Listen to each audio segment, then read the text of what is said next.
And I hope you enjoyed that and you heard some very interesting suggestions and ideas. I would like to ask to come on stage the organizers. Mr. Panagiotis Kitikidis will be addressing a few words. Mr. Kitikidis? After the photo then.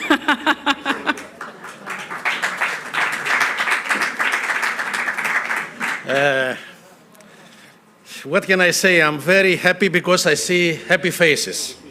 I hope the first day was very exciting with you, that you made new friends during the dinner that Enterprise Greece has offered us, and I would like to thank once more the Enterprise Greece, the CEO, Mr. Filiopoulos, and we have our honor today to have the president, Mr. Smirlis, is amazing. They are a great team. We have Boriana, we have Kirkou, we have Mr. Roumeliotis, excellent team. Because as I said yesterday, you remember, with collaboration, we can have innovation.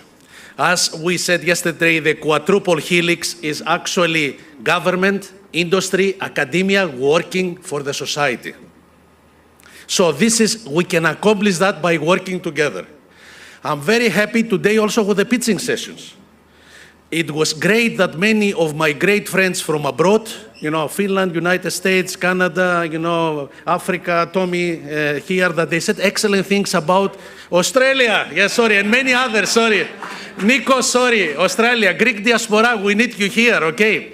But we need all of you here. So we appreciate very much, and now already they approached me, they said send the big debt so we can co-invest together. This is the purpose of these meetings. Okay, we have to get together because if we have also an international investor, we can help the startups so they can go to the new markets because they have expertise and so on. So we count on you. I know that you invest with someone that you trust. And with Iban, Selma, we have done this for and Jacopo so many years. So if, for example, Selma will invest somewhere, or Tommy here that we have from the African Business Angel Network, or where is Marcel if he's here, then I will go invest with them. So this is something, Ricardo, I'm looking for you also from Portugal, so count me in, and many others, sorry, whatever I can see now. So this is the purpose of it. I hope you enjoyed the pitching. Thank you very much to Dimitris Kourtesis and our Hiban founder, and also Tsoniotis Nikos, he should be somewhere here, that they organized that amazingly. I would like to thank also the executive board of the Hellenic Business Angel Network, Dimitris Tsingos, that you have seen yesterday, and also Elina Koutsouradi. So the executive board are 3 members of the Hellenic Business Angel Network. We have been established, as I said, in 2015 with the help of IBAN, of course. And now I think we're here to celebrate together this event that, as I said, Mr. Smirlis, we have 22 business angel networks from all over the world, starting from Canada, United States, of course, Europe. Okay. So thank you very much, all of you, once more from my heart, on behalf of the Hellenic Business Angel Network. And I was thinking to do some briefing about the first day. But I will ask again, Selma, because to have a view as an outsider, because I'm a Greek, to see how you actually feel the first day. Selma, if you can say a few words, and maybe you can sum up things.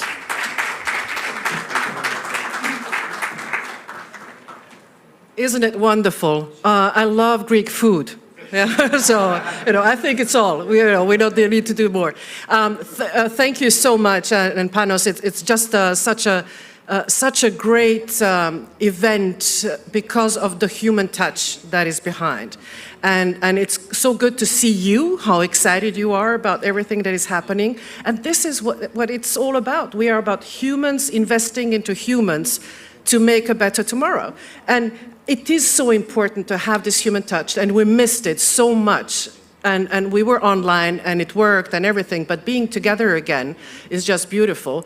And I really, really enjoyed yesterday. There was the pitches were very good, and as you were, I will not repeat that, the importance of cross-border investing, of investing together, and also, as I said yesterday, as a way of mitigating your own risk, of building your portfolio and making sure that you build that human trust, and that is the part that is there.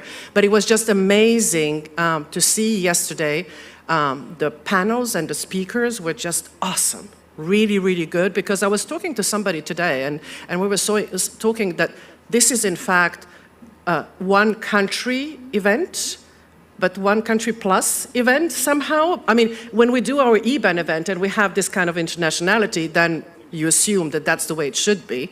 But if you talk and you say this is a Hellenic summit, the internationality and the high quality of all the speakers and the panelists was just really amazing. And you know, we all learned so much. I've had so many meetings already. I'm like, oh my gosh, I want to go home. But of course, the fact of being able to be together in the evening with the people, to mingle around and talk to everybody is just so good. And when we have Enterprise Greece helping us and organizing things for us, I would like to thank for the fantastic organization. I mean, from coming and traveling and everything, you know, from the airport and the dinners and everything really, really amazing. It's a pleasure to be here. Thank you very much for inviting us here. And as I said, I love the food, so, you know, I can't wait. No, kidding. But we're going to have, I hope that everybody had the chance also to walk around and see Athens and the beautiful city we are in. It is hot, but, you know, that's good. And it's going to be a hot day today here inside, and we're going to keep on with great panels and great speakers. And I'm very much looking forward to it. And then we'll close in the evening and tell you how it was for us. Thank you very much.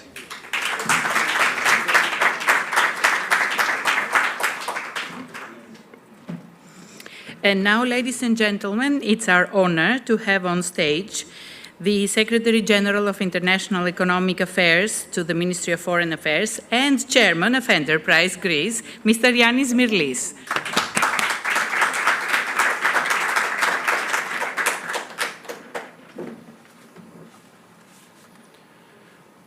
Distinguished guests, ladies and gentlemen, first I would like to congratulate the organizers of this great event and to highlight one. The one is Giorgos Filiopoulos, because he put personal effort in order for all of us to be here today.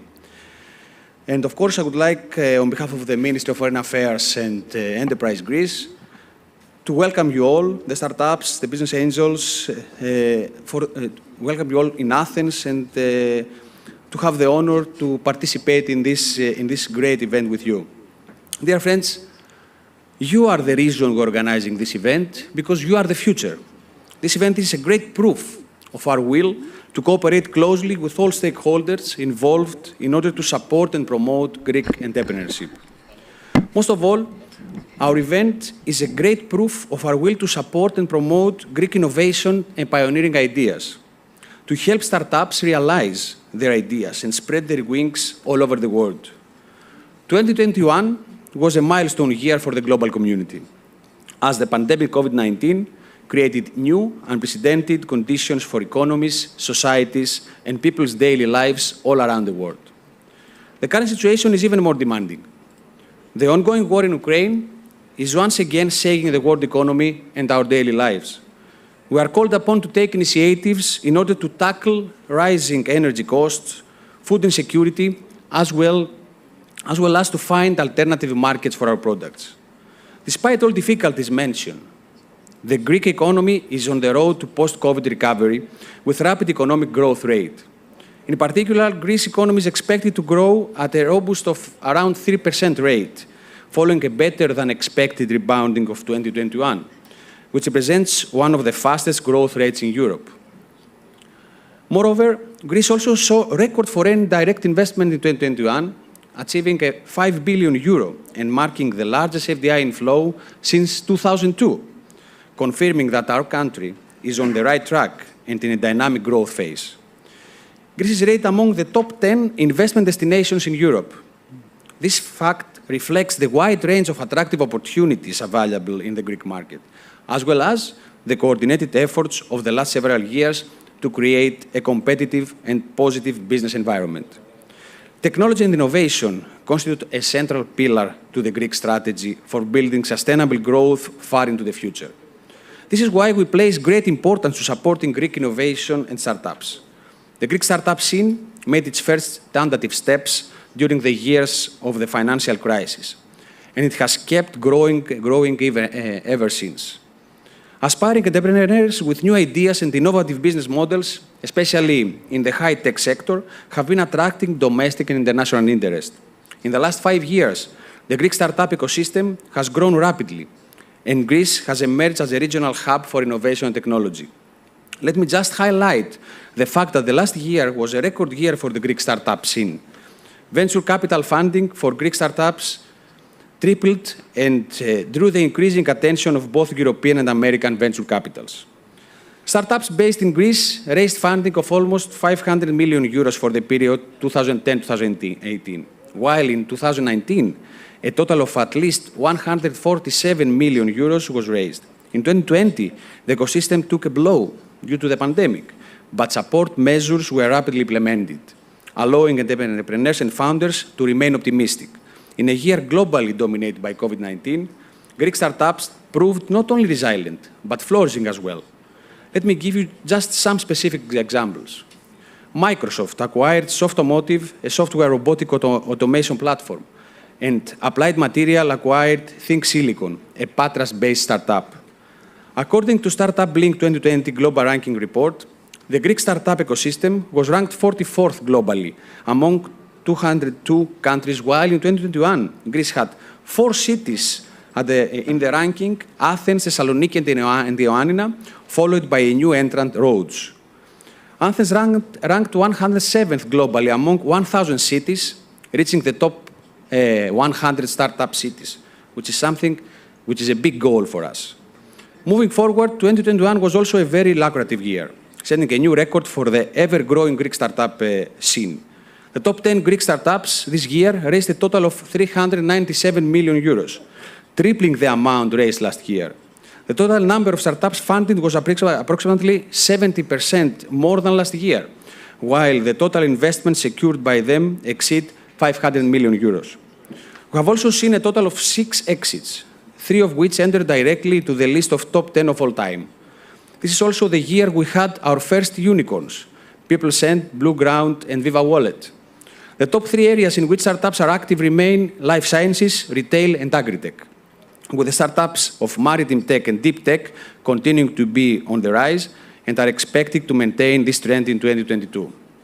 According to market analysts, we will soon see Greek startups increase their overall worth to approximately of 20 billion euro and employ 20,000 people. This growth momentum shows no sign of slowing down, and we expect the dynamic to continue in 2023. Dear friends, the current Greek government, under the leadership of the Prime Minister Kyriakos Mitsotakis, attaches great importance in planning and implementing all the substantial reforms and initiatives that will highlight the country's comparative advantages. That will create a valuable opportunity for Greece to present her brand new, extroverted, and dynamic face. Specifically, in June 2020, the Ministry of Development and Investments established the National Registry of Startups called Elevate Greece. And behind this is the respective minister, Mr. Dimas, who is here and will take the floor afterwards to explain you how he made it so fast and so good. Elevate Greece is the official platform and leading resource for in-depth information on the Greek startup ecosystem, aspiring to help it grow and expand. Along with the establishment of the Startup Registry, new legislation providing tax incentives for angel investors to invest in Greek startups was introduced. Specifically, angel investors are now able to claim 50% of their capital contribution in a startup as income tax deductible. The upper capital contribution limit is 300,000 euro, with maximum investment in 3 different startups per tax year. Our supporting mechanisms also include Equifund, launched with 200 million euro from European and national funds, 60 million euro from the European Investment Fund, 40 million euro from the European Investment Bank, European Fund for Strategic Investments, the core of the so-called Juncker Plan, and another 100 million euro is calculated to be received from other private investors. From the 215 million available in the innovation and early stage windows, approximately 92 million have been invested so far. Furthermore, we have continued creating new funding mechanisms that will soon be available to the local startup ecosystem and SMEs. Let me be more specific. The New Economy Fund, TANEO, is comprised of our 4 different funds: Depth Fund, Fourth Industrial Revolution, Made in Greece, and Epanodos. TANEO will invest 700 million euro in these funds, of which 450 million in the debt fund, 150 in Epanodos, and the rest 50 in the fourth industrial revolution and made in Greece. Private stakeholders should invest with funds representing at least 30% of Taneos placement. A total of more than 1.05 billion euros will be set aside to finance both new and old businesses. Additionally, I must tell you that at the Ministry of Foreign Affairs, now we have a leading role in promoting economic diplomacy and shaping a new, strong and clear framework for action with regard to trade, investment and economic extroversion. This is why we created the Gateway of Extroversion in the General Secretariat for International Economic Affairs. Our goal is to work in tandem with other Greek entities, whether public or private, whose goal is to turn Greece into an international hub for technology and not just tech startup companies. In order to accomplish that goal, we need to act in a coordinated way. Greece is a small country, and the available resources must be fully taken advantage of. Through its network of embassies and offices of economic and commercial affairs in 51 countries and Enterprise Greece, the Ministry of Foreign Affairs aims at supporting such initiatives and providing assistance to those seeking information about the Greek tech ecosystem or those who are looking to implement their concepts in Greece. We have already implemented events in several cities that are well known for their developed startup ecosystems, such as San Francisco, Boston, Tel Aviv, and Munich. The promotion of the Greek technology sector and startup companies is one of the top priorities of our national strategy for extroversion, comprising events and initiatives taking place in countries across the globe. With our actions, we want to provide valuable information about the mapping of the startup ecosystem, any funding opportunities, and connect people. These actions include information events and eventually to connect people. This is the most important part.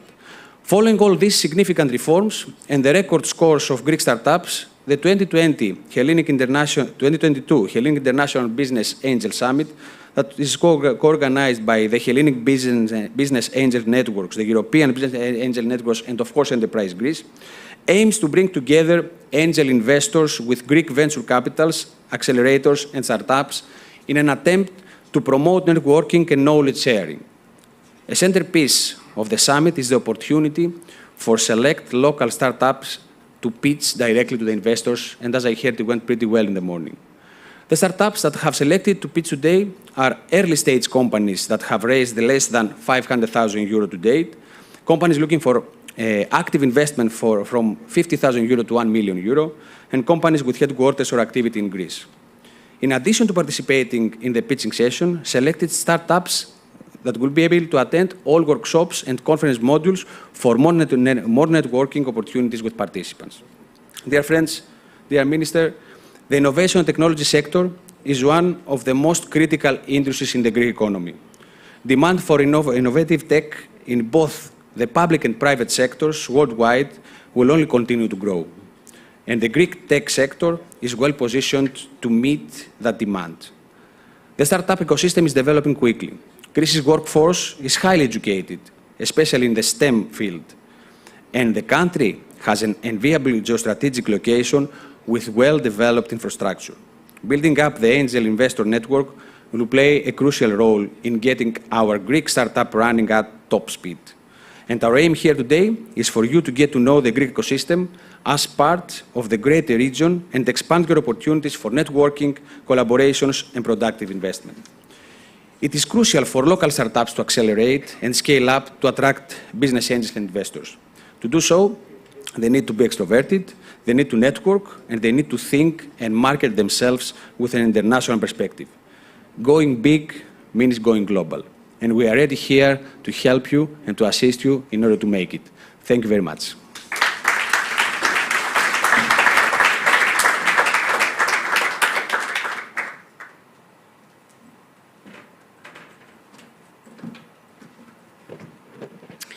Ladies and gentlemen, we have the honor to welcome on stage the Secretary General, we just have had the speech of the Secretary General. So we are welcoming the Deputy Minister of Development of Research, Innovation and Technology, at the Ministry of Development and Investment, Mr. Christos Dimas. Your Excellency, please come to the stage.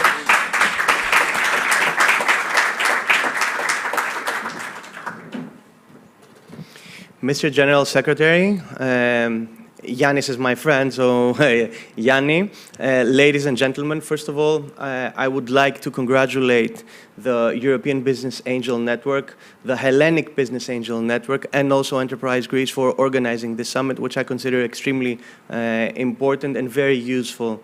I would like to share with you a presentation and let you know that 2.5 years ago, 3 years ago, when the Prime Minister told me to become the Deputy Minister for Development and Investments in charge of research and innovation, one of the most important problems that we had to deal with was the fact that we didn't know which our startups were. How can we differentiate between a startup, a company that has been innovating for many years now, and for a company that has been newly formed now but does not have the characteristics of a startup? So this is a problem, obviously, that not only Greece has dealt with. It's an issue that all of the countries have to deal with. So we had to find the definition of a startup. And what did we do? We actually went to our specialists, to the National Council of Research, Technology and Innovation, ESETEC, and they gave us some very specific criteria on what criteria companies must fulfill in order to be characterized as startups. And they gave us 4 automated criteria and 2 criteria that had to be evaluated. So the 4 automated criteria had to do, first of all, the company should not be functioning more than 8 years. It shouldn't have in the first year of functioning more than 250 employees, not more than 50 million revenues, and also its legal entity must be IKE, EPE, or Alpha Epsilon. So there were some legal requirements. However, this did not differentiate between startups and newly formed companies. So we had to have 2 criteria that were evaluated. These criteria had to do, first of all, with the issue of innovation, either in the product or the service or even in a process. And the second criteria had to do with scalability. So it was absolutely necessary that there was a potential of scalability for these companies in order to become startups. So we came up with the idea of forming a startup registry, Elevate Greece. Up until recently, we didn't know how many startups we had, in which sector they were, how many people they employed. Now we have details, answers to all of these questions. So, the most important issue is, though, that apart from having answers to these questions, we have real data about the startup ecosystem. And as you know, when you have data, you have many more tools in order to be capable to apply specific tailor-made policies that will actually benefit the ecosystem. So through Elevate Greece, we didn't only create a startup registry, we wanted to do something much more fruitful, something which would actually boost, would fuel up the ecosystem more and more. So Elevate Greece has become a tool in order to establish important tax incentives, which Mr. Zimilis announced before, for angel investors. It's the first time that the Greek state actually legislates important tax incentives for angel investors. And I'm happy to announce that we are already working on how we can extend these incentives in the near future. Then we have legislated important incentives for stock options. Obviously, in this room, everybody can understand how important it is to give stock options to employees of startups. It actually boosts the whole ecosystem. But also, due to the COVID pandemic crisis, we decided to support our startup ecosystem with extra liquidity in order to deal with effects of the pandemic crisis. So many of you might actually think that the pandemic was an important opportunity for the startup ecosystem, and yes, it was an opportunity, but for some sectors of the economy that dealt with extremely big problems, tourism is, for example, one of these. We had to support the startup ecosystem in its difficult times, and it's something that I think was a very successful action. So now we have important information about the startup ecosystem, and I want to share some of these data. We actually published it 5 days ago with one of the top Greek newspapers, and we will have it on our site in the next couple of days. So the external funding sources, you will see that VCs are the biggest funding source, but you will also see that angel investors are a bit below 10%. We really hope that this percentage will increase in the coming years, especially with the new incentives that we have legislated. This is before the tax incentives we have legislated. Then we have also data about the companies per industry, as the General Secretary stated before. The number one sector in terms of how many startups are registered at Elevate Greece come from the life sciences. Then we have travel, hospitality, and leisure, which we could say is the tourism sector. The third sector is environment and energy, and the fourth sector is agri-tech and food tech. But apart from that, we also have data about the workforce, how many people work in each industry, in each sector. Again, life sciences is the number one sector. Then we have data analytics and big data, advertising, marketing, retail tech, travel, agri-tech, follow on. We also have important information about the most used technologies that our startups use. You will see that in this case, startups had the chance to apply multiple answers, obviously, because many of them use combination of these technologies. So software is the number one technology. Then we have web or mobile applications, artificial intelligence, data analytics and big data, cloud computing, Internet of Things, and other technologies follow. Now let's go to the problems, though, that we diagnosed. First of all, as you can see, 8 out of 10 founders in the Greek startup ecosystem are men. And this is a huge issue, and we are trying to find important incentives in order to boost women entrepreneurship in the Greek ecosystem, give perhaps more incentives to women that want to create their own startups. We actually created a department in one of our main research centers, Athena Research Centers, that deals with women innovative entrepreneurship. And we are working with several organizations in order to see how we can increase the percentage for women founders in the startup ecosystem. The second problem has to do with the geographical distribution of our startup ecosystem, and you will see that 2 out of 3 startups in Greece are located in the region of Attica. This is the region of Athens. Then we have Central Macedonia, Crete, and then the percentages are actually quite low. Does this mean, though, that we don't have innovative companies or innovative startups outside Athens? No, it doesn't. And 2 of the companies that Mr. Zmilis mentioned were based outside Athens, and we do have important companies, startups, research centers, and universities outside Athens, but we don't have the plethora of startups outside Attica. So we are working with the local governments, with the regional governments to be more specific, in order to see how we can find additional incentives for talented individuals that can be competitive from their hometown, from their home region, at a global scale. Apart from Elevate Greece, so we have made important initiatives in order to boost the R&D ecosystem. So from the 1st of September 2020, we have increased tax super deduction rates for companies that invest in R&D from 130%. We increased the percentage to 200%.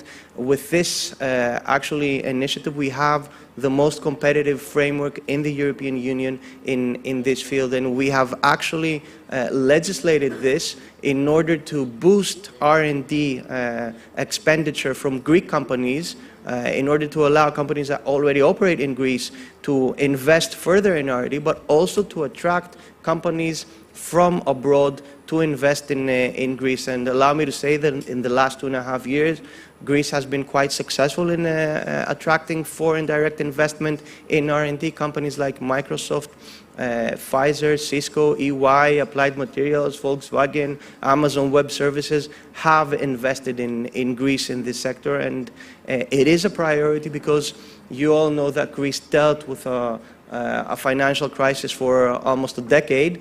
A lot of our talented individuals fled the country during this financial crisis, and one of our priorities is to see how we can reattract many of these people back to the country. And in order to do so, job opportunities, good job opportunities are absolutely necessary, and R&D does give such job opportunities to the talented Greeks, and of course does keep our talented individuals in the country. Apart from that, though, apart from the tax incentives, we also are making good use of the EU cohesion money, of the EU funds.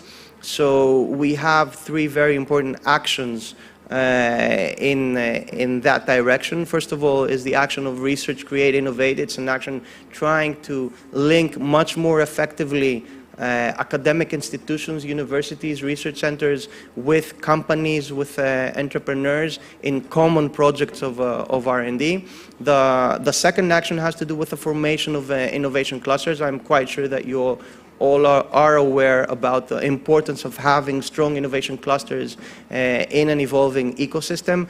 And of course, the establishment of competence centers in Greece. We don't want the advantages of R&D only for companies that are capable of having their own R&D departments. We want to see how we can also help smaller companies that do need access to R&D departments but cannot on their own sustain it. So creating competence centers was absolutely a necessity for the government. Apart from that, though, we have been very active in transforming the environment under which spin-off companies operate.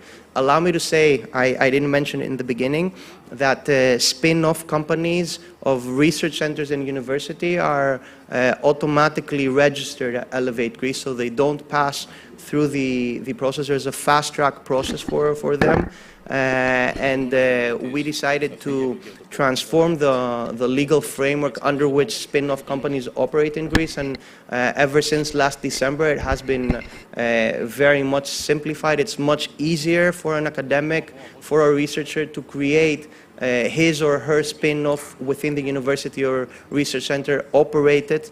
And we are also helping our academics with the creation of technology transfer offices in order to allow our talented scientists to be devoted on their scientific research, but also have the necessary people that can guide them, that can assist them in order to link the research with entrepreneurship and innovation. Apart from that, though, and on a more personal note, when I was a member of the parliament, and that was 4 years ago, before joining the government, before the elections, I would visit many, mostly European cities, and I would find Greek startuppers in physical grounds of innovations. And my question was, why does a talented Greek entrepreneur have to leave the country in order to follow his or her dreams and try to be competitive from outside Greece at a global scale? And we decided very quickly in the government to create such physical grounds, apart from providing the necessary tools, because we really believe that we have the labor force, the human capital to support this, and we are creating an innovation district in Attica, and actually in a place which used to be a ground of innovation in the previous centuries. So an innovation district is a place where you have startups, spin-offs, departments of universities and research centers, companies that invest in R&D and acts as a natural matchmaking ground in order to create synergies for all of these actors. And we did initiate an international public tender that was 1 year ago, 1.5 years ago actually, and we're almost finishing it. And we do believe that this will be the central point of innovation, not only for Attica and Greece, but for the Balkans and Southeastern Europe. We also have a similar plan for Thessaloniki. Thessaloniki has the competitive advantage that it is very close to many other countries, therefore to other ecosystems, especially in our neighborhood in the Balkans and Southeastern Europe. In this case, it's a slightly different business plan. We already have a company there, which is a public-private partnership also. It's 58% from the private sector, 42% from the public sector. Thesintech will become the 4th generation technology park. In this case, we are trying to attract, and we have a lot of success for the time being, companies to establish their R&D centers, and around that create an evolving ecosystem. Finally, we are making good use of the Recovery and Resilience Fund. This was a great opportunity for the country, and especially for the research and innovation ecosystem. We are upgrading the infrastructure of all of our research centers throughout the country. This gives us a lot of important opportunities that we are trying to succeed. And allow me to say that we are upgrading infrastructure facilities that may include buildings, that may include ships, or even other technological material needed and which are very expensive and are at cutting-edge research for our research centers. It's the first time that the total of the research facilities of our research centers are upgraded, and we are very proud about that. Within the plan for the Recovery and Resilience Fund, we have established a newly formed research center, research institution actually, for artificial intelligence, taking advantage of our excellent academics that we have in the US that will be sharing their time between the US and Greece, and also one on robotics and one on genetics. Finally, the Recovery and Resilience Fund has helped us also increase budgets in some of our very specific actions, but also funding basic and applied research, which is extremely important, signing MOUs and trying to activate the Hellenic defense much more actively in the innovation ecosystem, increasing the extroversion of the research and innovation ecosystem, and of course, as I said before, supporting specific actions that have been successful up until now. Thank you very much.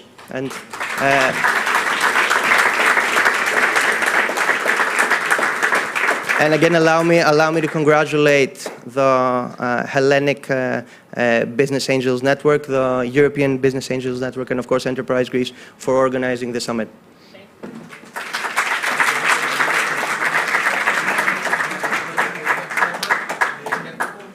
Thank you very much, Mr. Minister. A photo for all of you. Yes. This is the Vice President of the European Business Angels. Thank you very much. Jacopo is the Director of the European Business Angels Network, and you know the rest. I will stay How we can, maybe here, we're okay. The photographer will tell us. a little bit more left, yeah. Yeah, that's a good idea. But we need to have the Hellenic sign.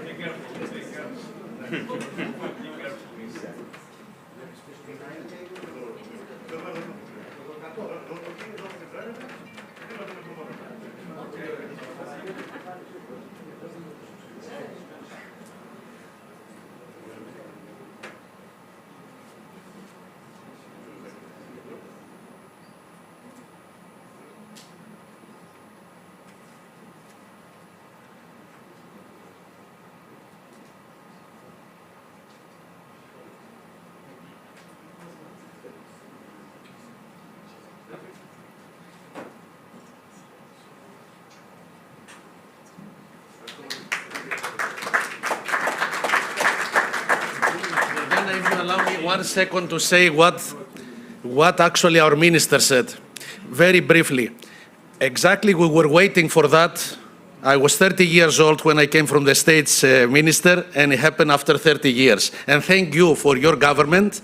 And here, two people, young people, working out there in the market. They know what are our needs. And thank you on behalf of the European Business Angel Network and of the Hellenic Business Angel Network, because our goal is to have more private investors, more business angels. So this 8.2, when we have our next year, we have also the IBAN Congress, 24-26, maybe we can have it 15. So that's our goal, so we can put some KPIs. So thank you very much for all your support.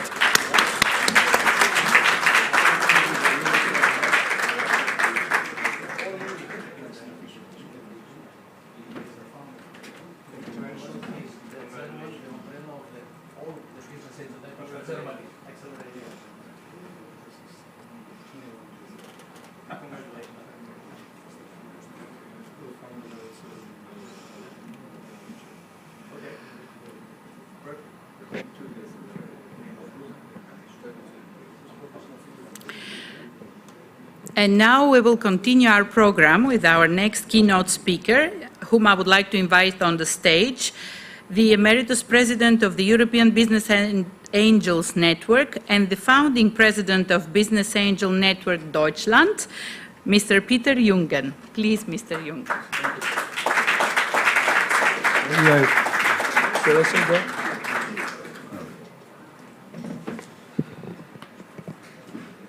Good morning, although it's after lunch now. But in my home country, it's still before 12. So this is very great to be here. I'm so glad that I have a chance to be invited here and speaking on innovation and angel investing, and in particular about the food chain approach of what we are about. But before I start, I wanted to make a comment related to Greece. It was in 1900,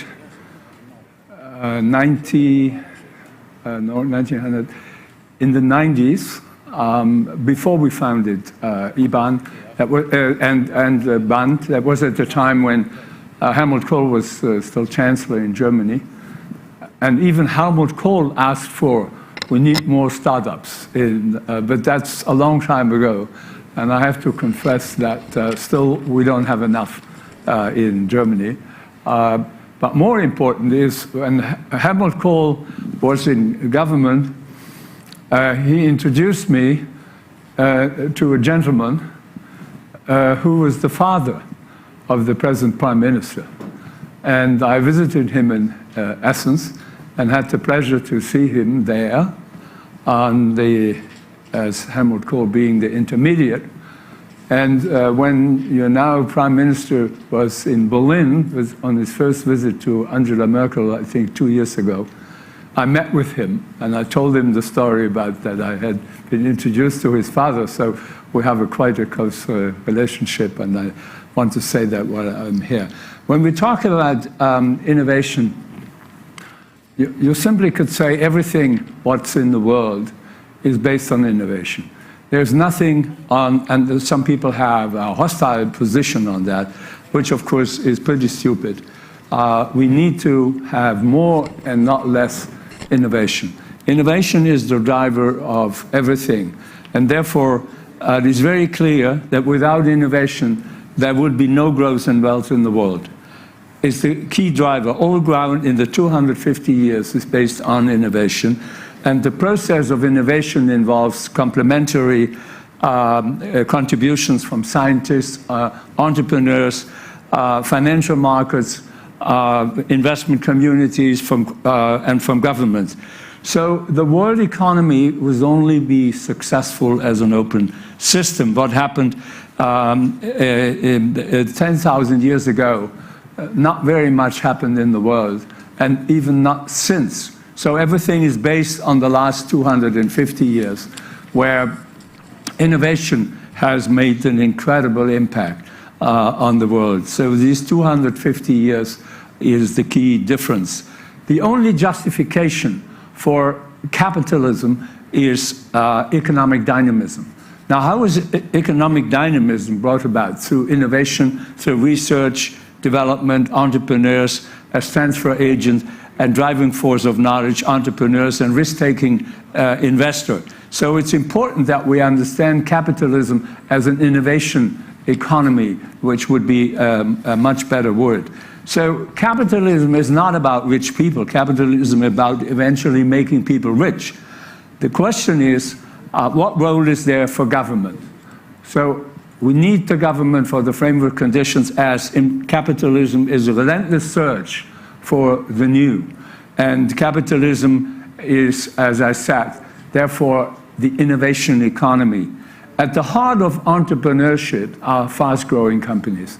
I know that everybody is talking about supporting founders, but not much enough is being done in Europe. We still missing millions of entrepreneurs all over Europe compared to other countries in the world. And that really makes the difference in terms of the dynamism. So, and the other point as an observation is we have to make a difference between invention and innovation. Invention is like spending money, turning money into new knowledge, whereas innovation is turning the new knowledge back into money. And for that, you need the scientists on the one side, and for the putting the new knowledge to work and create business models out of that, you need the entrepreneur. So just to spend more on R&D is ridiculous, because most of the research results will go and will be used in other countries, because today, with the dissemination of knowledge, you don't have to spend on research everything, and you know that so many people from a lot of European countries are traveling or use the knowledge from research in other countries. So therefore, even in particular in today's economy, it is so important. But at the heart of entrepreneurship are startups. And we have not enough entrepreneurs. We have lesser in relation startups. And therefore, if governments want to do something in economic, is create the framework conditions for startups and the framework condition for new entrepreneurs to start a business. If we are not doing very well, if we compare the spending on research, even innovation, and it's a matter of patents, but we still have to realize the fact that the most important is the knowledge-based economy. Among the 20th largest internet firms in the world is no European. The majority is American, 6 or 7 are Chinese, and 1 is Japanese. So this is something we should really think about. There is a new player at horizon, and that is China, with an incredible development in the last 40 years. China is, I'm not going to speak about China, but about the future role of China, and it will be playing a major role already in this innovation field. If you look on, everybody's talking about supply chain problem. Everybody says we do not have enough technology, we do not have enough chips. So if you look on the numbers, it's very interesting to see the majority of chips are produced in Asia. The majority of chips are managed by companies who are based in the US. And the percentage for Europe is about 6%.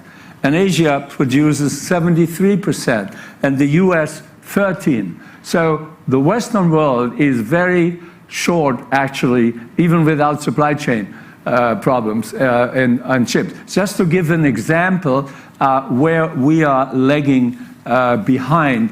And if you look on patents registered, even there are about 13 million registered patents in the world. Out of these 13 million is about, in the US, a very high percentage, 25%. In China is already 20%. Actually, by the way, Russia is at 2% of the 13 million, so much for an economy which is based on, not on innovation. Now, the patents is one thing, but patents, of course, isn't everything. But for better or worse, we now see a race in AI, and it's the investment, in in the new art in these areas where China is doing is aiming at least for the leading role. Now, how are they doing this? A lot is copy paste, no question. But the number of startups in China is in a percentage much larger than in Europe, or the US is comparable. But just to give you another number, there are no, interesting enough, no real numbers in the world for startup companies. We have done a check with the Kaufman Foundation in the US that there are 6 million in the US. If you look on the venture capital spread in the world and compare that with China, and I think then probably China and the US together have 16 million startups, and together 16.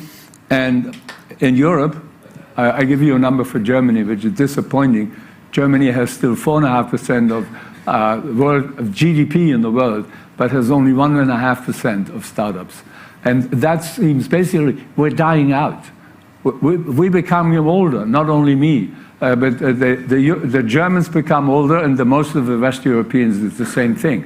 So we do not understand that this whole world, which has been created in the last 200 years, is based on science and entrepreneurship, and without entrepreneurship, it would not have worked. You find this in the Global Entrepreneurship Monitor study of the World Bank.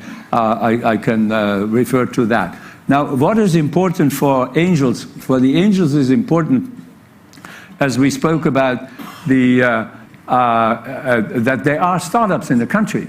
Now, the good news is today, you're not confined to your country. You can do long-distance angel investing. You can do angel investing in other countries. And if there are not enough startups in your country, you can go on and invest in others, even without traveling, if you do that through structured angel networks. So we will come to that very briefly also. We see a tremendous structural shift in the angel business, and if you see the best actually about the U.S. is Jeffrey Soule, the best angel researcher in the U.S., Jeffrey Soule from New Hampshire. They came out with good numbers. I don't want to give them all now out. The time does not allow. But angel investing is by far the largest market in the world, is the US. Now, in the UK, at least Business Angel existed when IBAN was founded. It was the only country in Europe. The word Business Angel in the English version appeared for the first time in the German press history in 1998 in the newspaper. So it was not 1898, it was 1998 when that happened for the first time. That was when Helmut Kohl said, wir brauchen mehr Gründer. We need more founders. And so what is the changes we're seeing? The changes we're seeing is we had the model of the lonesome investor, the one who went there for a business, and he went with an entrepreneur, an hour driving time and all that. That's all fine, and if it still works. But why, if we have 16 million startups in the world, why confining everything for 5 years into 1, 2, or 3 entrepreneurs? Why not using the incredible potential in the world? It's like dissemination of knowledge. Today there is a dissemination for angel investors. You can do this in a network. You can do this in a regional network. You can do this in a national network. We see cross-border networks. we will see in syndication, we will have long-distance angel, we have angel crowds, we will have the structured network, syndication, lead angel, long-distance, angel crowd, cross-border, and so just to name a few. As Brian Cohen, the former president of New York Angels, always said, important for the angels is to know we are in the exit business. You cannot concentrate your capacity for 3 years or 4 years on 1, 2, or 3 companies only to find out, okay, it was a good idea, but very bad execution, because you're investing in the execution, not in the idea. So if the entrepreneur has a good idea, it's more important than he's executing. So it's better to have a second-class idea and a first-class entrepreneur than the second-class entrepreneur and a first-class business model. And then there's the key. What is the job to do? Develop the business model, develop the revenue model. Therefore, it's important to see who could be an angel, who could be an angel, what is important for him to understand. And all the angels around here, of course, know this, everything, so I don't have to go in any details on that. But one has to ask himself, with whom, not in whom I'm investing, but with whom I'm investing. That is, if we invest, co-invest with the New York Angels, they have 45 people, very seasoned angel investors. And when we go along with them, with 5 or 7, and 2 are people with boots on the ground are doing this, and in another country, the other way around, we always know that we have among the best angels which you could find in the world, with hopefully good entrepreneurs, so you can make use of the 16, 17 million in the world. You're not confined to that. What is important for being in the exit business? Exit business important is M&A business, of course, but first is growth capital. Where does the growth capital come from? Venture capital. Very underdeveloped in Europe. It's changing, but it's still not really. On the top and comparable to the U.S. in terms of per capita or in relation to GDP. We probably have to see that the U.S. is 3 to 4 times more venture capital than in Europe.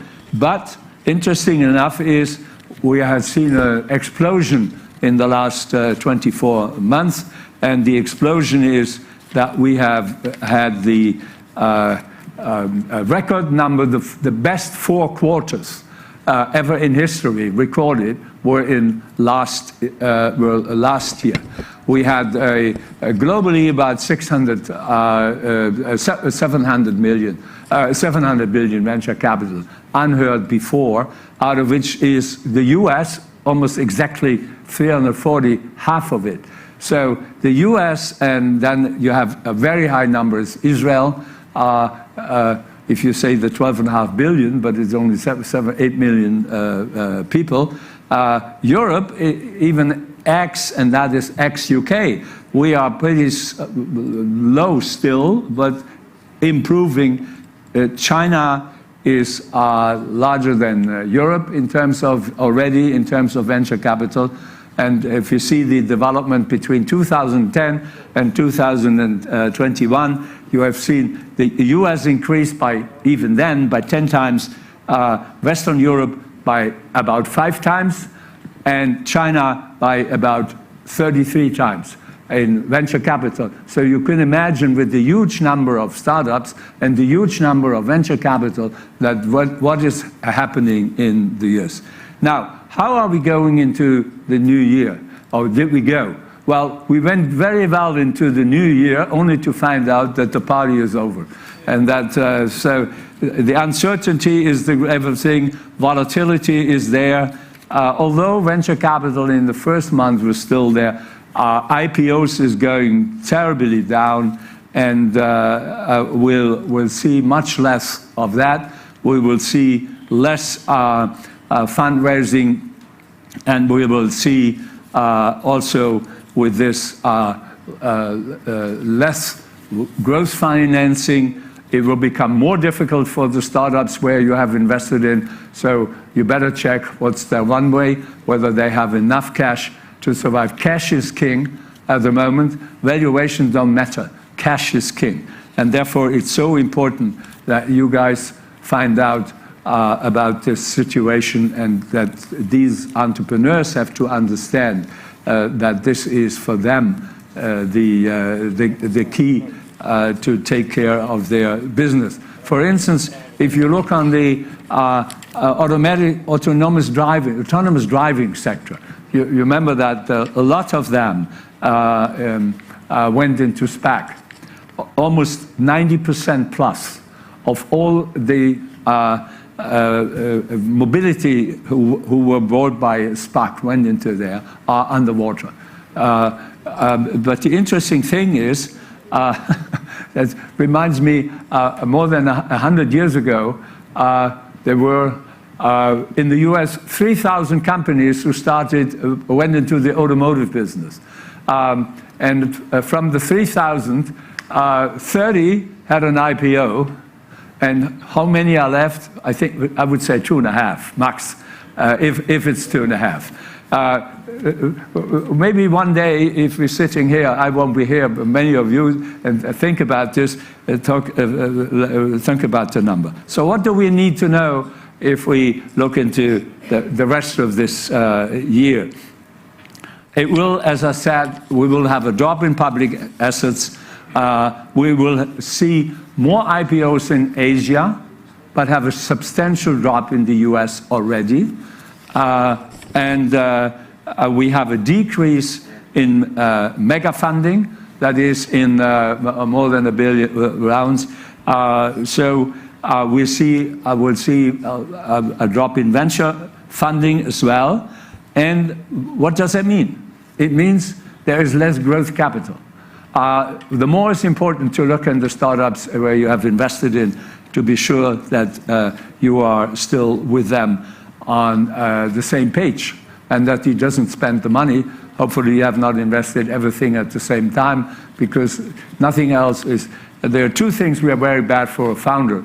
The first bad news is a lack of money. The second bad news is too much money. And therefore, it is so important that you keep your powder dry, and it may be the end of a 10-year party where we all believe that is the new conundrum, but it's not. So what we will see is a cash crunch and longer funding cycles. It will take longer for them to find growth financing. Maybe the last valuations are not supported in the next round. Don't worry. The important thing is to survive, and it's not the next valuation. We will see that companies are having layoffs, and maybe that's not the worst idea, but we've got to be careful on that, that they're not starting on. No company has ever could grow who lived on by saving money. Saving money, making money is revenue having, but therefore it's so important. Therefore, it's important that we see that the multiples come down. We will see less unicorns. I don't think that is a problem. I thought the whole unicorn thing is a hype, which I never thought was a very good thing. It brought too many people into the business, and it got the wrong expectations also with founders, that it was important that you had founded a unicorn. What the heck is it worthwhile if you don't find the find a B round, maybe an A round, but not a B or a C round? But then your unicorn is gone faster than he can calculate the result of that. So what is the end of it? Well, it's not the end of it. Therefore, it's so important that we see that we will be having a much different development in the next couple of years. The ECB is late. Some people say too late. We will go into a recession, no doubt, for the simple reason, if the ECB, who started late and hasn't even yet have an increase in the rates, they're still buying government bonds, the only bank in the central bank in the world. Actually, the good news is this time it's another country in Europe which may have run into a problem. I predict that we will have tensions in about a couple of months inside the ECB and inside the Eurozone. That confirms Italy there. And Greece is not affected.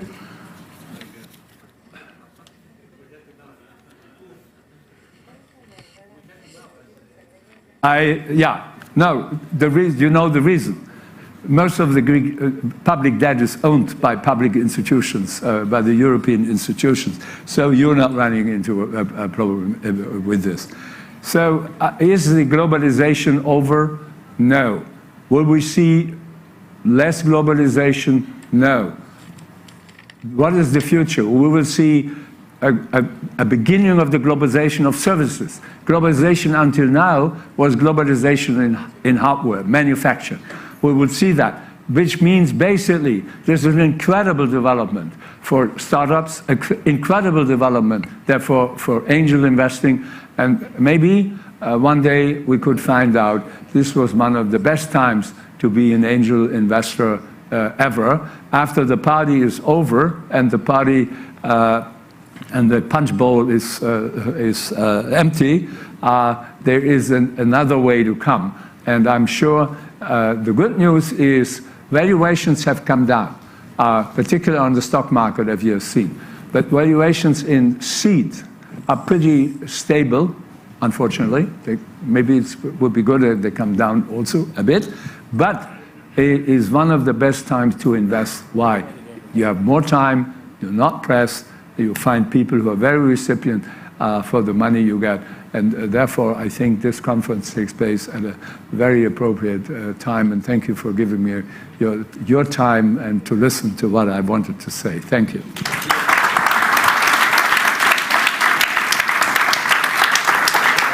Oh, right.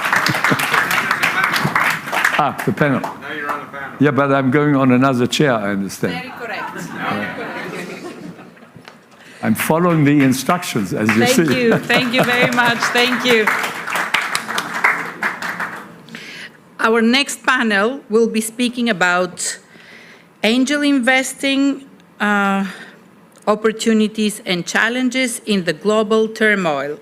I would like to call Mr. Charles Sidman, the managing partner of ECS Capital Partners, on the stage, and the rest of the speakers, please.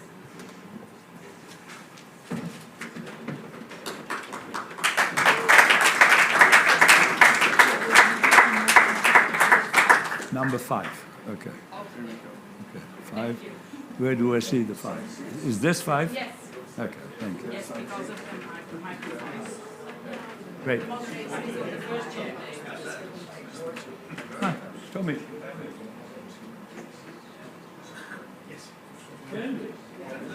You don't have a seat? Well, no. I just finished a board meeting. I'm so sad. I missed yours. Candace. Chair with them. No, she's good. We're good. Oh, okay. Yes. Do you want to be there? Because of the microphones, we need to keep the chair, so please don't change them. And this goes also for you.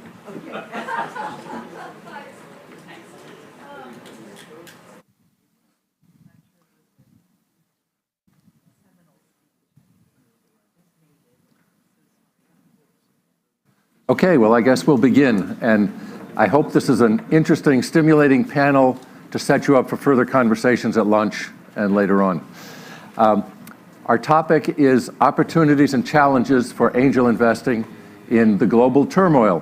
Who thinks that there's a turmoil now? I don't know. So we're going to divide this panel into 4 pieces. The first piece, we're going to introduce the topic and the people that you see on stage. The second part, we're going to dive into, get a flavor for all of these people as individual investors, as angel investors. The third piece, we're going to talk about the turmoil and the challenges and opportunities in different parts of the world, and it's a fabulous geographic distribution and industry distribution that we have here. And then the fourth piece, which I'm going to call on you to be active and participants in, is we want to have audience-suggested question and answers. I can ask additional questions of the panelists. I can suggest some topics, but I hope you will take the lead in the last part of our discussion. So, what is this unprecedented times? And I'd like to start the conversation with a quote from Charles Dickens, the opening of a classic book, Tale of Two Cities.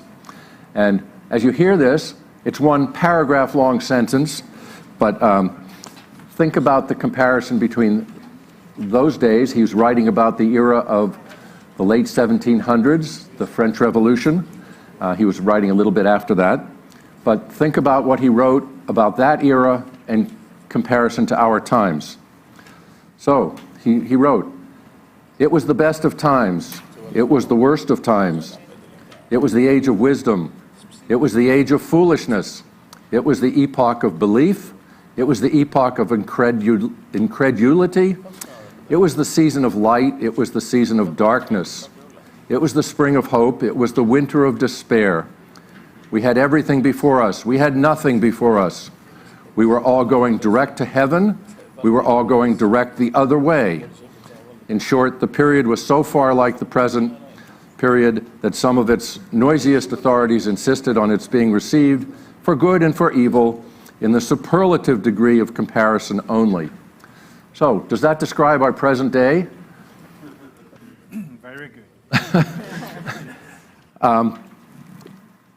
Now, we have opportunities and challenges here.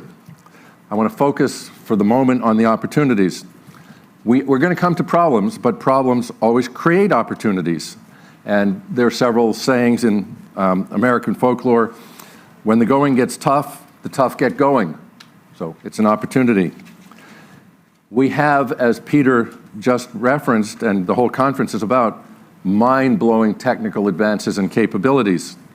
Genetics, neuroscience, physics, the digital world, etc. A question and a reservation I have is, Peter talked about innovation and invention, but I think we should bear in mind that both of these take place in the context and with a history of a social milieu. It's not only the scientists and the entrepreneurs, it's they're operating in the larger scheme that we cannot forget.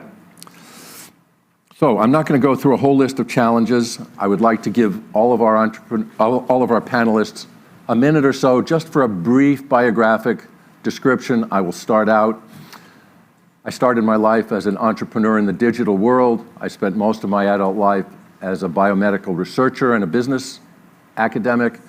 And now for 25 years, I've been focusing on early stage investing. I'll leave it at that. Apostolos. Also an entrepreneur in the e-commerce marketplace space.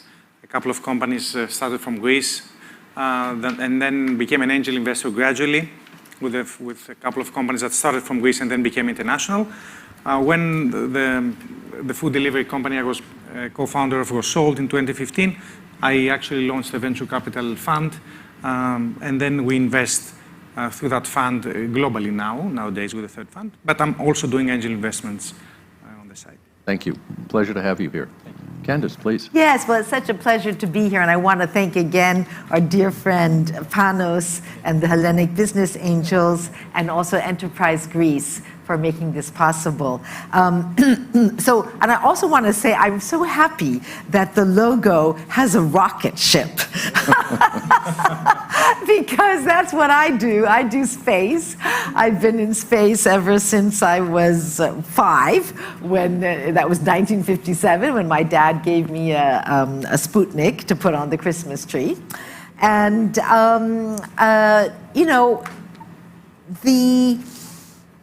having been an entrepreneur, having been and still am a venture capitalist, what I really like is being an angel investor, because it brings you closer to the entrepreneur and to the innovation.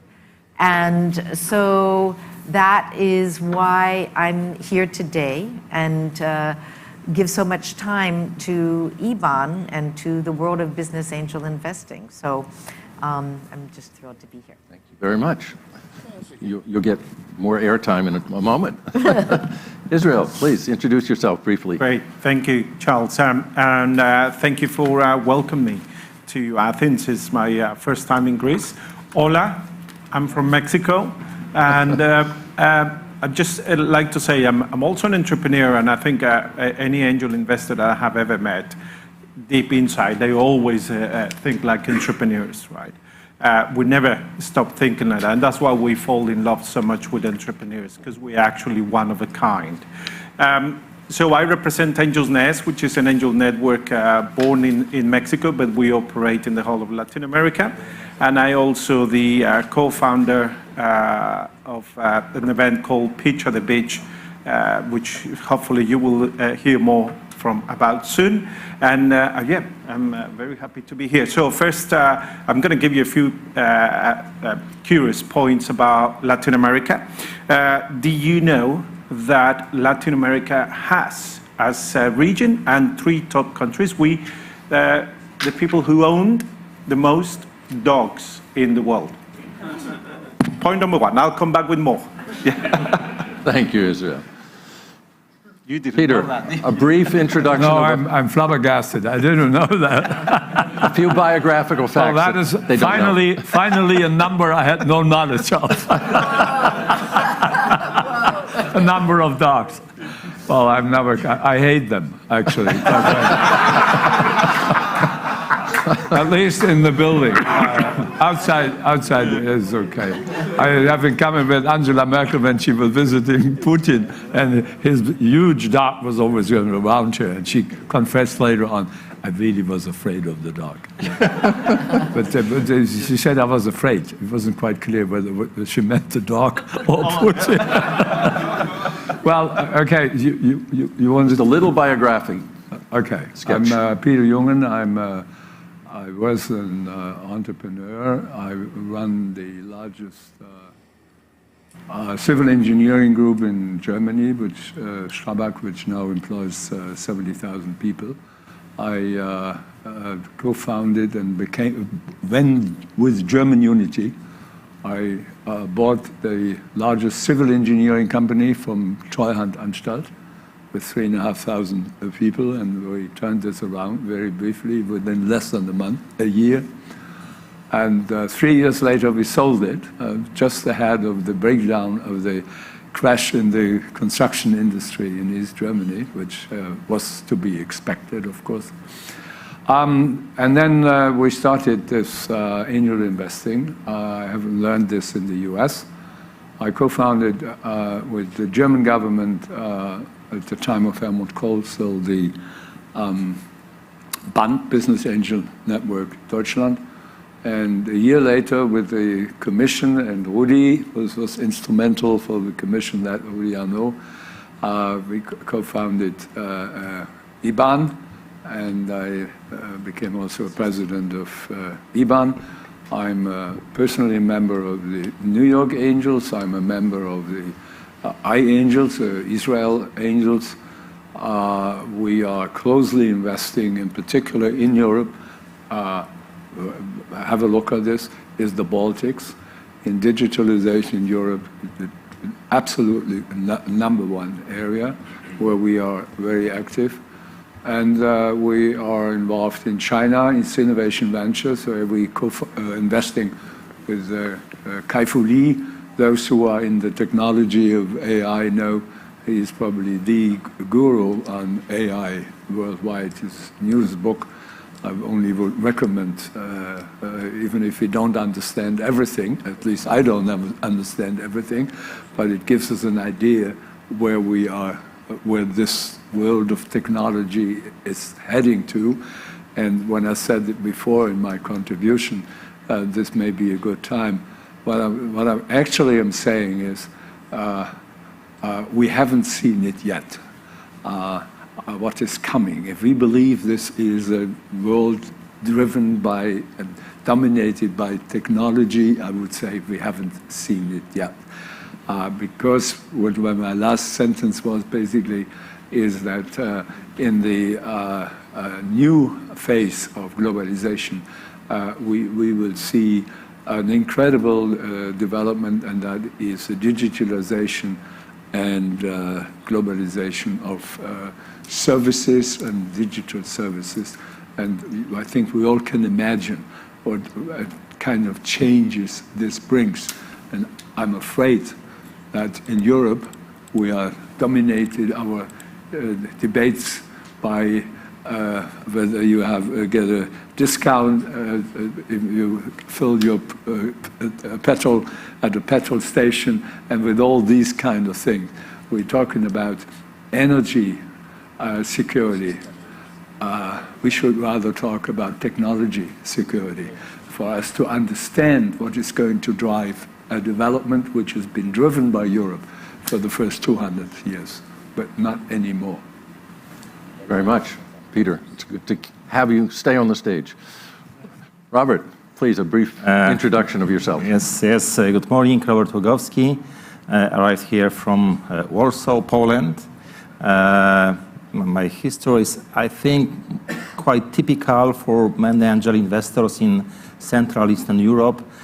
So I graduated late 90s, and it was just a few years after the transformation, so not so easy to establish a business, but all these big corporations came to our countries, and the same to Poland. So myself and many of my friends, just after university, we went to work for these big corporations. I worked for Microsoft, Xerox, Hewlett-Packard, and Atos was my last corporate assignment, managing different divisions, also managing Central Eastern Europe, Israel and Turkey in Xerox. But I was trying to get involved in some innovation and also bring something to society. And I started angel investing like 15 years ago, but I realized that it's quite a difficult thing to do because 15 years, it was not too much knowledge, not so many good startups, and especially for pioneers in this space. We didn't know each other. I didn't know that EBAN exists those days.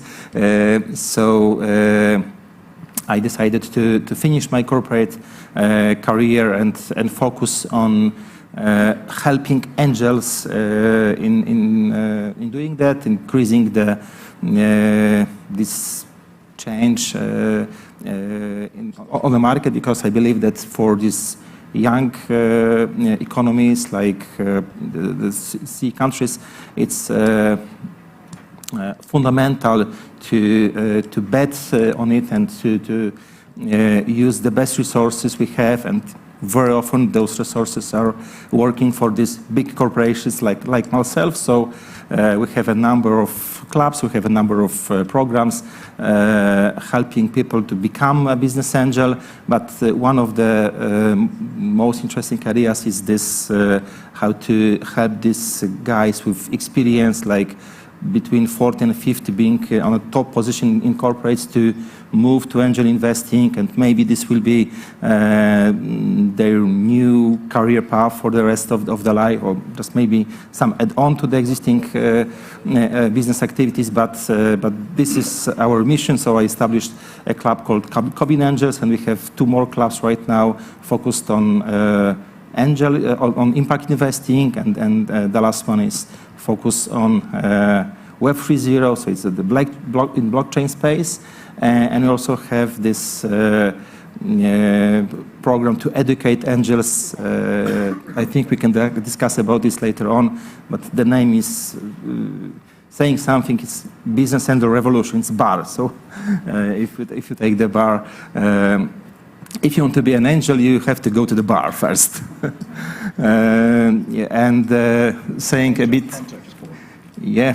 And the last thing about the animals discussion, maybe you don't know, but the President, so in Poland, in Poland, it's a bit political, because the most powerful person in Poland today, the the leader of ruling party. He's alone, no family, but the closest being is his cat. So we have people, supporting him and cats, and we have people who likes dogs. But we have big discussions, and there was one accident that this cat disappeared. This cat disappeared, so there was a big discussion, and even some government agencies have been involved to find the cat. Thank you very much. Thank you very much. And last but not least, Tommy, give a brief bio, and if you want to comment on the flora and fauna in your country, please do. Right. My name is Olaoluwa Tomi Davis, which is shortened to Tommy, and that's why I say don't call me Tommy. Okay? My background, I started life out in corporate tech, innovation. So, for example, I did artificial intelligence seismics with Alpha Aquitaine off the West African coast to find oil. I built the very first website for Marks & Spencer when I was the head of IT research.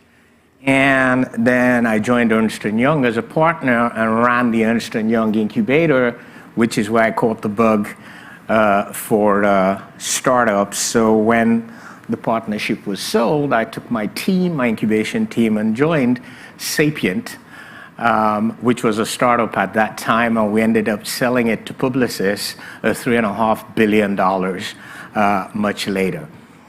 At the turn of the century, I returned to Africa and essentially became an angel investor in my home city of Lagos in Nigeria.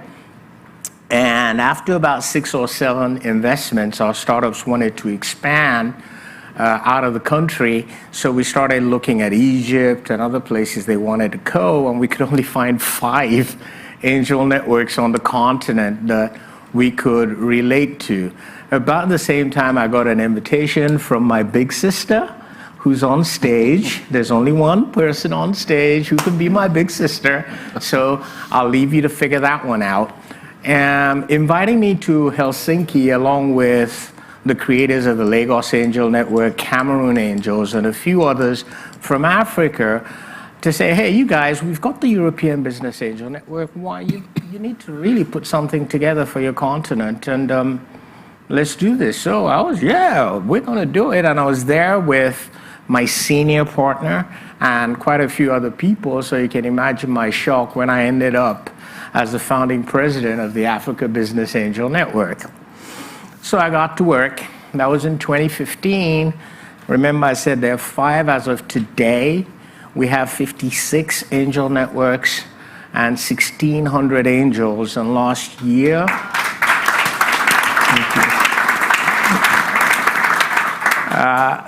last year we started cataloging, and we discovered the again, on the continent, most angels don't tell you how much, where they've invested or anything, but the ones that were declared, 400 million of the 5 billion that came to the continent actually came from our angels.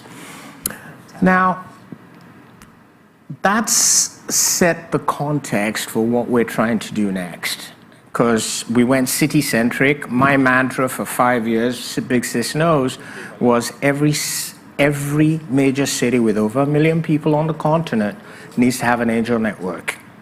That's it. We've got 200 million people in Nigeria, 1.5, 1.6 billion on the continent, and it's still growing 2.5% per year, okay, unabated. So while you've got, big bro, the aging of Germany and the others, what we've got on the continent is the youthification, okay, of Africa, where our average age is south of 20. So the challenges are different. Exactly. So on the one hand, you've got the geriatric challenge with all the health and other associated challenges that you see, health being number 1 here in Greece. On the continent, it's how do we educate properly, given technology? How do we educate this vibrant, youthful population to where they can solve the problems on the continent that exists. So that's sort of what we're trying to do with the Africa Business Angel Network. And at this point, I think I'll shut up. Very good. What you can see is that this is a rock star panel of global angel activity. I am so proud to be their friends and colleague.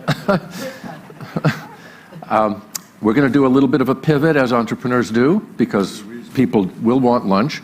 I'm going to return to Tommy, and I want to get a brief comment about each region that is represented here, about a particular opportunity or threat that you're very mindful of in your region. And How long do we have? Oh, a minute or two each. Great. So, Tommy, maybe just a little more extension very on... simple. All of y'all know Africa is underdeveloped. Okay, so the single biggest unicorn plays we've seen have come from infrastructure plays. So if you look at fintech, for example, we didn't have any back-end processing or what have you.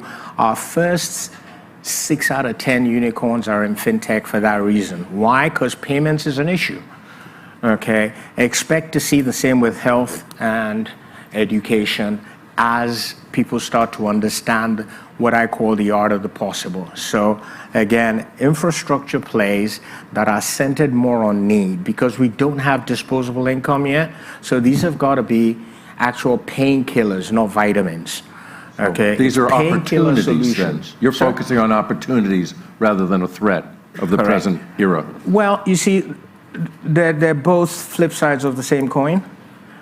And that's why I used it that way, because we've got this youthful population. Right.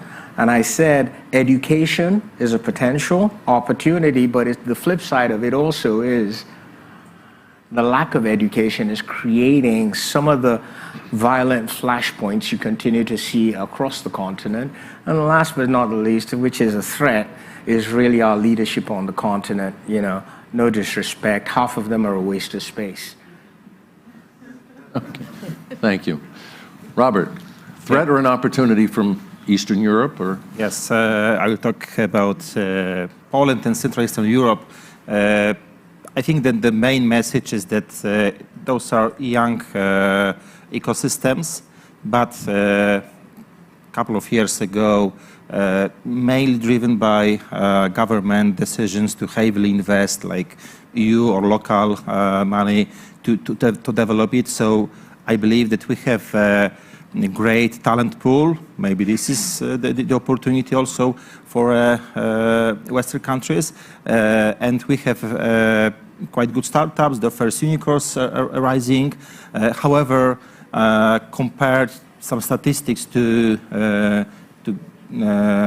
EU average, we still have like 20% of startups per capita. So it's an enormous area for growth. In terms of angel investing, I think we are in inflection point right now, and I expect a kind of hockey stick here, because the first wave of investments, as I said, it was driven by EU money, but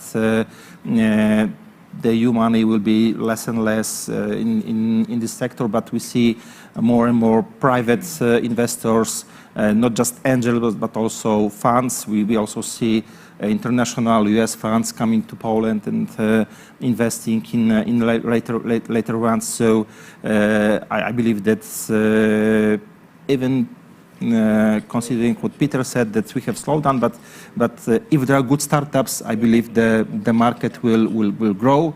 And the last message is that our startups from region are usually good in product, in technical stuff, but there is simply no experience, no good practices about scaling them globally. That's why I think that cross-border investment networking events like this are crucial to help them go abroad. So thank you for organizing this and supporting the region. Thank you very much. Peter, another comment about macroeconomics or Asia or what you choose? Or dogs. No. I want to compliment your country. Poland is what is not known, probably widespread, is the fastest growing country among the former Comecon countries by far. Poland now has a GDP per capita of 24,000, which is more than twice as large in high than Russia, just to give an example. This country is doing an incredible job now with the refugees from Ukraine. And I think that this is going to enhance your position and place in Europe in an unbelievable way. Second, your neighbors and the drain now from Russian engineers, IT people leaving the country, going to where? Going to Ukraine or going to Poland, going into the Baltics is going to be an incredible push for an opportunity, an opportunity and a push for Europe. To say that for that what is coming and what is lacking in Western Europe. And let me make a third remark. What's important for angel investors to understand? One thing is, we all are happy to say IPOs and all this. More than 50% of the IPOs of the last 2 years are, as we are speaking now, underwater. That is, their valuations on the stock market is below exit price or introduction to the markets. What does it mean? It means that it will take quite a while before that kind of a hype will be back, where people just grab, if it's called IPO, people sign off. So we're in for a bumpy period, no question. It's going to be a long haul. It's longer than it was in the last 10 years. And this is just maybe a warning for all of us to fasten seatbelts. I think that is probably the shortest you can describe what people say. And maybe there was a very famous economist called Sterling Moss. And Sterling Moss once said, if you think you have everything under control, you probably simply are just not driving fast enough. That is the opposite to what I said. So we will have both at the same time. On the other hand, I think there's so many good news in this world because the world is becoming more and more equal, and that is the dissemination of entrepreneurship will spread. And I'm banking on, and you said, and this 70% of the people is like India, in Nigeria under 21, I think. In the European countries, it's the other way around. So maybe there is a lot one could learn. And the last point in terms of what's up to in the markets and business models is, and this is one thing for Europe, and there's also for Poland and Czech Republic and all this, with a strong industrial base, that this is the last hurrah we may shout, because the consumer market and all these models, B2C, I mean, this is gone. There's no way for Europe to be successful. But we could do that in industry, but we got to be very careful that this is not going to be grabbed by Chinese and Vietnamese and other people in the world who will do that, and they won't take care of the Europeans. So I think there is a huge field for Europe, but it's also one of the last chances to become into the modern economy. Thank you very much. Israel. Great, thank you. Turmoil or opportunities in Latin America? That and another useless facts that I also have here that I'm going to share, apart from dog ownership. Right. another useless factor you're going to find interesting about Latin America, Costa Rica, right? They have per 100 people, 169 mobile phone lines.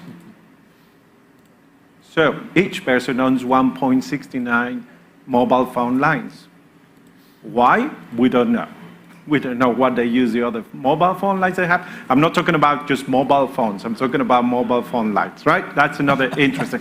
Now, so I love this type of, whenever I come on the stage with Tommy, because not only we compete to see who is the better looking one, but also we dress up on our ethnicities, which we are very proud of.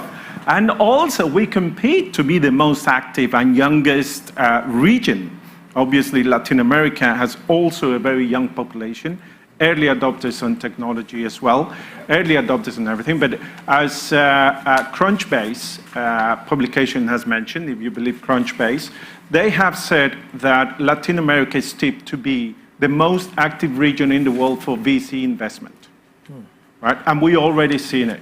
So in 2021, we had 3 unicorns in the whole of Latin America. This year, so far, we have had 12 unicorns declared out of Latin America. This is less than Israel. This is less than Israel, but it's also, you had your time, so now it's mine. Of course. I just wanted to confirm, because the first unicorn from Poland is thanks to Latin America, because they expanded there and they remember made that. It in healthcare. Yeah, healthcare. Yes, and also this is what makes it such an interesting region. So another point also is this next 18 months, we have, obviously, we're starting to do a lot of data now in Latin America. Angel investors, VCs, is become very active. Most of VCs early stage in the US have now got offices in Mexico, because they're keeping an eye on what's happening there. And obviously, because the dollar can buy more equity in Latin America that they can do in the US right now. And they have a very, very clear market of growing as well. So in 18 months, we have already identified 10. Yesterday, somebody mentioned unicorns, right? So they're coming. That's another early adopters in Latin America. Anything that sounds exciting in the ecosystem, we adopt the term. So we have 10 unicorns. These unicorns that are going to be unicorns, because they already identified the investors that are coming into it, the 10 of them are led by women founders, in a region where we also have great challenges with female entrepreneurship, female co-founders, female investors. So in Latin America, it's a lot happening that not many people around the world get to know, because we really are a very large region. And everything is happening. Most of it goes from the US and Canada coming into Latin America. But we are also looking now for cross-border syndication of investing. And part of that is the reason why also I'm in Europe, because we're doing Pitch at the Beach in Portugal next weekend. And it's an event that was born in Mexico. It was born in Latin America with the Latin America vibe, with the objective of connecting investors and entrepreneurs as human beings, first of all. Not as I'm coming to you because you got money, I'm coming to you because you got knowledge, I'm coming to you because we are humans. We need to be more connected. Yes, we mentioned a lot about mentorship, but how much do we really do it? How much time do we really give to somebody to do it? So that is part as why I was invited, and I'm very grateful. But I want also the entrepreneurs to know that they come to Mexico, come to Latin America to Pitch at the Beach, and you will also find an opportunity in the market. There's a lot of European startups moving to Latin America, especially those ones from Spain that obviously they find a whole continent, apart from Brazil, that speaks Portuguese, that speaks Spanish. That's a great advantage. That is an advantage of the Africa region, where you have 2 or 3 different languages in different countries. But it's also a great opportunity. So I'll just leave you with one last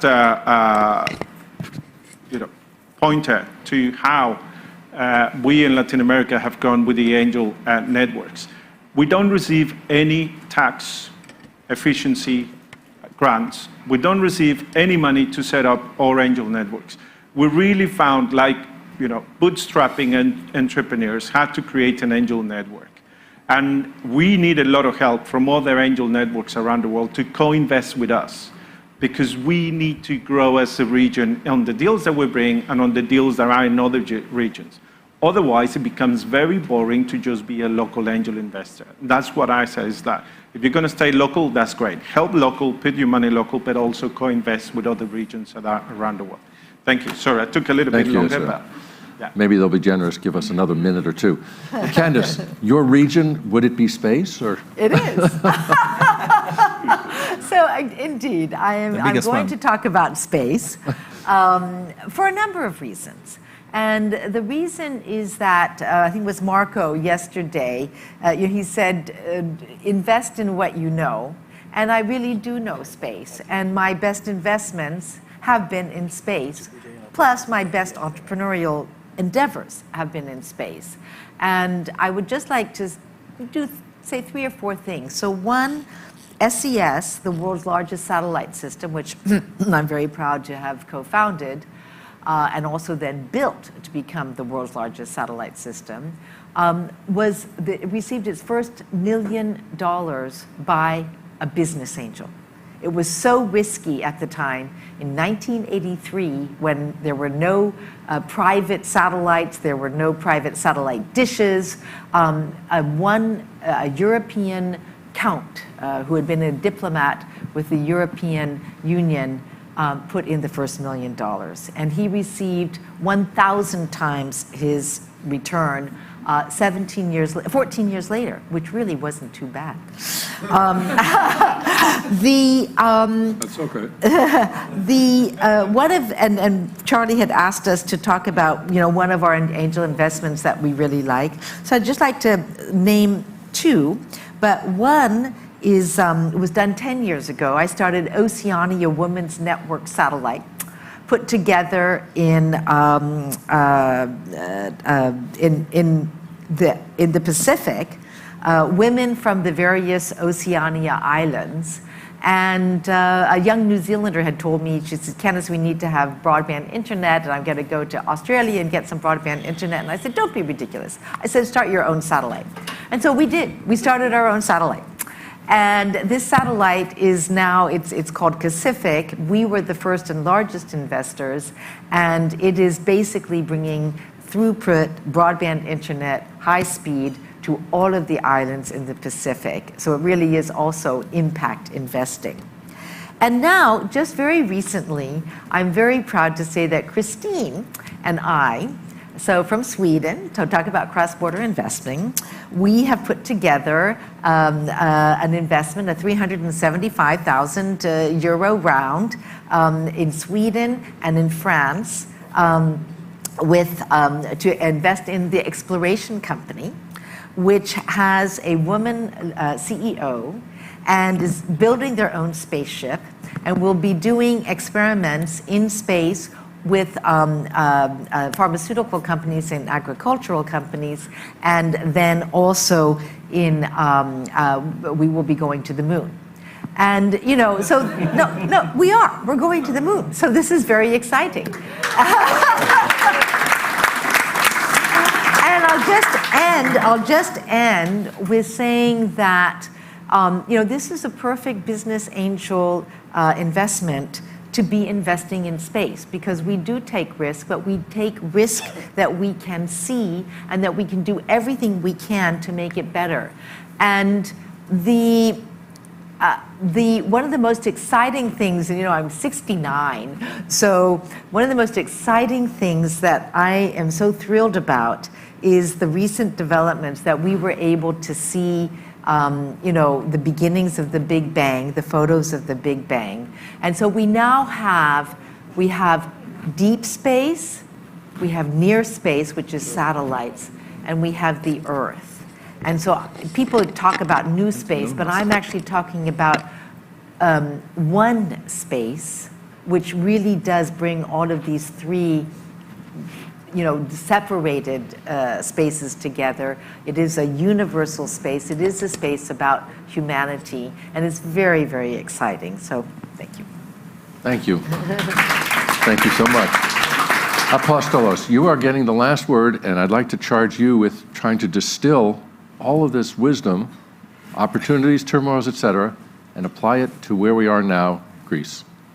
Yeah, I mean, opportunities, first of all, I think I will summarize what I heard because personally, as an angel and also as a fund, we have invested in many regions. So I was involved with a couple of successes in Poland. As an angel investor, we've invested in Africa and North Africa, unfortunately. Mexico, a few companies, Colombia. So I think one thing that is important to summarize here is that opportunities, there are many opportunities. The fact that we have become more globalized, the fact that we have great people here who have done it and who are open to share their deal flow, their network, is exactly a testament of the size of the opportunity that exists. And we, as a fund now, have seen that, and that's why from Greece, we're investing in Latin America, in Middle East, North Africa, because we have come across great people, other founders who opened up their network and made introductions and referrals that allowed us to continue to expand this. So I think this is very valid also and valuable as an insight for angel investors, that it's all about the network, building a network of trust with other angel investors, that this will allow you to have access to opportunities, which is not only, of course, about the returns, it's also about learning, about having impact. So I think right now we are in a difficult times, but in reality the flywheel is already going. So there is no turning back. It's up to us to take advantage of those opportunities. So I think overall, despite the difficult times, I see things very positively. The only threat I would say, which is not a threat, is just a realization that we all have to make, is that exits will take a bit longer, the results of our work will take a bit longer, and we all have to work a bit harder. We as investors, the founders we support, they have to be a bit more patient, which is actually the typical thing. For all of us who have been on the entrepreneurial side, I think we realize that things don't happen easily. They used to happen a bit more easily in the last couple of years. I think it's about getting back to reality and realizing that things don't happen as easily as they did. Yeah, but so overall, I think we should be feeling very optimistic and happy.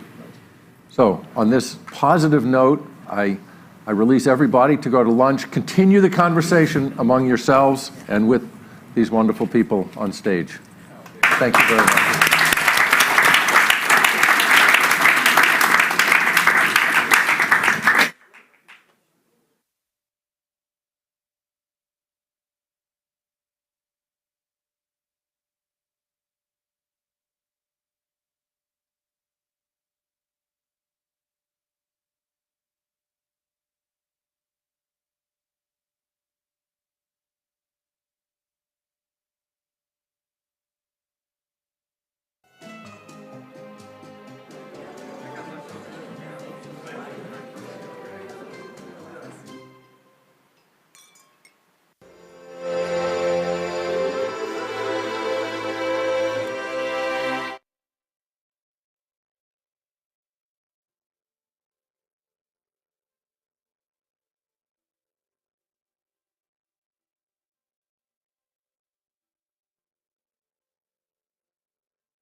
I can take the place of Borjana. Now I'm Borjana Bereva, and the show starts after the lunch. Thank you very much. I hope you didn't eat too much, so not to sleep, but we have an excellent speaker, but there is no way you can sleep now.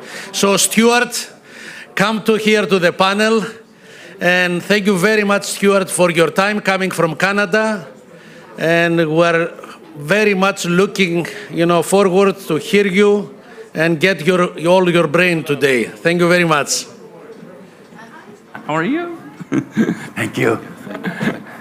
Oh, and I got to learn how to use this thing. I'm guessing green button. You gotta. Just look at No. Oh, that's me. Yeah, it's That's you, good. and if you click, There we go. Okay, we're set. so you look there, Excellent. we look the other one. Good. Well, good afternoon, everybody. I love this speaking time, right? It's the post-lunch in Greece, 32 degrees. This is the challenge. And so the usual joke is there's a speaker, and this isn't, the last is later on. So there's a speaker, and he's the last speaker of the day, the conference on the third day. And he comes in, and there's two people in the room. And he goes, I really appreciate you're all here, but there's only two of you. How about you come forward and we'll just, you can ask questions. And the first person says, well, I'm actually the person introducing you, so I don't have any questions. And the second person says, and I'm the person thanking you, so I guess we're done. So at least the turnout's better than that. And I do want to give a quick shout out. The Economist picked my city where I live in the Canadian Rocky Mountains as the third best place to live in the world. I'm very happy about that. After Vienna, I was about to say Selma, got that, and Athens was 73. It was one of the highest placement changes, improvements. So congratulations. It's nice to see all that growth and all that expectation is here. Not really. It's got ways to go, Ways to go. So I was going to do a whole thing on trends and what's going after COVID, but Marcia has to ruin everything and show up with the 4 horsemen of the apocalypse. And then I'm talking with Charles, and Charles goes, this is the third... That's okay. I'll be louder. This is the third nuclear winter of angel investing, so Charles takes my thunder on that. So literally, I have nothing to say for the next 11 slides except everything sucks. But I do think it's different than that, and I think Marcia said this too, and Charles as well. When we talk about the third nuclear winter, I'm stealing from Charles here, is that when we got out of I used to be young and cool, and so I sold my company in '97, got into angel investing 2002, 2003. That was a really stupid time to start an angel group, you would think. And yet, I got the benefit of being 31, 32, starting a group in the middle of nuclear winter. And then the next time the winter hits, it's 2009, right? There was not a place. If you hid your money in a mattress in 2009, the rats would eat it. There was just no place that the capital was safe. And that was a form of winter too. But interestingly, in all those winters, becoming an angel investor and following the Silicon Valley model, my government sent me down to look at how they were doing things in the valley, and how on earth, oh my goodness, how would us poor little prairie Canadian kids get the attention of all these Silicon Valley investors? And you think about all these early strategies we all used, if you're not kind of from New York, Boston, or Silicon Valley. You've used them here in Greece as well, which is, let's get a raiding party. We'll send the raiding party to Silicon Valley. We'll talk to the diaspora. We'll beg them to network and let us connect. And then what we'll do is we'll trick them into how cool it is to come to Athens, 73rd in the world, and they will invest because our companies are so cool. Well, we did that. 9 other Canadian provinces did that. 100 American cities like Cleveland, Dayton, Ohio, and 132 countries all had the same strategy in 2002, which is how do we actually get the valley to pay attention to us? And then the next nuclear winter hits, and we're kind of, by the way, this is so off what I was going to talk about, so be afraid. I'm glad I've got, I literally have 8 minutes left already? No, that's what everyone's been doing, is ignoring this thing all of them. Okay, so what I'm going to ask is I call her Georgia now that I found, just cut me off. Like, it's going to be the easiest thing. So, but the second nuclear winter, the other change that was going on, not only did we try to emulate Silicon Valley, we also had the big lie. You know, VCs were making 20x on all their deals, and they were getting out of their deals in 5 years. And angel investing, when I started, was write a big check, put it on Black 17 5 times, and one of those will hit, because Lord knows that's what they do in the Valley. And then we went down, and again, picking on ACA. So now, okay, this whole Silicon Valley strategy didn't work for getting Western Canadian companies visible. By the way, this probably happens here too. We sent one of our companies, because we didn't believe we sucked. So we said, we're going to send our best company, the company that wins the provincial award.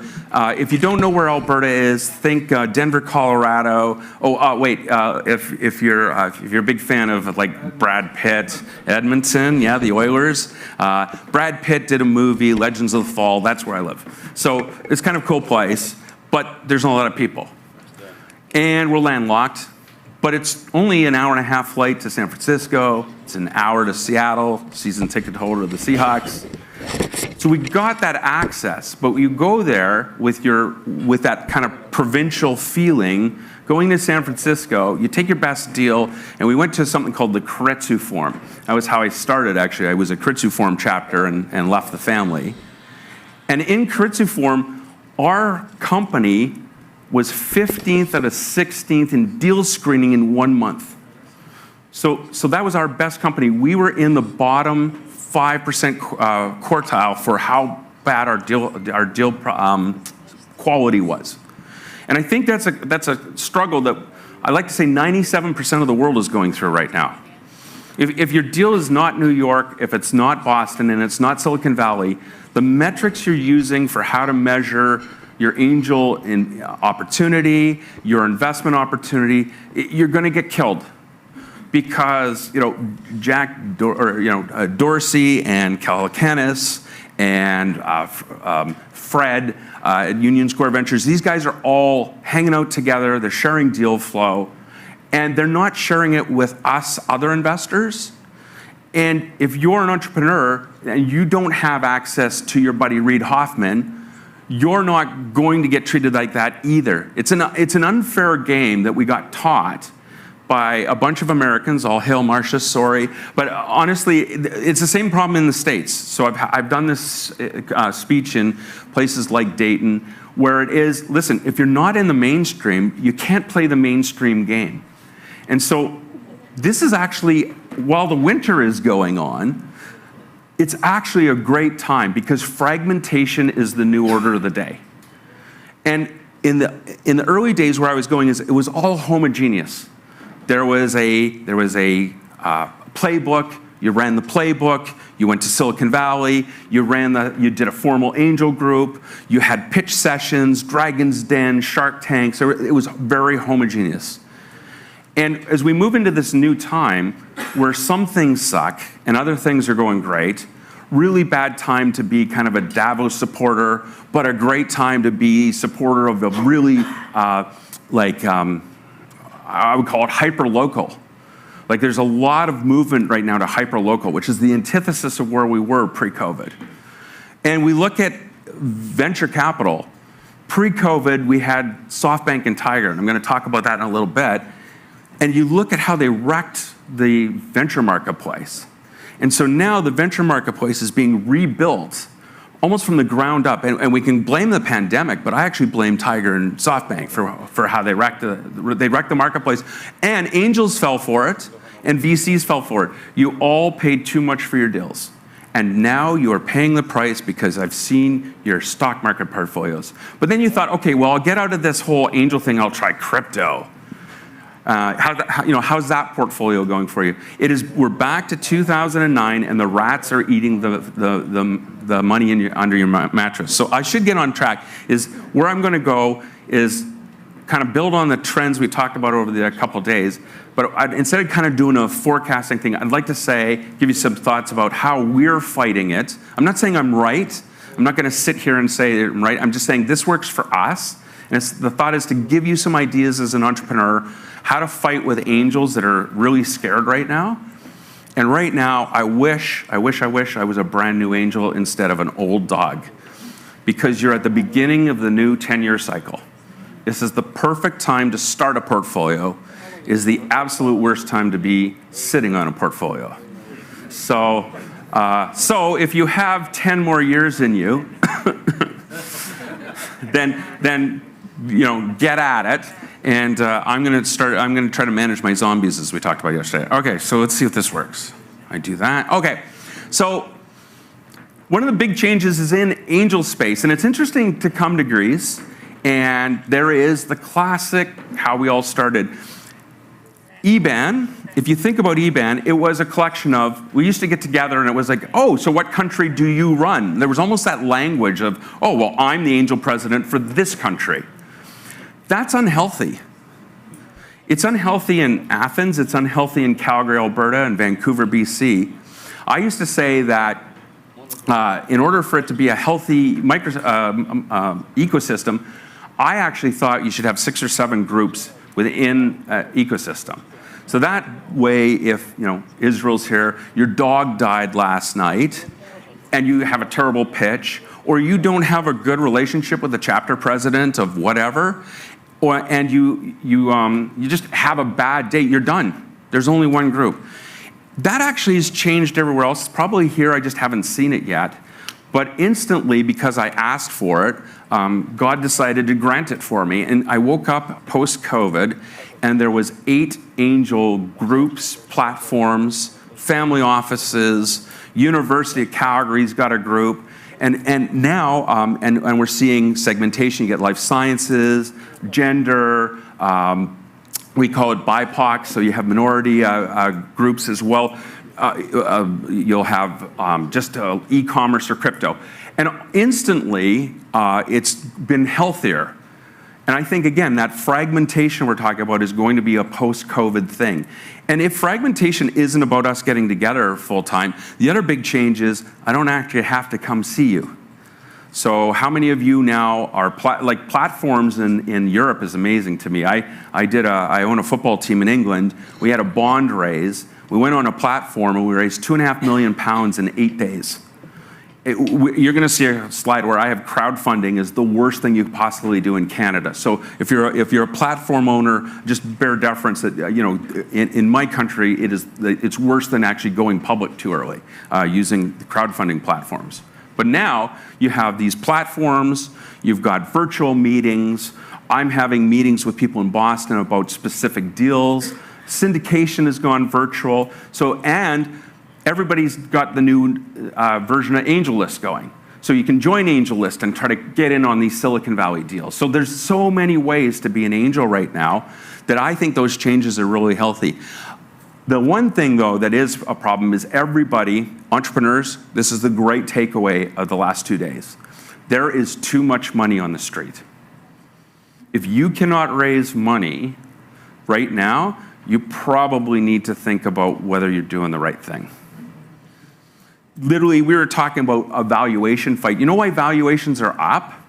Because people have too much money, and it costs them money to have the money in their pockets, so they'd rather have you working it, even if they have to pay too much for it. $1 billion in SoftBank's pocket, and they had to place it. And they just did stupid things with it. And 4 years later, they're now going, hey, I don't know what happened. I don't know how we got here. But we lost 60% of your $1 billion money. Really sorry about that. Blame Uber, right? And watch WeWork's show. But that's what's happening right now in the angel space. That microcosm is you as an entrepreneur are going around and everybody wants to invest in you. Because there's all these brand new millennials, they got some money burning and they want to do this angel thing because it's cool. Everybody wants to be a startup and everyone wants to be an angel. And I did joke, I went to my government and I said, hi, I want to meet with you about our new venture fund. I do realize that everybody, including my mother, the kindergarten teacher, is raising a fund. And he said, which application is that? I think I got 20 yesterday. Like, he was joking back, but the reality is in a population of 4 million, there's 19 pre-seed funds being raised this year in my province. You do that across 35 million people in 6 time zones, everybody is raising a fund. And that's a trend that I don't see it as much VC funds, but I'm seeing these micro funds and I'm seeing family office funds. And again, segmentation, fragmentation is the new playbook. I've already talked about SoftBank screwing the market up, but here's the thing that's really good for an entrepreneur is we are all looking for something that doesn't exist. Yes, they're called unicorns, but even more important than a unicorn is something called proprietary deal flow. Because the government has gone out in every country and they financed 42 accelerators, and the 42 accelerators all have a pile of money, and every one of them does a demo day. And then my angel group plus the 7 other angel groups all go to the demo days. And wait, did I mention there's 20 new funds? And we're all going to the same demo days, and guess what we're seeing? We're seeing the entrepreneur that went to accelerator number 1, didn't get what they wanted on demo day, so they went to accelerator number 2. So I get to see your pitch 42 times. And right now, the real difficulty is how do you differentiate yourself as an angel, but also as an entrepreneur? If your deal is so smoking hot that you're going to close in 48 hours, you control all of it. Like, I was talking to somebody today, and I was saying, I think I'd really like to get in, and I found out locally they haven't started to advertise their round. So I'm trying to carve out as much as I possibly can right now, because as soon as that gets advertised, I'm going to have to fight all the cool kids off, and I might get run out of my placement, or I'm going to come back and say, hey, I did tell you the valuation was 3.5 million. It's now 15. Because that's what happens, is that the valuations are driving up. And by the way, what have we just found out over the last 2 days about valuation? Valuation should not be going up right now. But that's the disconnect between macroeconomics and what happens in the microeconomics, where people have too much cash and know they don't want to plug it back into the economy. It has to go somewhere, which is overvaluing a lot of our startups right now. And then I have a thesis that 98% of the world can't be wrong, that I think the guys in New York and the ladies, New York and Silicon Valley and Boston are getting way too much airtime about how angels and VC should work. Because we who live in the rest of the world don't get access to Garrett Camp's New Deal, and I'm not going to get a $300 million exit. So we actually our thesis is actually to run 3 different plays. If I think you're going to have a $200 million exit, I will call you one of my 4 or 5 Black 17 investments this year. I'm going to go for the Silicon Valley exit, and I'm only going to do that 4 times. Then the rest of my investments, 15 this year, will be that small placement I'll talk about, where I actually don't believe you're going to make an exit higher than 8 million to 25 million in the local currency. So my entire play is completely different for the Silicon Valley $200 million exit and the local company that's still a really good company that I'm only going to make a little bit of money on. And then the angels in my group, they lied to me. I said, I'm going to start a venture debt fund. I just want to do this for fun because it's after lunch and you're already tired of listening to me. How many people believe debt is a form of investing?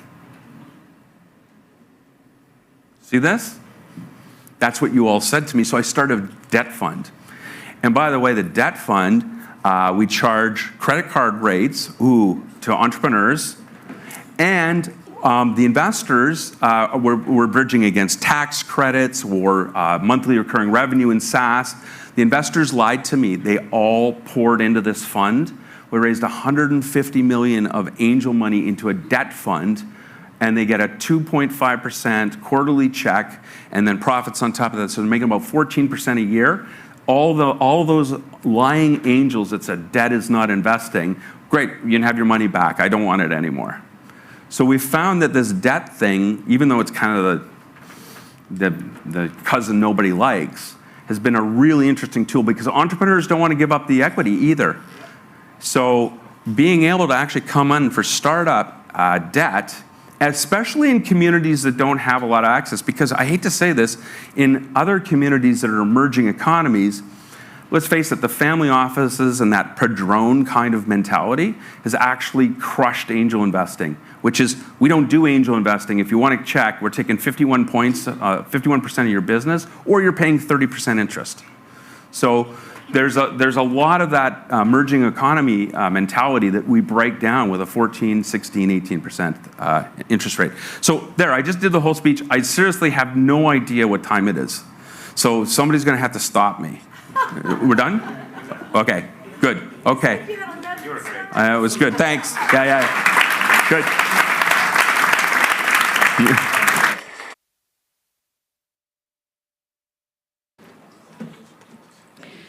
And now, ladies and gentlemen, we will hear a speech about broadening the startup ecosystem in Greece and Europe. Please welcome on stage the director of EGG, Mrs. Roula Bachtalia.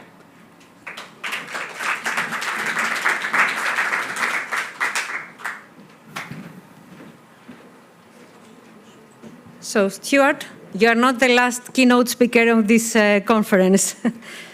Good afternoon, all.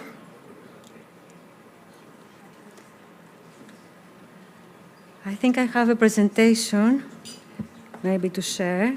That's wonderful.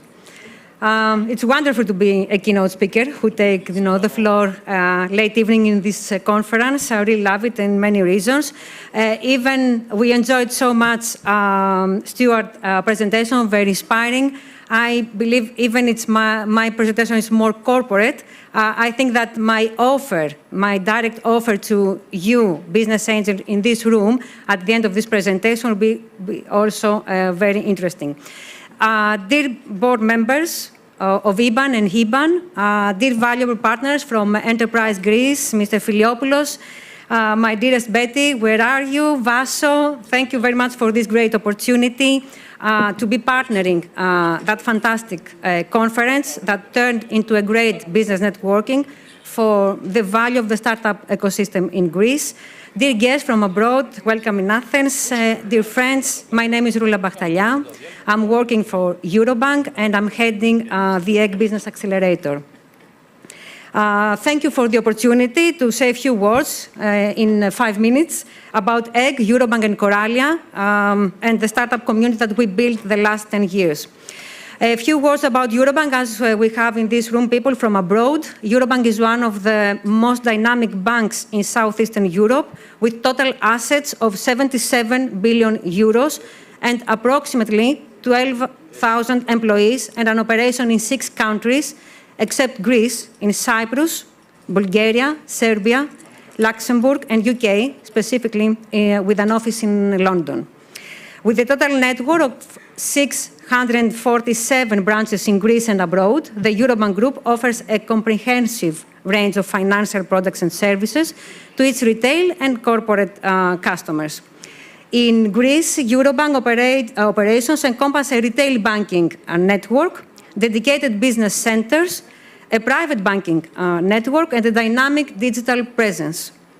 Besides Eurobank, stands our partner Coralia, which is supporting EGG since the beginning. Coralia is an organization that develops innovation clusters, and it's already supporting 3 cluster initiatives in Greece, a cluster in gaming and creative industries, a cluster in nano and microelectronics, and a cluster in space technologies, summing up almost 130 small, medium, and large enterprises. In 2013, EGG started its operation as a corporate social responsibility initiative by Eurobank, but today is a business accelerator and is helping startups in Greece to operate in a global market, giving the appropriate tools to them in order to scale. EGG offers to startups opportunities for financing and commercial operations, mentoring, networking, and exporting activities under 2 platforms, the startup and the scale-up platform, and the cluster. The EGG Startup platform is addressed to newly born projects and companies. The scale-up platform is supporting startups and scale-ups that are looking for their next funding round. and the cluster in tourism and culture sector that brings digital transformation practices to large corporations. Today, more than 1,000 entrepreneurs have been hosted at the EGG facilities for at least 1 year, and they formed 275 startups. 150 out of them, they formed a legal entity, and they actively operate in Greece and abroad. Very recently, almost 2 days ago, another cohort of 40 startups entered the EGG Accelerator. Eurobank invests a lot in this initiative, as we believe that digital transformation of Greek economy will come also through the development of the startup community that might serve new technologies through different and innovative business models to large corporations and the society. Now, in which areas we are really very strong?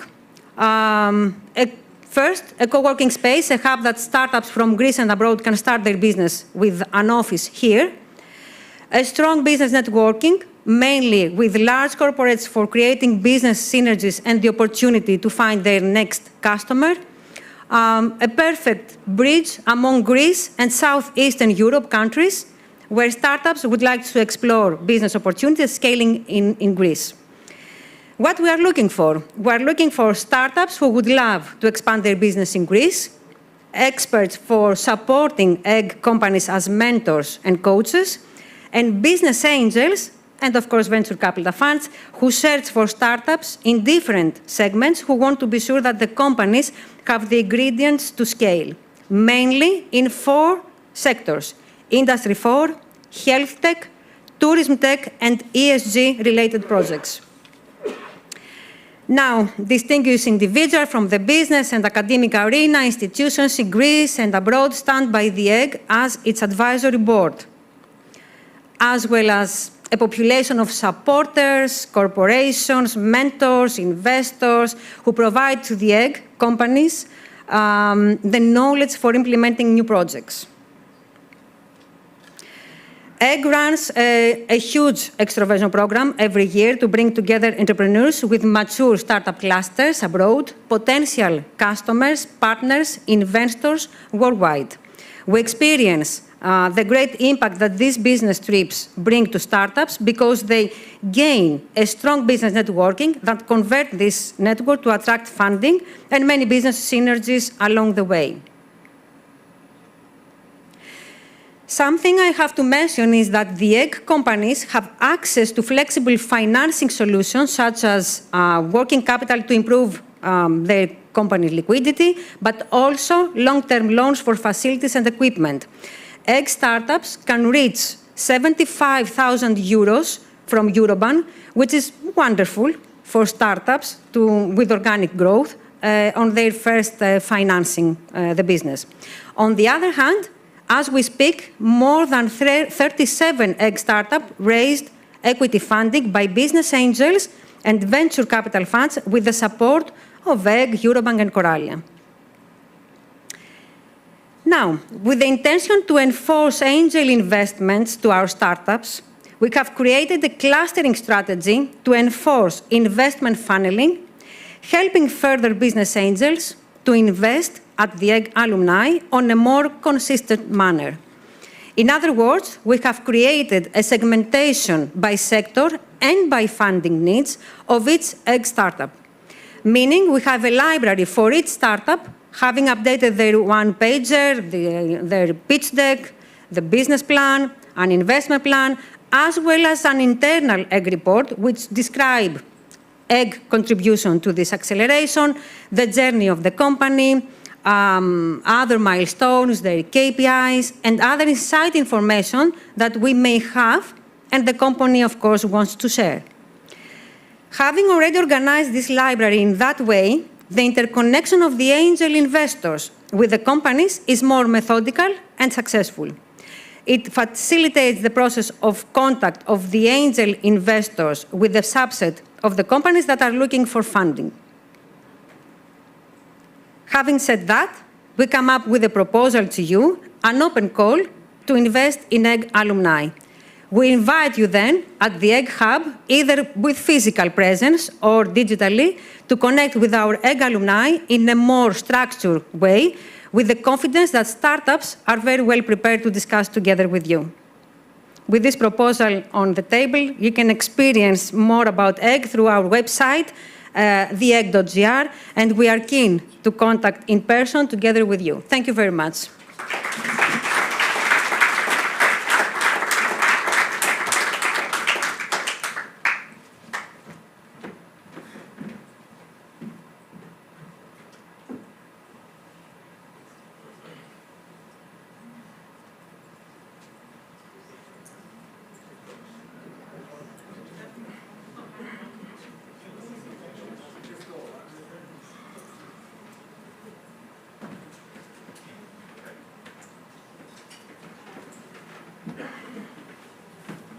All right, filling in here for Boriana, but we're going to get started now with the panels.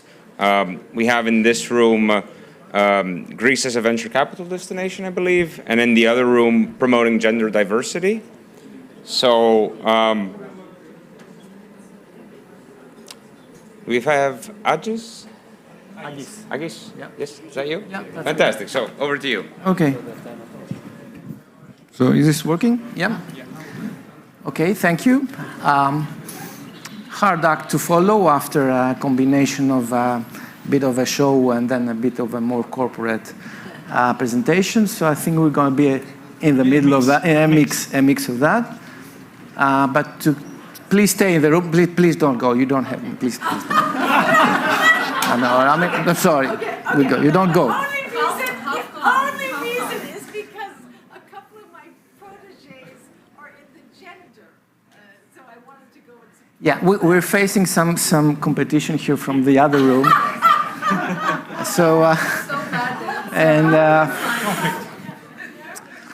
I think we have to blame the Hiban organizers for this, but otherwise they have done a great job. Okay, you can go, of course. Yeah.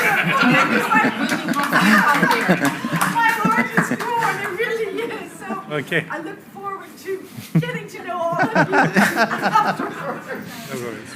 All right. Absolutely. So this is a great team, a great panel. I think we have everybody who's somebody in the Greek VC space. My plan is to keep this lively in order to not to have anybody else leaving the room. And in order to do that, I will ask questions and I will kindly urge you to give short answers. To the point. Yes or no is also acceptable. Okay. If not encouraged. Interesting. Okay, so let's do it and then I'm hoping also to have some debate, and that means that you are encouraged to disagree. Okay. Let's start with some introduction. We'll start with obviously people introducing themselves. Then we'll touch upon the topic of the coordination of VC funds with angels, and then a little bit on the current situation and how do you see, the nuclear winter. I understand it's called now. About myself, I'm here in my capacity as a Hiban representative. Hiban, Hellenic Business Angel Networks, is not just a conference organizer, but it's also an angel group. Of year to date, we have done 5 investments in pre-seed and seed. We averaged, we totaled actually something between $500,000 and $1 million. I think I haven't done their numbers recently. And we have worked together with funds in those deals, or we haven't. And we are eager from our part to work closely with the funds, and there will be questions to that respect later on. So let's go. Yeah. Please introduce yourselves and couple of minutes. Yeah. Max? No, very shortly. On my side, I've been an entrepreneur marketplace consumer startups, then angel investor in Greece and globally, mostly Europe, Latin America, Middle East.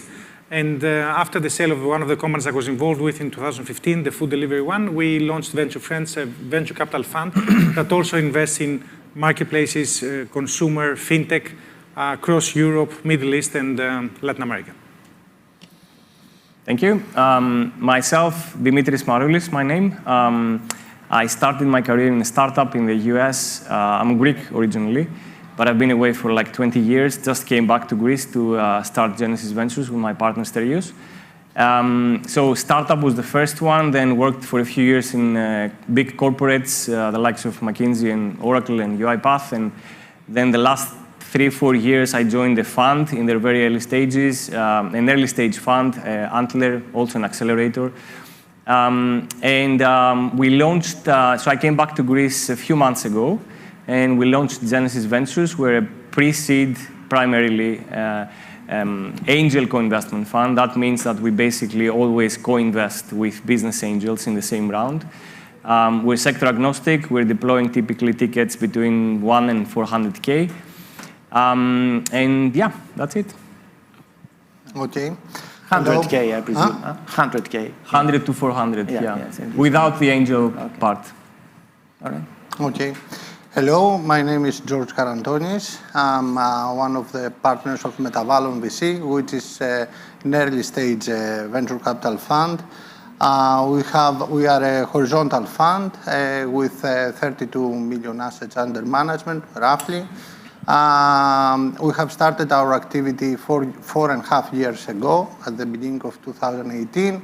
Right now, we have completed the investment period of the first fund. We have a portfolio of 26 active investments right now in various sectors. Our portfolio is progressing well. We have already one exit, and we are starting preparation for our next fund, hopefully in the next 3 to 6 months. Hello, I'm Katerina Pramatari. I'm not in the next room, I'm here. We need one woman here. So I'm a partner in Unifund. With Unifund, we started 5 years ago, almost. We are a big team. We have 23 investments with our first fund, mainly seed investments. The average initial ticket has been 350, but we invest from 200 to 1 million. Our 23 investments are in, many of them, 7 of them are in the research space, so we focus a lot around university and research space, and the rest are software, data space and IoT, but also what we call business innovation, so we focus a lot on business innovation, revenue creation, working a lot with the teams. And we continue now in the same space with the same strategy with Unifund 2. Hello, my name is Panos Papadopoulos. I'm one of the 2 partners at Marathon Venture Capital. We are now investing out of Marathon 2, which is a 70 million euro vehicle. We are like an Israeli seed fund. So we do things like cybersecurity, data, dev tools, but instead of Israeli founders, we do Greek founders. Before that, I was an entrepreneur. My last company was acquired by a Silicon Valley company called Splunk. And I was super active angel investor after my exit till the formation of Marathon. And that's it. Thank you. I told you it was a great team. So let's hear a couple of thoughts that you may have about how you want to work with us, with not just Hiban, but any business angel, basically. And well, how do you see this working? A couple of thoughts, really, not more. Yeah. And then I'll ask you some direct questions. Quick take. On my side, and actually me, the same way that some of us here have been and are angel investors as well. So we all know that the more people on the table, the better it is when it comes supporting a startup.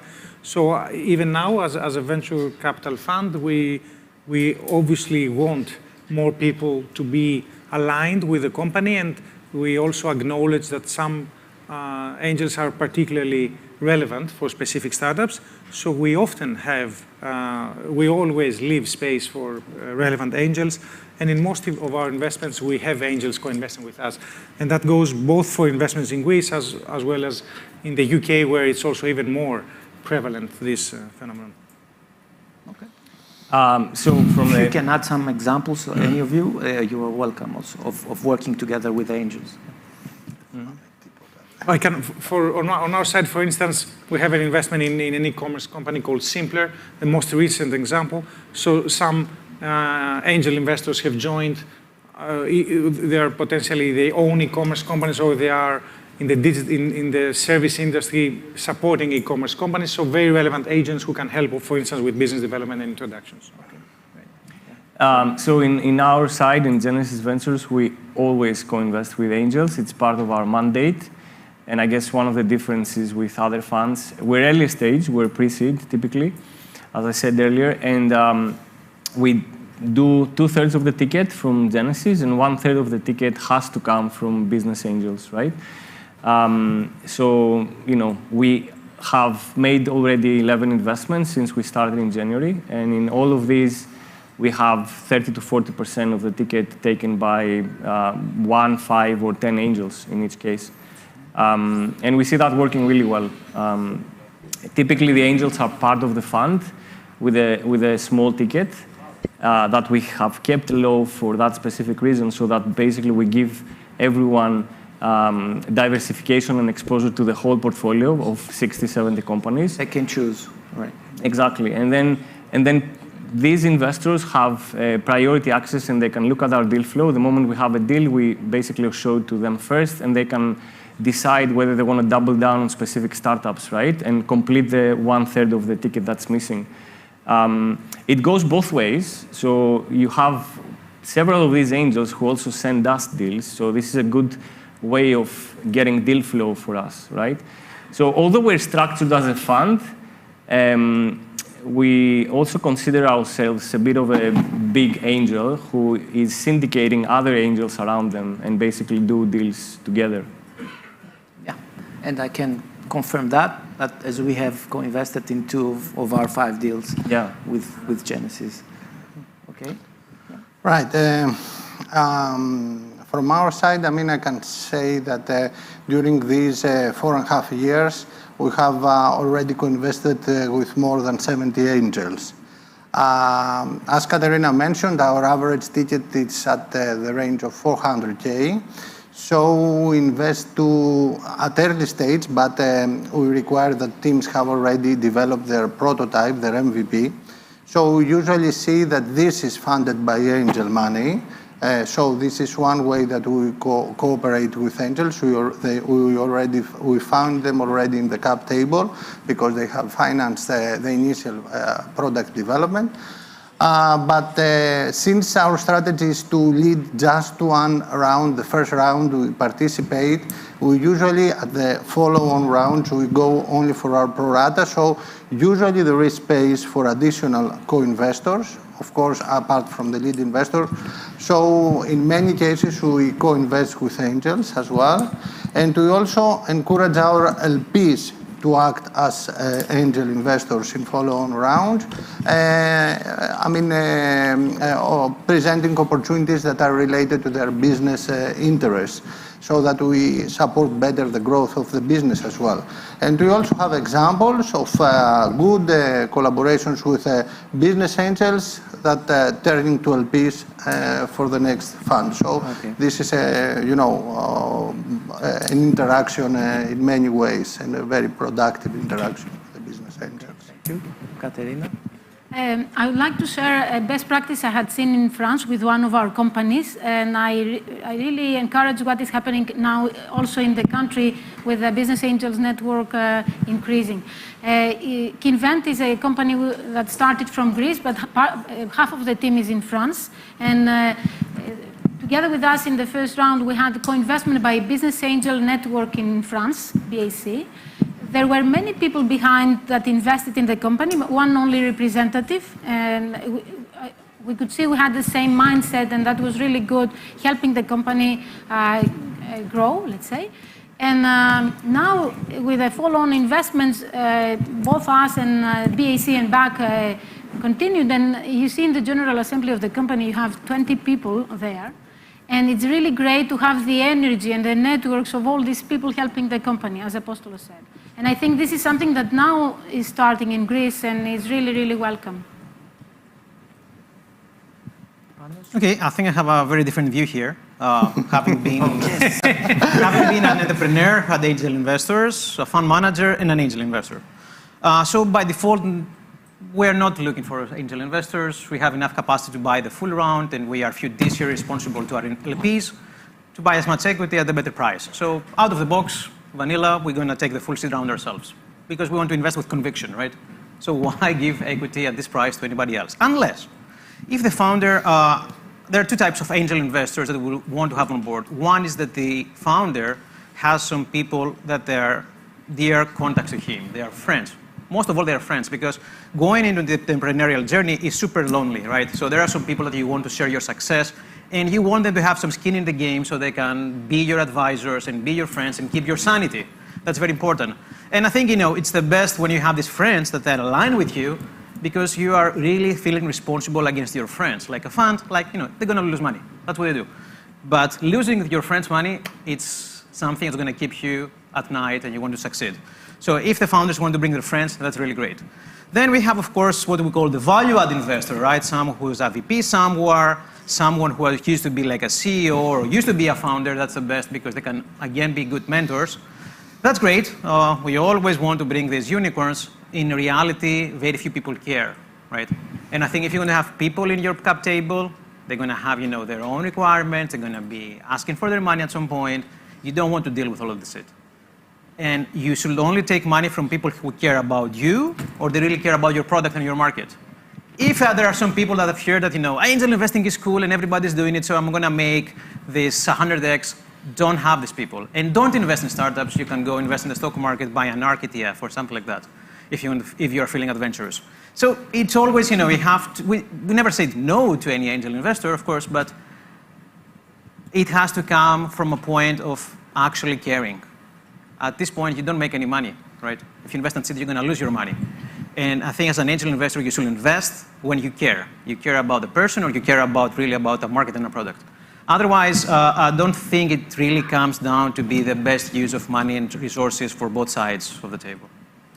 Can we have a debate or compliment or? Of course you can. I just want to say thank you for being so open. I think it's very, very healthy. And the debate is, there is a question also for our panel, whether there is enough deal flow, whether there are enough cases.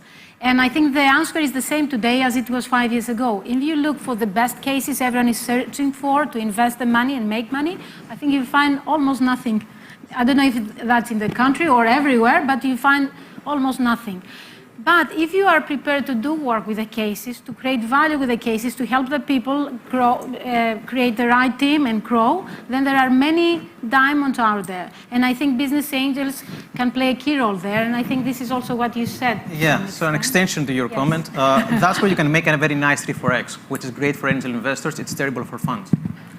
But exactly. So I think that we're all aligned here that if it's a deal we're really passionate about, then the criteria for allowing an angel will be very strict. But still, I believe that there is room for angels just because as VC investors, let's face it, we're inundated with responsibilities and with many startups we're supporting. Sometimes a very relevant and passionate angel is worth this smaller exposure that we're going to get eventually in a startup. Can make more work than what we do. Sorry? An angel investor can make more work than what do we do? Because if an angel investor invested early and the company can get to this 3-4x, maybe the fund doesn't care so much about the 3-4x, but the angel investor does, and he might be more of a catalyst for the company than us sometimes. In that case, yes, for sure. Case, so for those cases where things don't go well, that's another... well for us. Yes, for us, exactly. But there are also other mixed strategies with funds. So you can have 7x your money with other strategies as well. So let's not debate. Well, I think obviously it depends on your fund strategy, and some of you are more early stage than others. That's important. And then, of course, it's a case by case, right? I mean, we all agree to that. Yeah, but just to be honest, in the very early stage, we're never certain that things will be successful. So in a way, we're hedging a bit by getting more people on the table who can also help. Yeah. Especially people who know about the specific domain, they can add their expertise, they can open doors and make connection with a startup. We have cases of, Greeks in diaspora who know that sector really well and they can make international connections with customers to startups, right? I guess we don't disagree. We need to have angels who know what they're basically getting into and have the right expectations as well. Objection. So everybody wants to be an advisor, right? It feels good. It's not always the right thing. So case in hand. One of my first angel investments where I invested because I was really a very good friend with the founder is Polfis. Some of the early investors, they wanted to be helpful. They were taking them to make things with Cosmote. Fucking waste of time. Yeah, but isn't that up to the founder to say no? That's not my priority. First-time founders, they are saying, okay, that's helpful. Let's do it. But that's why they have a VC, and that's exactly to tell that's them where we come in and say no, you shouldn't. We've been there, done it 10 years ago. Yeah. So yeah, the angel, the first-time founders, they think every help is good help, right? Yeah. So that's where the problems might arise. True. So if you're a really good founder, you do due diligence for your angel investors. Like, true. What you describe me as help, maybe that's not what I need.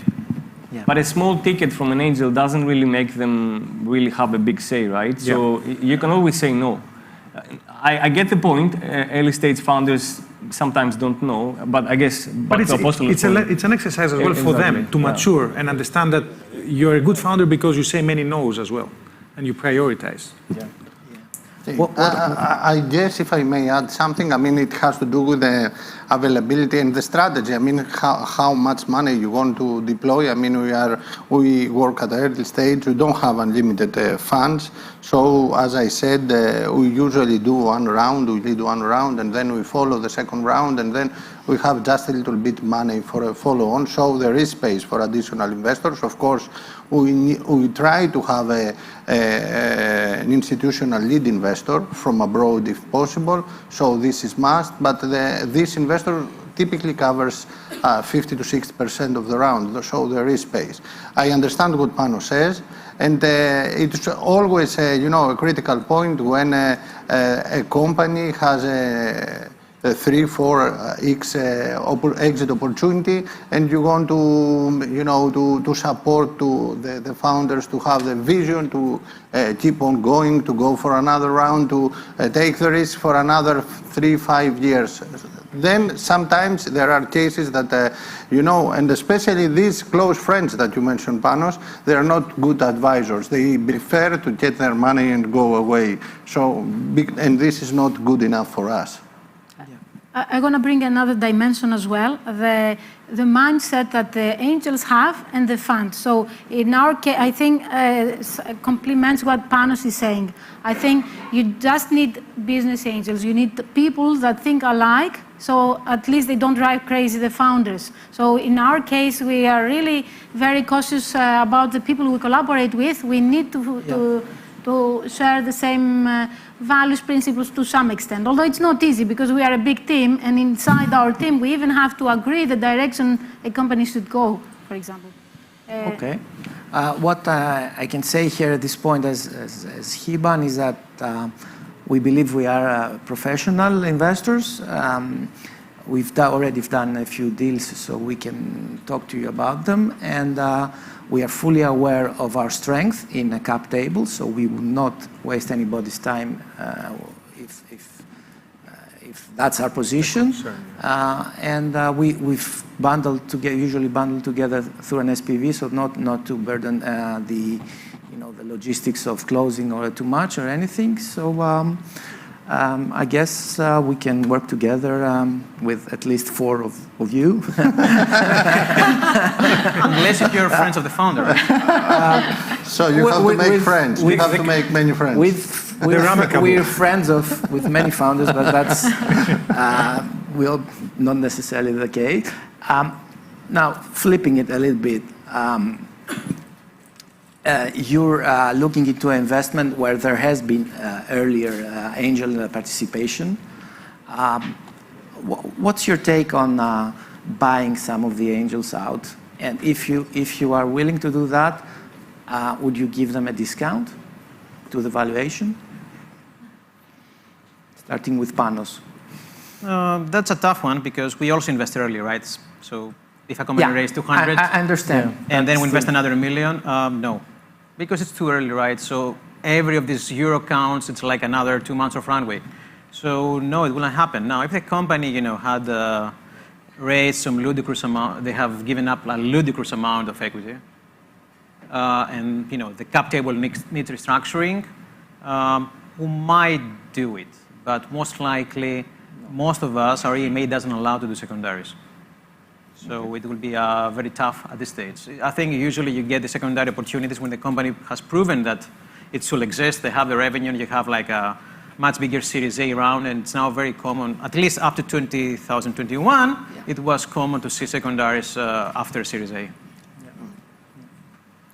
Anyone In our You're case, we're earlier not. stage, some of you, so I think. Yeah. I think those who have public money, we are not allowed again to do secondaries, or to some extent. But for me, the ideal scenario is the company to grow, to have revenues and, if possible, profitability, so the company can buy early investors. This is distant future. No, I really Profitability.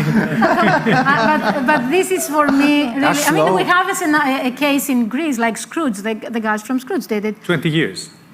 Great companies, Yes, don't but get me wrong. But for me, it's a great scenario. Develop great companies, the companies to be able to buy their early investors I think and give the equity the to comment them. would be great if you were an angel investor, because we're discussing about IRR, right? So you need your money, and you need it in a shorter. Yeah, in a space, in a period of time that's reasonable.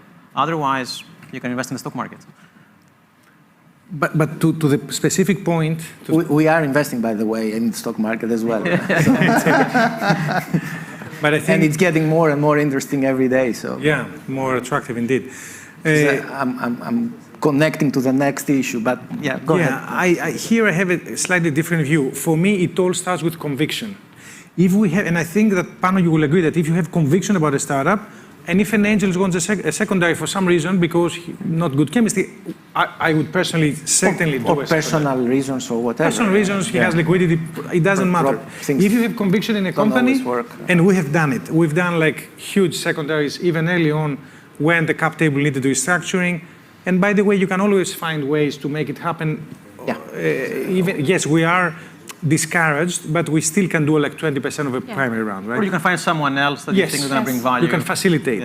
Because it's in the interest of the investor to have a cap table that is streamlined, people who are aligned. So if an angel investor wants out for whatever reason, that means that he doesn't want to be part of the journey, so it's better to get him out. Yeah. Well, I think for us business angel in the group, the message is clear. You have to be patient. Or you can sell it to another angel investor. That's my best angel investment was through a secondary. Okay, that's good advice as well. Okay, let's move on. I think my goal was to finish before this timer, so we have 8 minutes left. Let's hear about what's going on. Nuclear winter, we heard. I mean, there's clearly not any signs of winter out there. It's more like nuclear summer. So threats and opportunities. Let's try to be a bit more specific. Let's say, compared to November last year, what has happened? Are you seeing? Is the deal flow stronger or weaker?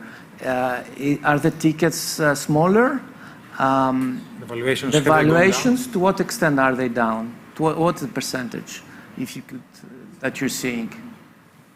Let's hear it, yeah. I mean, from our side, I think the deal flow is increasing, but that is also a result of the fact that there are not many investors willing to invest. Okay. And I'm sharing a view from the European ecosystem. Okay. So I think it is expected. We have talked with investors who are openly saying, we're not going to invest until the end of the year. Let's see where things settle. And yes, this is more prevalent in the later stage rounds, but we also see it coming downstream to earlier rounds. Okay. Same here. We're pre-seed, so even earlier than these guys, typically, deal flow has increased by a lot, I think, in the last couple of months. I'm not sure to what extent this is also because we're a new fund and basically we're becoming more visible, so that happens naturally. Valuations are going down. I can't say exactly percentage. It depends also on how advanced the startup is and whether it's pre-seed or seed or later. But I think many people are basically on hold, right? They're waiting for a few months, see what happens.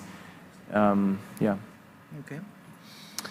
About the deal flow, I cannot say many things because we are not actively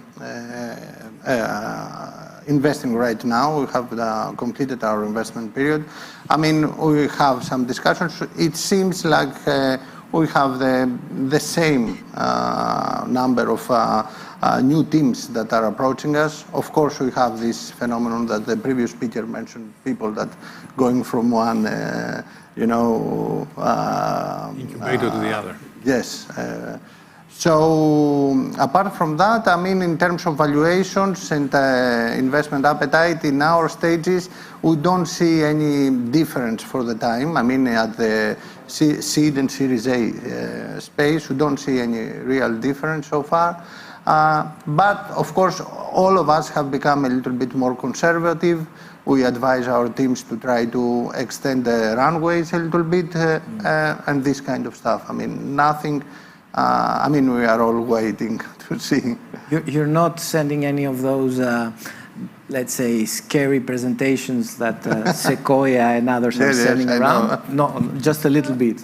We are. Yeah. You are, but he's not. No, not that dramatic.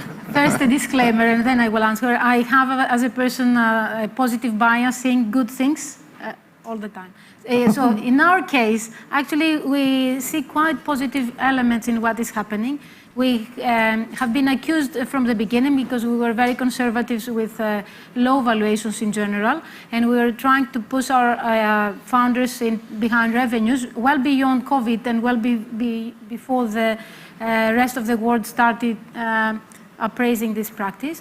So, and we continue with that, a lot business-minded. I don't know if it's good or bad, but we are like that.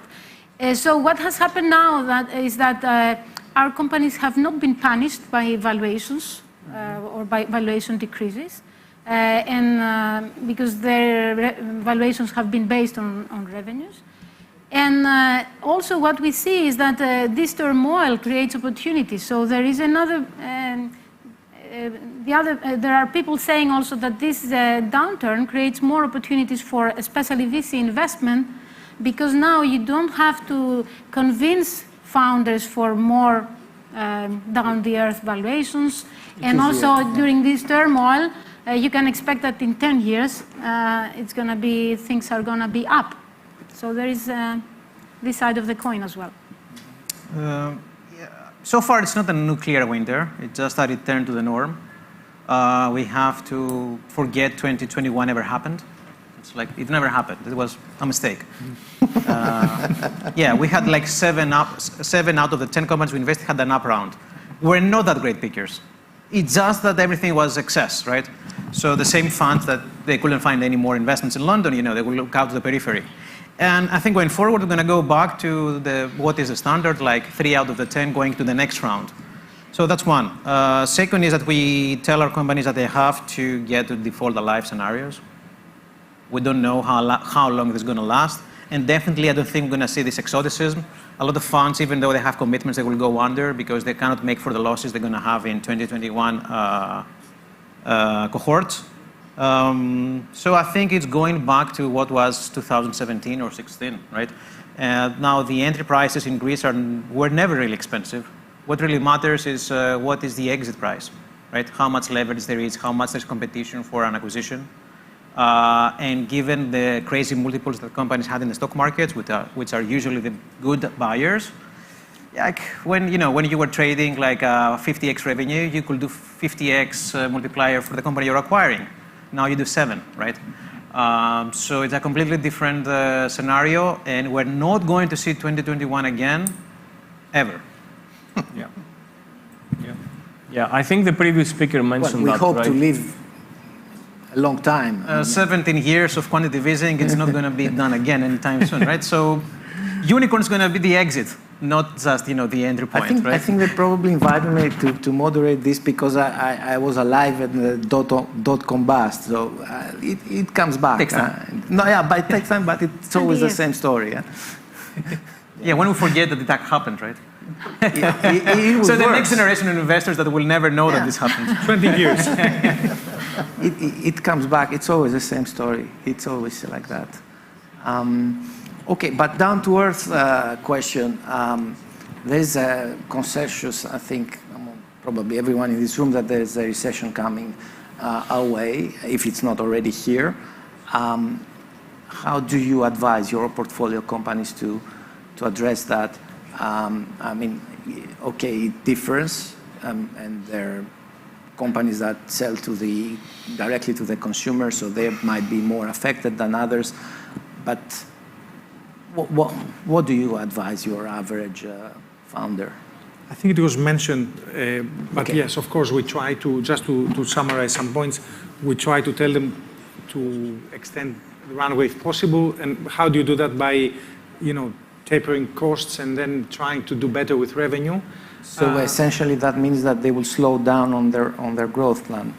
Not There's no necessarily. magic formula, right? Well, it depends on how focused they were on efficient growth. If they were growing at unit economics that didn't make sense, yes, that means slowing down a bit that growth. I think we have all been fortunate to live in an ecosystem that was always very disciplined. And always startups that have started from Greece have been focusing on unit economics. They never had ample, easy access to capital, so they had to work on the unit economics and on sustainable growth. So I guess it's a return back to normal, where maybe some companies have exceeded a bit, have felt a bit more easygoing with investment in growth, but now we have to come back to more sustainable growth. So it's normal, it's not a full-blown recession. Yep. You're of the same view? I don't know.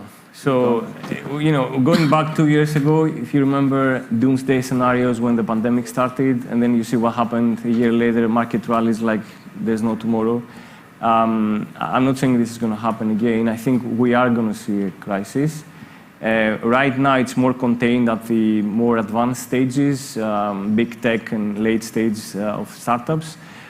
So far, we haven't really seen a lot of impact on the very early stages, and I think it's the other way around. If you're an early stage founder or you're a new fund in the early stages and you're building your portfolio now, I think it's a good time, right? Because the next crisis, you mentioned that, Katerina, earlier, it's probably going to be in another 10 years, which is when the exit should happen. Just before that.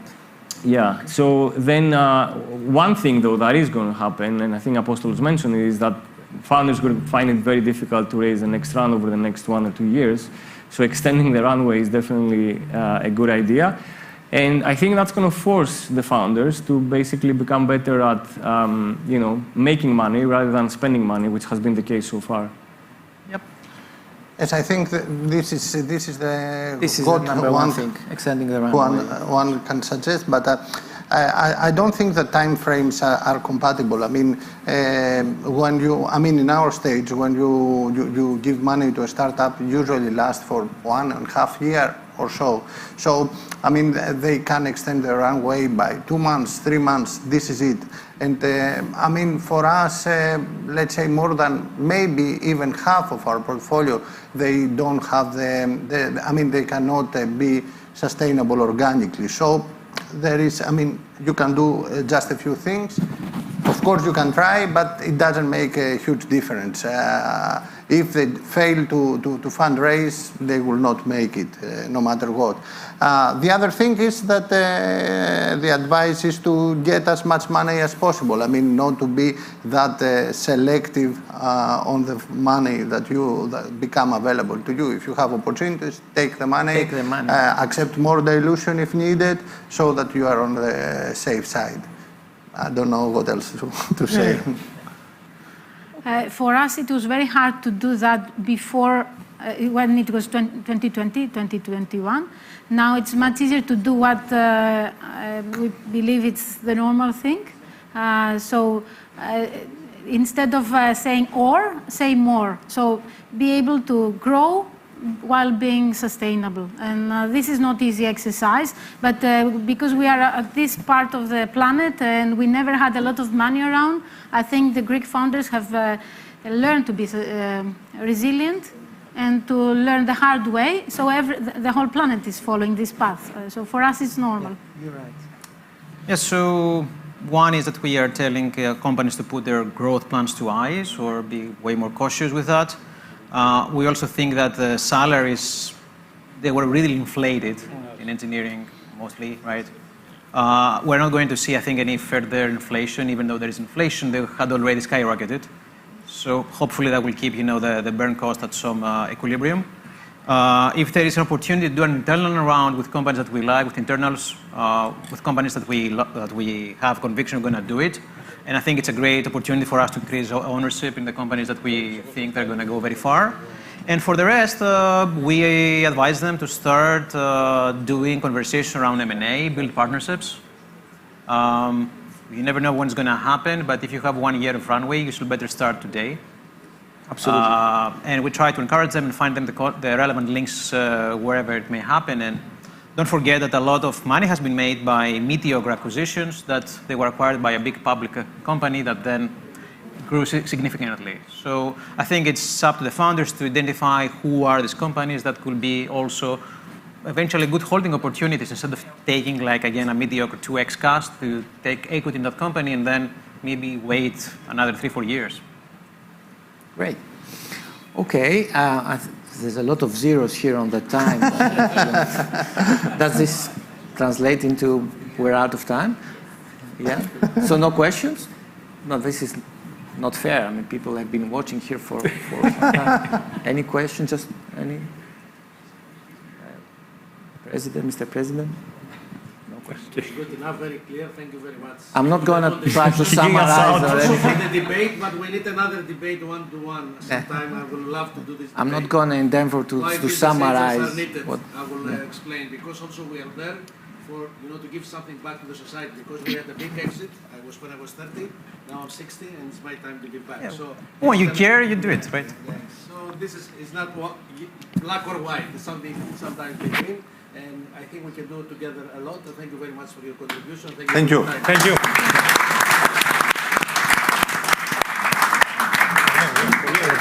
Ευχαριστούμε.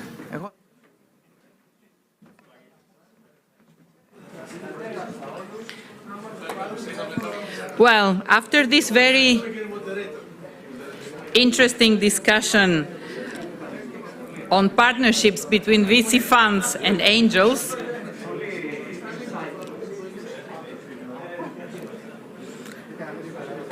we will go to our next panel that will talk about cross-border investments. Please welcome on stage Mr. Peter Brown, board member of IBAN, and his panelists. I would like to remind you also that we have parallel sessions and panels in both rooms until the end of the conference.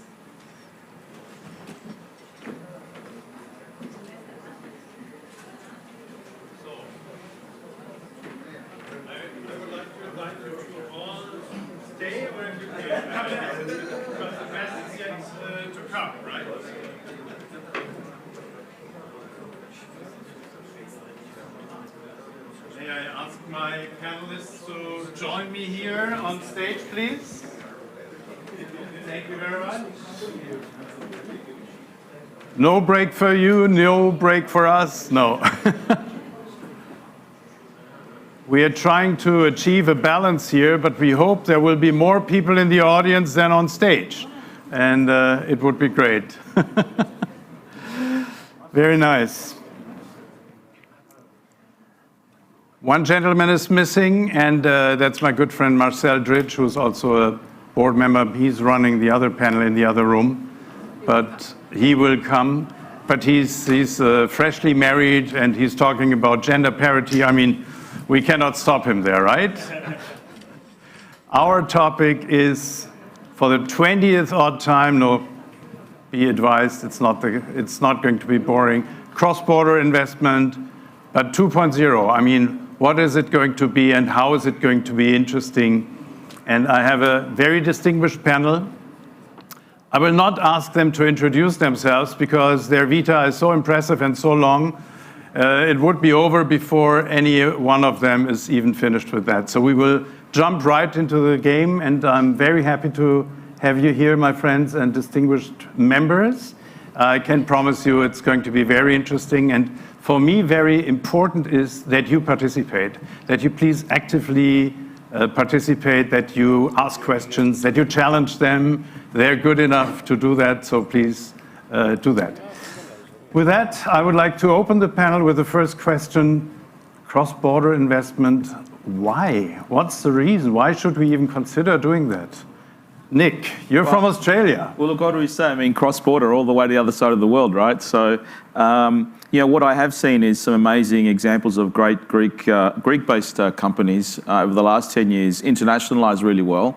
And there has been, the only way to do that really well is to actually capture and bring to the table international capital and expertise to make that happen as part of de-risking the process, right? And learning from many involved in new markets and new evolving ecosystems like this one. So, but the big question that gets aroused from my point of view, it's not just about investment, it's also about what cross-border organizational execution means as well, which is another discussion in itself. But that's a big topic for me. That's a big topic and a fantastic topic. Rui, you have started to help in executing cross-border because you created structures around that. Maybe you want to answer a little bit to Nick here. Okay, thank you. So, yeah, I think we have, with cross-border, we have something that we can have on the, in top of what we have locally. And this means quality of deal flow, diversity, novelty of different startups that we can have if we invest only locally. But we think that that's not only a course, because this is something that must be prepared. So we need to have some structures that can support this cross-border in order to be a curated cross-border. And I think this is something really relevant to have to guarantee that the possibilities to invest on cross-border, they are somewhere from the other side that are aligned with you on the purpose, but only on the business. And if you have some type of structures that can help you, then must be much easier to do that.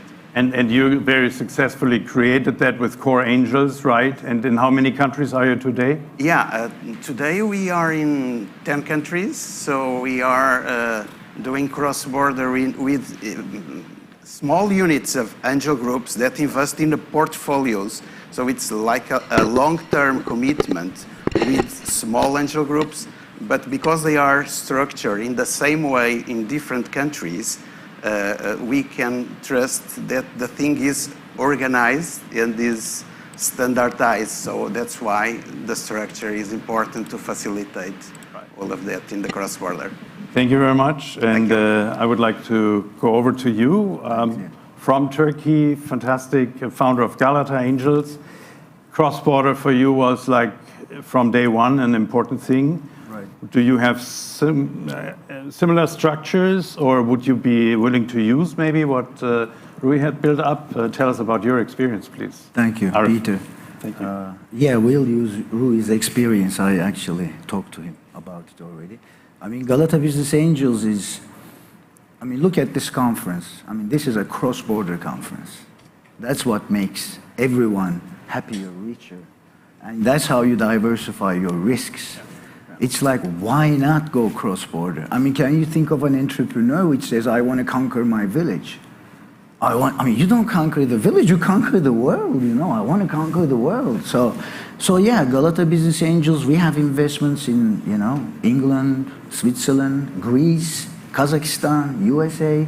And I think that's what makes us, how should I say, risk-proof or bulletproof. I mean, look around you. Every country has its own risks. Imagine all your, I mean, if you put all your eggs in Russia, if you put all your eggs in even Kazakhstan, I mean, you basically suffer, you fail.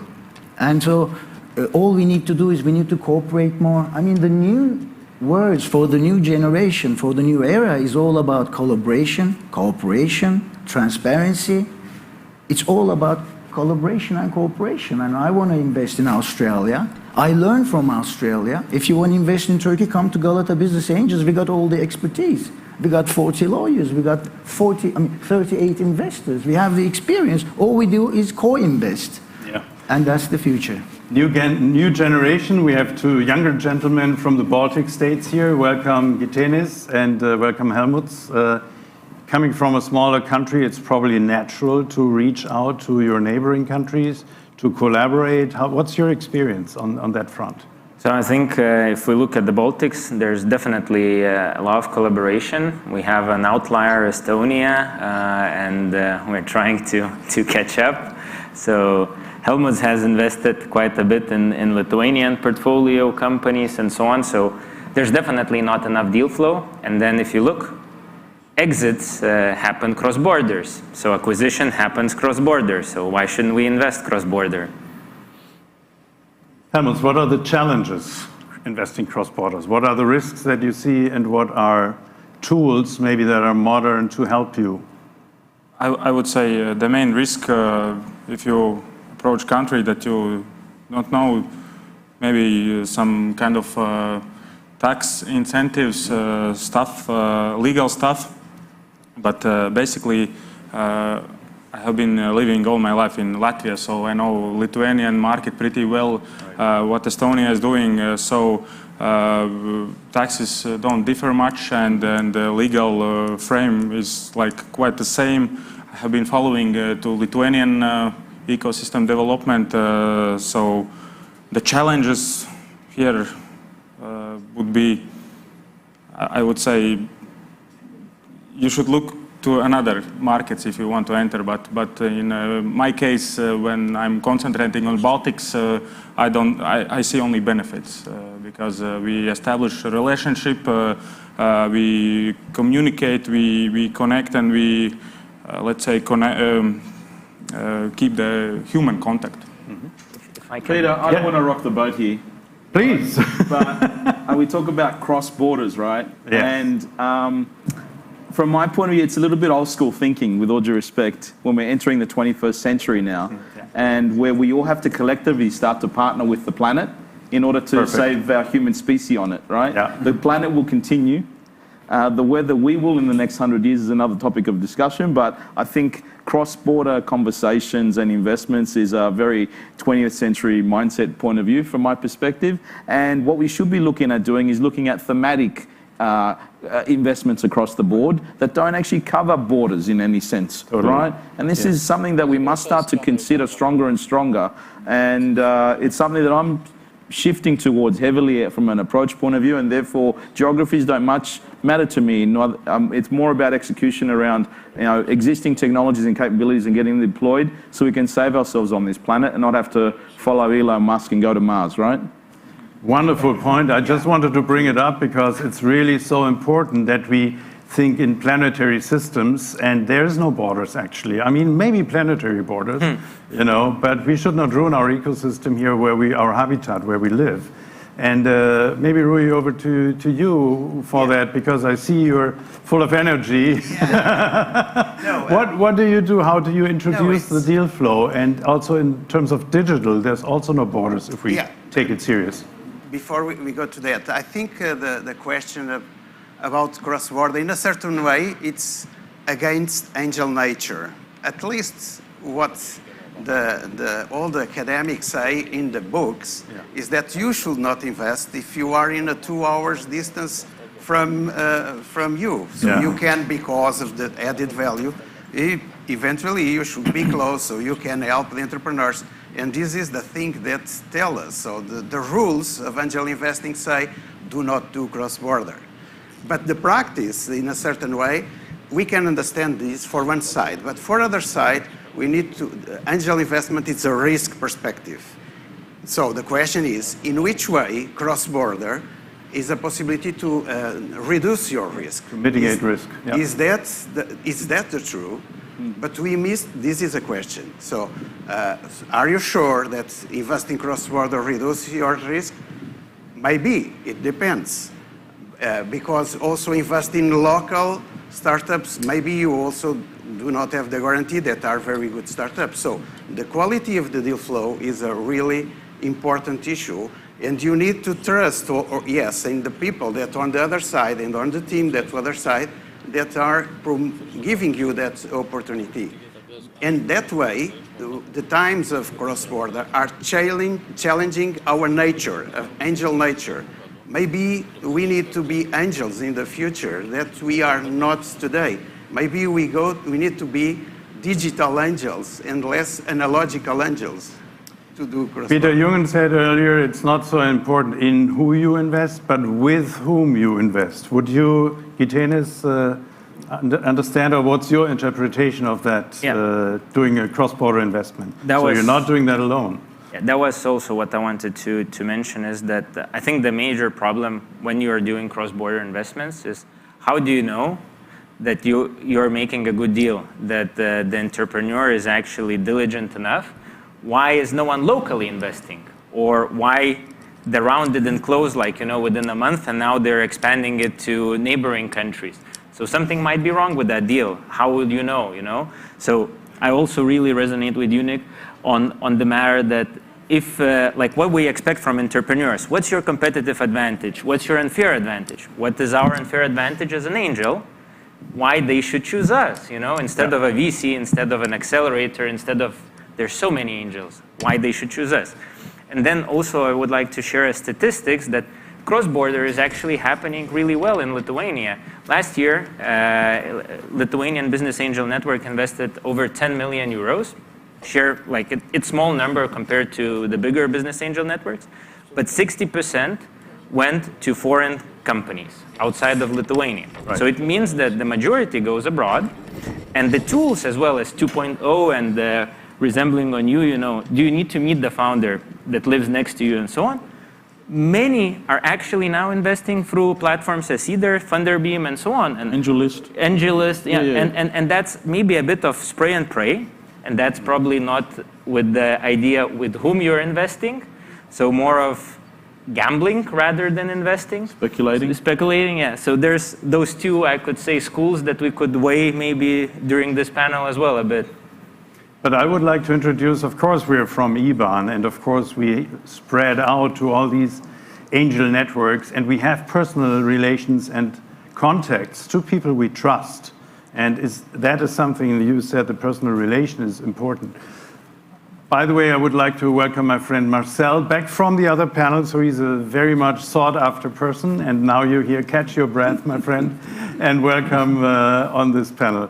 But this opportunity of having personal relations and establish them without have to physically being there, to establish trust, to have your Zoom calls, to get all the facts together, and then to follow maybe someone who has locally the lead in a deal. I think that is something we have seen all of us, but maybe we can give some practical examples for you. And Marcel, I'm looking at you right now because I know you recently did some deals and you help people from the Mediterranean, North Africa, to do deals together with angels from France.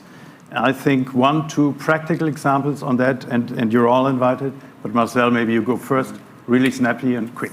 Very quickly, basically, I'm from a former president of Sofia Business Angel based in Nice. And we started actually regionally because SBA is based in Nice, and we just find out that there's a club in Toulon, in Marseille, Avignon, Monaco, and we went ahead and said, hey, call ourselves PACA Angels, which means the southern part of France club. And then I went ahead and met this fantastic gentleman, Tariq Al-Ghadi. I think some of you already met him. And he came to me and says, Marcel, you are part of IBAN. I would love you to coach me, mentor me, and enable me to have this fantastic idea. And I really thank him a lot when he started thinking about it 4 years ago. So Candice was this big supporter. And we said, OCDE economics data says there is 23 med countries around this beautiful sea of ours, and we're based in Athens as we speak today. So you have all this history, 550 million across this pond. How about Med Angels? And I'm really thrilled. We launched it 4 years ago. Tariq is doing fantastically well, and I think we are right now about 10 countries. So SBA, Barcelona, where's my friend Albert? Albert is somewhere. We went to Lebanon, Egypt, Alexandria, and we are at about 10 countries that are part of the club. And when I started talking about investing, I said, I'm going to go further than that. I'm happy to announce we launched last March in Marseille, MD Ban. MD, a lot of people says Marcel Dridge Ban. No. and I just said, no. It's called the Maghreb Diaspora Business Angel. Morocco, Algeria, Tunisia. We got together, we launched it in Marseille, and I'm happy to report that it's really happening from a cross-border investment. Why is it happening? Because when the Tunisian startups start, guess what? Like all of you, especially in the Eastern Europeans, Tunisia is a small country, for God's sake. But guess what? The talent is there, the idea is there, but we want to help them to tap into the African continent business, which is huge. Therefore, we can help an Algerian deal, we can help a Moroccan deal, but from a diaspora perspective, because the diaspora from the Maghreb, they're in Canada, they're in the US, they're in the UK, and they want to give back to the home country. So this is real thing as we speak. One of the best deals I've done personally on cross-border, it's SBA meeting a Swiss company from Lausanne Polytechnic called Faveo. You can check them. They are in the business intelligence AI. We are investors in fact. Thank you. There you go. My friend is here. Here is a good example. Here is a good example where we met them. They won the first prize of the most investable company at our venture academy. And we said 250K, maybe it's not good enough for you to go and basically develop your business. Maybe we need to have more funds. So I met my friend, what's his name?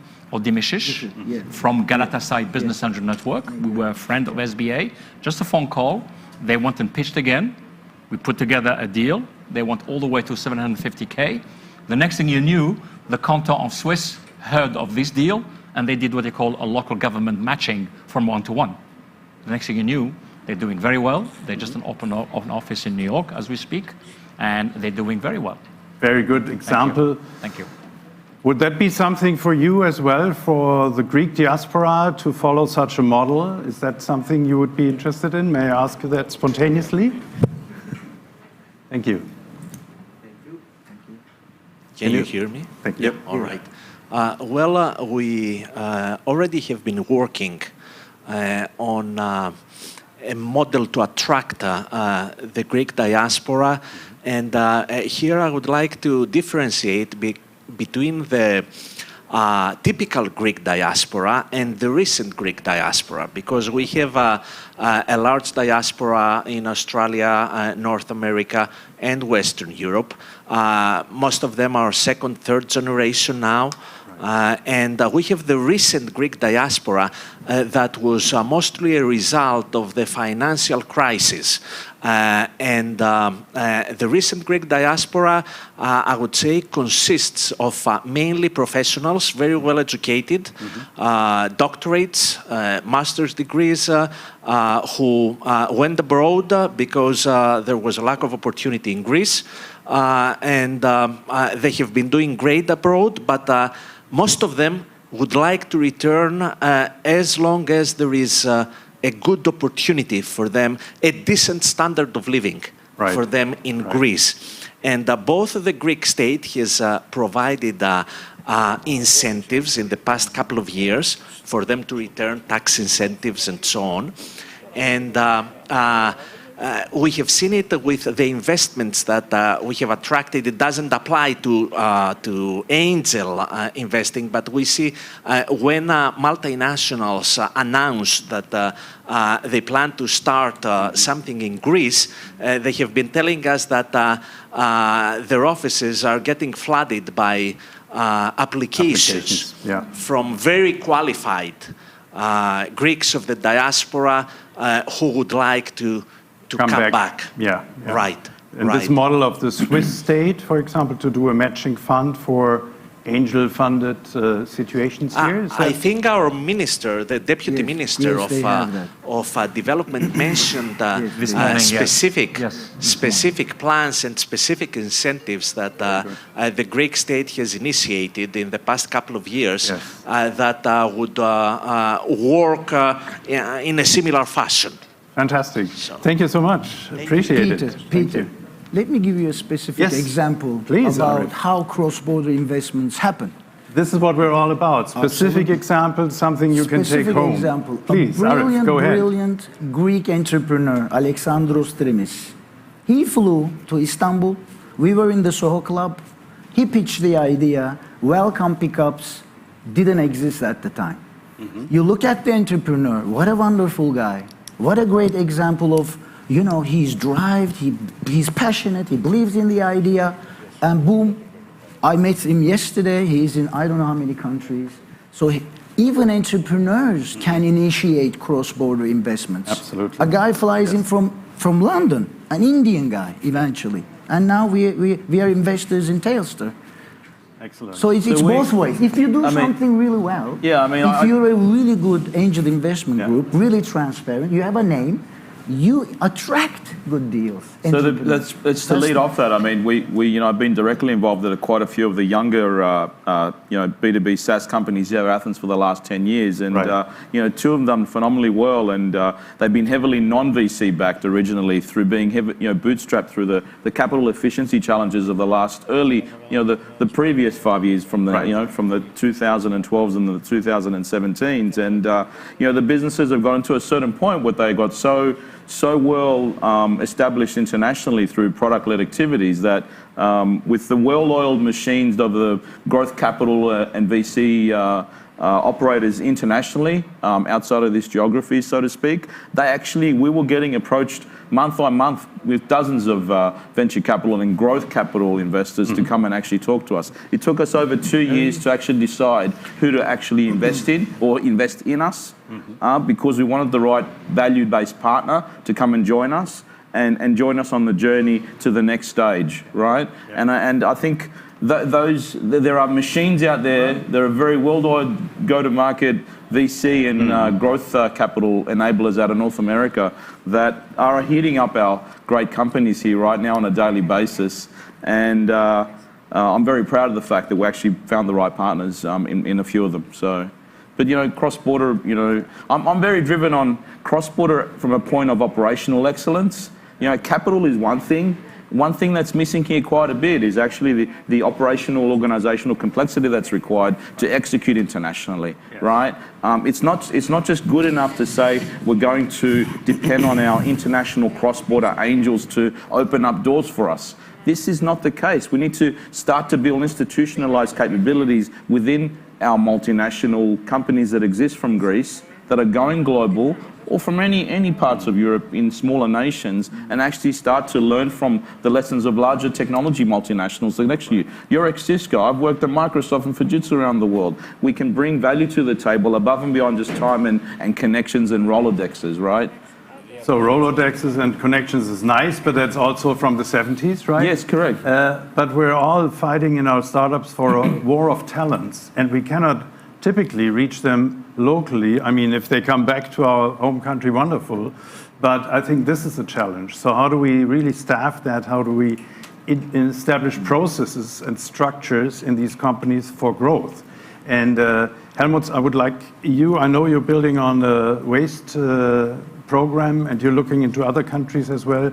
You approached me for Switzerland. How do you see these opportunities tapping into other countries' ecosystems? Let's talk about borderless investment now and not cross-border, right? So how's that going? How's that coming together for you? Switzerland, like questions about Switzerland was more about future and not some kind of go-to-market strategy. But in this case, definitely, I'm currently not only angel investor, but building a clean tech company in waste recycling field. So, and here I find challenges to find appropriate workforce who run the company. So maybe the talents are around Latvia, but we lack of this also qualification, and we need to get someone from outside to give the knowledge. So basically the plan is currently ready. I would definitely try to approach other country, like let's say employer list, so ask to join my company as well. Thank you very much. That's great. Rui, maybe over to you real quick, because you wanted to contribute to what Nick was saying earlier. Yeah. Maybe talk also about the challenges, the problems that we need to overcome, and what are the measures that we could take. Okay. I think we have a challenge as business angels, and very practical. If we do more cross-border, we will increase the value and the validation of our companies. Right. So it's a question of validation for one side. For other side, it's a question of valuation, because we know that Americans do a lot of cross-border. They come and buy our best companies. And in Portugal, last years, we had 8 unicorns, only 1 rest in the country because all of them were moving out. Okay, that's fine, that's good, but maybe we could be smarter on Angel part to create the conditions to have more cross-border. Then when the Americans come to buy our companies, the valuation of our companies has increased. And also, I think it's not a question of money, but it's also a question of purpose, because we, the angels, on top of the money, we put the purpose. So, and we have a responsibility with our investing companies to help them. So it's just not a question of I put money there to have a better exit, but it's also what can I do for your company or for other company in my country, and see the advantage of a cross thing between us, and this is we can create a value on top of the cross-border. That's a main reason why we should do that. I mean, there are opportunities for collectives in some sense, right? I mean, the European federated model, I mean, seeing it from afar is an amazing beast in itself in how it operates. There's so many small countries trying to come together to present a great picture to the rest of the world economically and socially and so forth, and moving forward. But it naturally says to me there's an opportunity to build some form of a new collective of capabilities of similar like-minded companies to come together and in some way position opportunities to create, as we know in shareholding agreements, drag-along, tag-along rights through some collective way to position strength in a united way versus, we talk about probably doing cross-border investments, but there's opportunities to try and, work with, the waste recycling company that you're talking about. There's probably an equivalent company in Greece or in Latvia or anywhere else in Portugal that could come together and, create these sort of virtual clustered collectives in some way, I would think, to demonstrate strength and scale in some sense. Yeah. Adding value. I'm back with you in a moment, but over to you, dear audience. Do you have any questions? I mean, the expertise in a very condensed form is sitting right in front of you. Who of you is a startup entrepreneur? Raise your hand, please. 1, 2. Oh, no, really? 3? Not more? And the rest of you, you're all angel investors? 1, 2, 3, 4. The same guys show up, entrepreneurs, startup investors. Are you also running a fund? Yes, I knew it. And all right. Wonderful. Please. Both is welcome. Advice, maybe. Thank you. A question to all the panelists. We're all the time talking about cross-border investments, but my opinion, I believe that we are forgetting some really important stuff. We're all the time talking, yes, events, etc., connections, etc. It's super cool, but who is meeting on that kind of events? Usually the ones who are running the bands. But we are forgetting about our members. I believe that what we need to do is to add value to our members. We need active members within our bands. So how to achieve that in comparison to cross-border investments? Because we've done quite some job on this, it was successful, but I would like to hear your opinion, because I believe that active members are the key of each band, not just us who are running it. Please. Give the microphone over. Yeah, now we're going to dynamic. To the audience. Interactive panel. Well, thank you, Nina, for your comment, but I consider myself an angel, not running the ban. Our MD is running the ban for salary. I guess it's the same in Latvia, in Lithuania, maybe in many other countries. So I'm not person running the ban. I'm angel investor. Where I are you from? can comment a little Which bit. country are you talking about? Slovenia.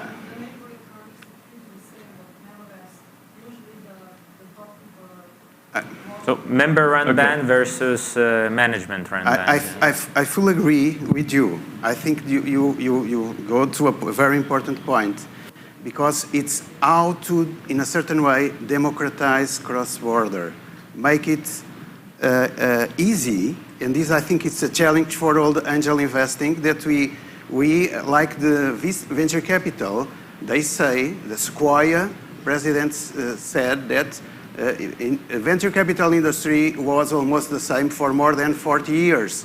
And what's about angel investing? Maybe we need to change some things.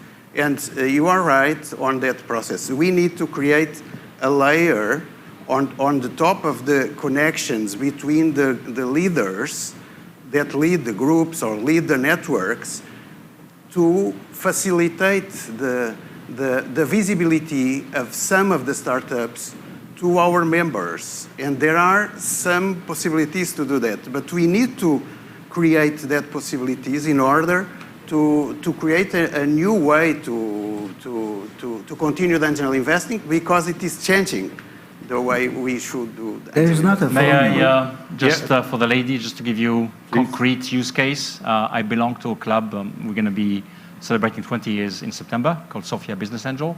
It's based in Nice. It's the only international. We call ourselves the only international French club. The reason why is because we're based in the French Riviera, and there's a lot of expat. That's the only reason. Anyhow, the way we solved what you're just saying, and I hear you loud and clear, I think it's all about the collective membership of the club to do roles and responsibility, because at the end of the day, we're not paid. We just pay the membership and we invest. The only thing we decided with the fees that we collect and with the local, what I call sponsors, sometimes we get an incubator to sponsor events. So it's all about events to create deal flow. And we pay what you call a business manager to run the newsletter, to make sure that the whole ecosystem is aware who you are. And one of the things that we are very known for worldwide, to the point that the Finns out of the city of Jyväskylä imported our idea called the International Venture Academy. And the whole idea is about 3 days of workshop, putting Finnish startup to pair themselves to Irish, UK, French, Portuguese. They all fly in for 3 days, we coach them, and then we actually select 2 or 3 winners. And they are the ones where we actually invest our real money. So I think it's all about what I call democratic, friendly, there's not the president, he's the boss. We're all a flat organization. And that's what basically we've been doing one thing, Peter, if I may, I want to share this fantastic initiative, borrowed, not stolen, from our Israel friends. Israel was a high-tech country for many years. One thing I was compelled with when I was at Cisco, I got involved with cybersecurity, and I realized that the most active country in the world on cybersecurity, is public information, is Israel.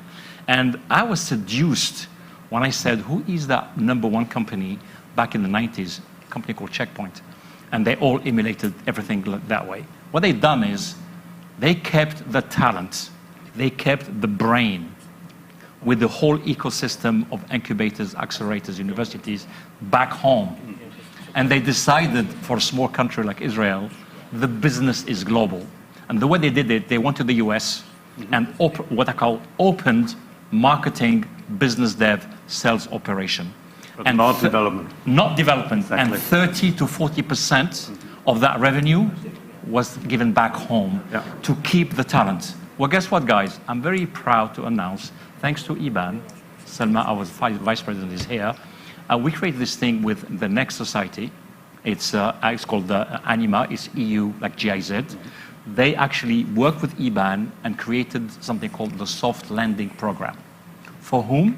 For any countries in Africa. Right now it's North Africa. So we have concrete examples of 2 or 3 startups from Tunisia coming into Marseille and open such operation, but keeping the talent back home. This is Tunisia. absolutely That's key. crucial. Yeah. And one of the things I'm happy to report, check it out, InstaDeep. InstaDeep.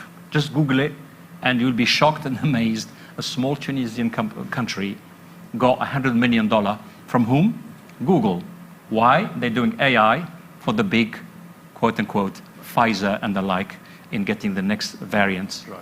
So that's just a concrete example of how. Just to answer her question, there is no answer. Please? If people want to get engaged, they get engaged. If not, get rid of them, get better ones. Okay, you're here, you're engaged. If someone isn't engaged, just get rid of them. Yes, I agree. Okay. I agree. I don't agree No with formula. this. I think we need to do more.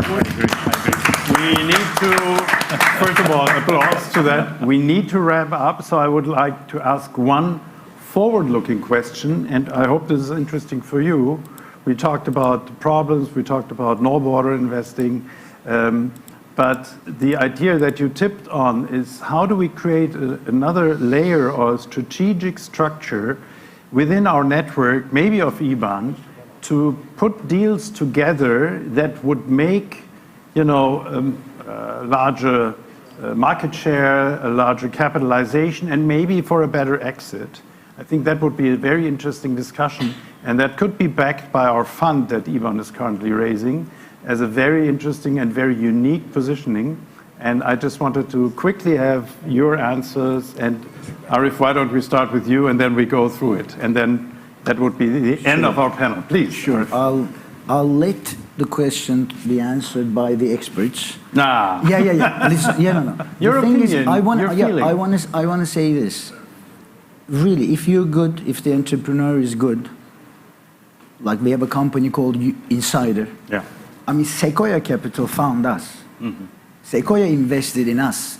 Insider is a unicorn. Hyundai is in Singapore. Yeah. So structures, forget what you know. If the person is engaged, if the person is good quality, if the IBAN is transparent, which it is, that's why we're here. Yeah. So whenever you have the fund, trust me, all the angel investments, their names are up there, will co-invest with IBAN, no problem. We just need to do this type of stuff more. Apostolos was here. He's an engaged entrepreneur. Yeah. He has a VC and all that. So these examples has to be multiplied. Promoted. Yeah. And the world will be a better place. That's the formula. Yeah. That's my answer. Thank you very much, Arif. I would look more maybe from practicality point of view. So looking even into our 3 small countries or around the Baltic Sea, not the Mediterranean Sea, about the Baltic Sea. So we have Denmark, we have Finland, and most of the banks, to my knowledge, use the same system to look through the deal flow. And at least in Lidman, we see, like 5 companies syndicating, they mark and so on. But then those companies need to reapply to other bans. And they never even go to the ban in Deutschland, ban in Slovenia, ban in Czech Republic, or elsewhere, because they are not aware. So if we, as bans, as IBAN, want to be closer, why wouldn't we have a unified system? Mm-hmm. Saying, look, this entrepreneur in Lithuania already has 3 angel investors committing 20,000 each. They still need another 150,000. Why should they apply to a ban in somewhere else? Now we have a unified system that everyone can connect to different bands and see the deal flow. And then it's instant, it's fast, and it can be not crowdfunded, but it can actually send the information. And if you see, let's say, Lev is investing in some company in Estonia. I will send the information to everyone. Do it now. So and then I structures, could join. digital platforms, processes across the non-existing borders. On the same platform. We don't lack communication between Baltic countries or like across, but here's the thing, maybe we missed some events or let's say news from other part of Europe. Now I know that Hellenic International Business Angel Summit is like happening, but I knew this like 3 months ago. So, but stuff like that, like smaller stuff, we usually miss, and so that would also help for cross-border investments. Excellent. Just chat. Good deals happen instantly. Yes. So if there's no reaction, I might forget to call someone. There's already 5 angels that are in the waiting list. And here's the engagement, what Nina just asked, the question. So if the members are passive, then I would say fund representatives or some others that are involved in the deal should create fear of missing out. So if you miss the deal, oh my God, I missed, but why you missed? I was passive. Sorry, next time maybe. Very good point. Maybe we start over. Oh, Nick, you can go look, first. That's fine. Yeah, That's fine. you missed me. No. You will be last. You came last, you will be last. He can't finish. He's not allowed to finish. Have you noticed we have the same cut? Go ahead. Your guest. Go ahead. No, I was just about to say, look, I think from learning some other parts of the world, there are opportunities to try and look at building a little bit more a coordinated coordinated infrastructure capability, and there are opportunities to build some form of thematic community of practices in some way that brings similar these abilities to cross-collaborate and find opportunities around specific problem statements to actually enable that in a much more formalized way, I would say, versus just events. I think it's going back to what you're talking about, is getting, and I'm talking about not our EBAN governing body members. I'm talking about the actual members coming together and driving and solving problems that will solve industry fundamental problems across the board, will enable a lot more engagement, one thing. The second thing for me is actually the opportunity to bring more active angel investors to the table that have actually come from an entrepreneurial executional mindset, not what they've read on Google, with all due respect. Right, so we need a lot more experienced, proven, both, when I say proven, I mean both have learned from failures and successes, and we need to be open and frank that there are more failures than successes in this world, and they're all amazing learnings, and those type of members need to be joining the front. Very good. Marcel, you want to go now? Yeah, I was going to say, you mentioned specifically the IBAN fund. I already voiced internally to what we should be doing. And because all the gentlemen here mentioned what's behind us, we all connected to this fantastic band.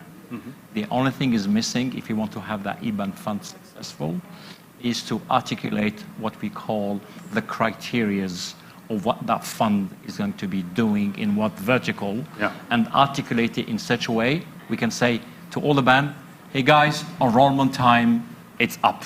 Please, every band send you 1 or 2 likely suspects that fit that particular criteria, because if you do that, all these fantastic people are doing their homework anyway, from a due diligence, from the cap table. I mean, they're doing all the work. And suddenly, they give us the la creme de la creme to have a first-class deed flow for that particular IBAN fund.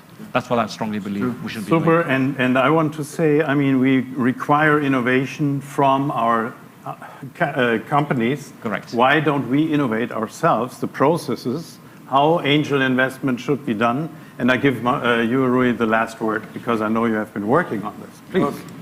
Okay, so for me, there are 3 things. One challenge, from analogical angels to digital angels. I love the idea to be together with friends and look in the eyes of the entrepreneur, drinking a glass of wine and with buddies that are investors. This is great. But on the top of this, we need to have practical tools, digital tools, to make the thing faster and operational, like you suggest, instantly. Not only giving, sending a mail or a newsletter that weekly or monthly, and after wait, the deal has gone. So no way. So we need to have this type of tools. Second, curated opportunities, not only because it's something interesting for my country or for my club, that I send my startups there and see if someone catch them. No, the deals must be curated, rational. They are excellent startups, and we should have the possibility to invest on them. Because if you don't do this, we begin to be disappointed. Oh, maybe this is not so interesting. And thirdly, I think it's a change of a paradigm in terms of angel investing. That is, we need to think more in a long-term view, not just specifically on this deal, but try to establish relations, long-term relations, that we can build the trust between the people, but relations that, also that could to look for the long term to create portfolios. And the only way, the only solution for angel investing is that we create good portfolios, because we know that we have more chance to obtain good results. Yes. Wonderful. With that, I would like to conclude this panel. Thank you very much for your active participation. Thank you, dear panelists. It's a pleasure and honor to moderate such distinguished guests. You should really read their CVs. I mean, it blows you away, right? So, thank you very much. Hang on. We agreed collectively to ask the maestro, what is the takeaway as a summary? The takeaway as a summary is, don't do a panel in this heat. No. So,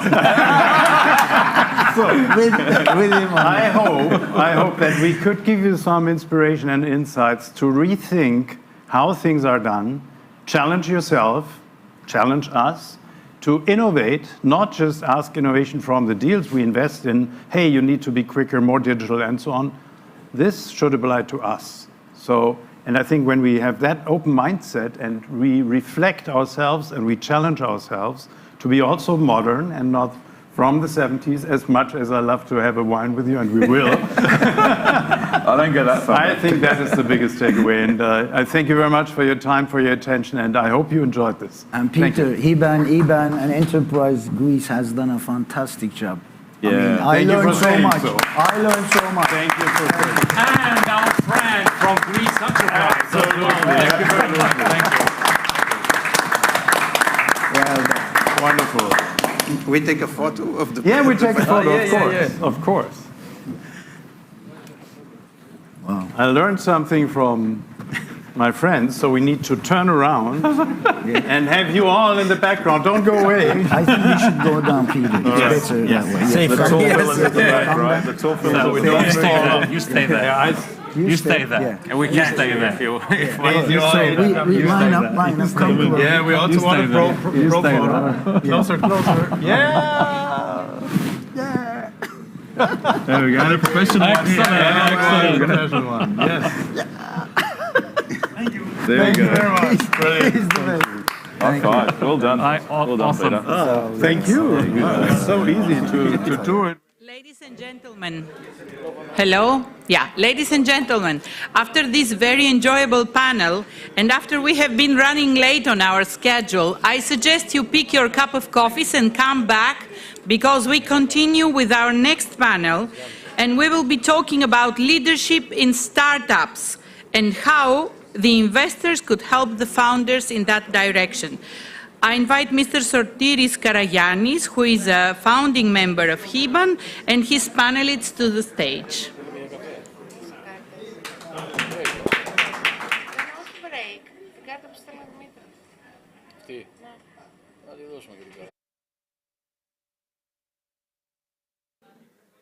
Come on, guys.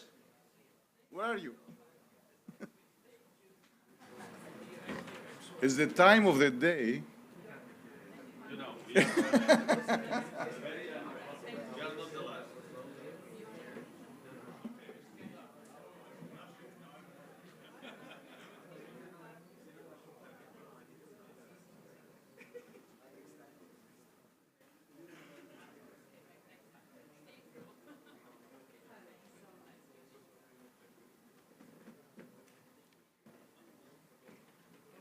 So let's see the order. Maybe 7, I don't know. See whatever order you like. No. The order is the micro.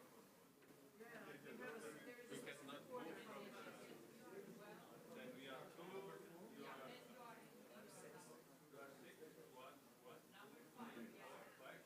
All right. Okay.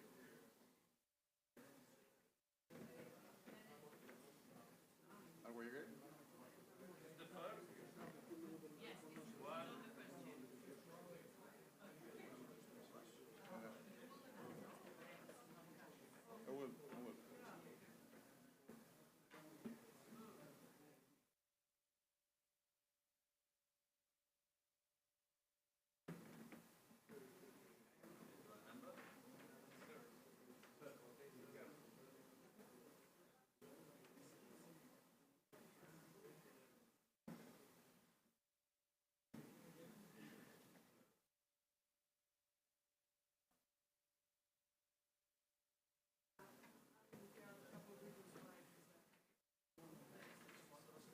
Όχι, όχι, δεν πήρε.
We have plenty of time too.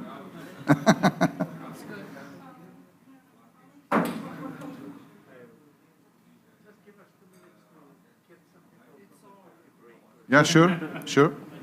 No problem. Elena will push the people, in fact.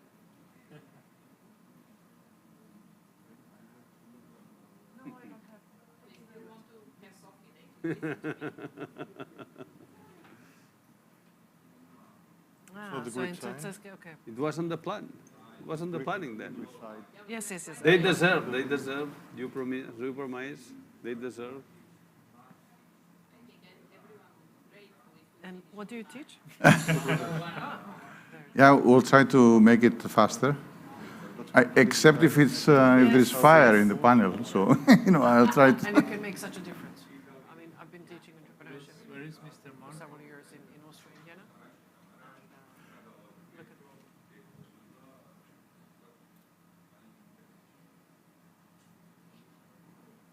We do the panel ourselves. And another one. And another one. Another one. Good. Mr. Marco is missing, I guess. Mr. Marco is missing, yes. Unfortunately, he had an incident. A bike, I don't know if it was big or small, got, crashed into his car. So, yeah, he couldn't be here, unfortunately. So he's okay, but he's, like messing with insurance and police. At this time of day, it's kind of... So I sent him a message that we're actually, getting a bit late, so maybe he can catch up, but I don't know. I hope so.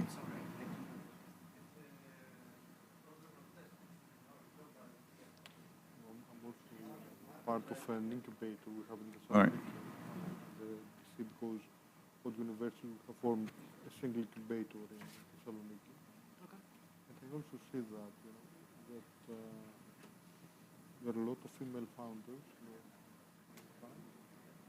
But it's not always the case that they pursue this till the end. They're more resilient. Yeah. Perfect. Okay, perfect. Yes. Okay, it's easy enough. The rest of it, but Polymar Spinet is my father's and my mother's name. We keep in Spain, both names. I haven't been in Barcelona since the start of the... The time is running, Yeah, so I mean... the time is running. Okay, we can start? Yeah, right? it's like... Great. We already can... So, thank you for being here. Thank you for hosting us. This is starting. Dear Mr. Filiopoulos and Enterprise Greece, Iban, thank you very much for this amazing day today and yesterday. It's been so much a pleasure for all of us to meet with great friends and also meet new ones. And I'm welcoming today the panel here, and I'll say a couple of words for their bio. So Albert, Colomeri Espinet. Albert has been in the forefront of the angel investor movement in Spain. And since he founded in 2002 and became executive director of the Business Angel Network of Catalunya Bank, the first Spanish angel network, which he led. And then in 2006, he co-founded ESBAN, a private foundation to raising awareness and promoting angel investment and business angels networks in Spain. And since then, Albert has been, since 2003, Albert has been a member of the board of IBAN. And of course, during his career, Albert has gathered a profound knowledge of the entrepreneurship skills. Next, it's Guri Koyava, if I can pronounce it right. And Guri is an entrepreneur, an early stage angel investor, a startup mentor, and public speaker with a work history in organizational development and management with non-profit, government, and private sectors from Georgia. And he's a member of Axel, which is a network organization for Georgian international angel investors, if I say it right.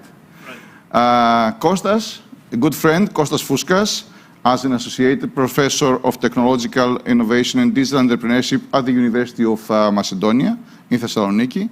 And Kostas teaches innovation and entrepreneurship, e-business and development of new products and services. She also teaches at the postgraduate level and collaborates with a number of other academic institutes and the industry in the areas of his expertise, mainly the technology transfer. And his background is widespread and combined studies and experience from creating a corporate strategy and responding to competition or innovative actions to handling and rearranging business operations. And of course, he's a member of the Hellenic Business Angel Network. Finally, last but not least, of course, the great Selma, if I may. Because when I was reading your bio, I was reading that the media is calling you Startup Grand Dame. And Selma is the vice president of IBAN, and she's an amazing person. I met her online, but also yesterday, and she inspired me to ask kind of different questions from the ordinary in terms of also the mental health and about founders. So thank you for being here. Hope we're going to have a great panel. And I don't know if you want to say anything about yourselves before we start. Please. May I suggest a spontaneous decision? I'm here with my delegate from Georgia, George, and as we have one more spot, if you don't mind to invite him as well to show the Georgian picture better. Yeah, no problem, but he's not wired, so you have to get some, the wire or microphone. There. Yeah? Yeah, thank you. I don't know if Marco is going to come. So I don't know. I have the sense that he's not coming. Okay. Okay. Yeah. We will have another seat for Marcus anyway if he comes. So he were originally.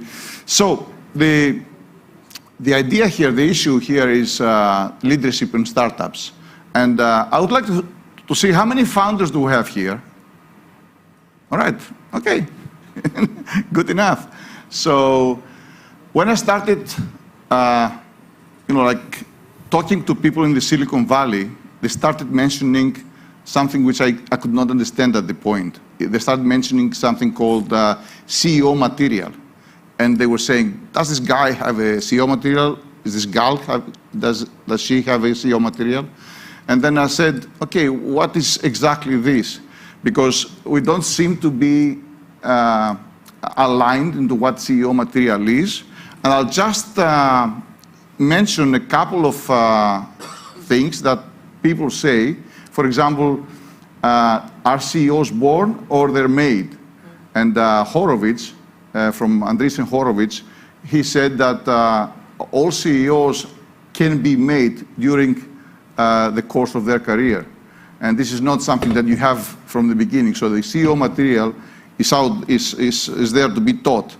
And a kind of CEO attributes or skills can be curiosity and constant learning, obsession, like quality passion for the CEO, amazing vision and the skill to raise money, grit, focus, sustainability, resilience, empathy, emotional intelligence, their behavior towards risk, the ability to anticipate and navigate challenges and uncertainties, and many more. I'm reading this because many people have said that, but what is for you the CEO material, and how are you helping your founders to reach this stage, let's say, this experience level that is the CEO material?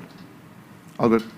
Starting from my own experience, when we invest, we always say that we invest in persons, but not in one person. We invest in teams. Then sometimes we have this CEO material in the team. There's a part of technical skills in one hand, and these teams, when we go ahead with the company, we try to find the leadership. Then the leader is one of the pairs of the team, and there are a lot of different leadership methodology or systems, and then we want, as investors, that this leader is going to be the CEO. And this is usually not true.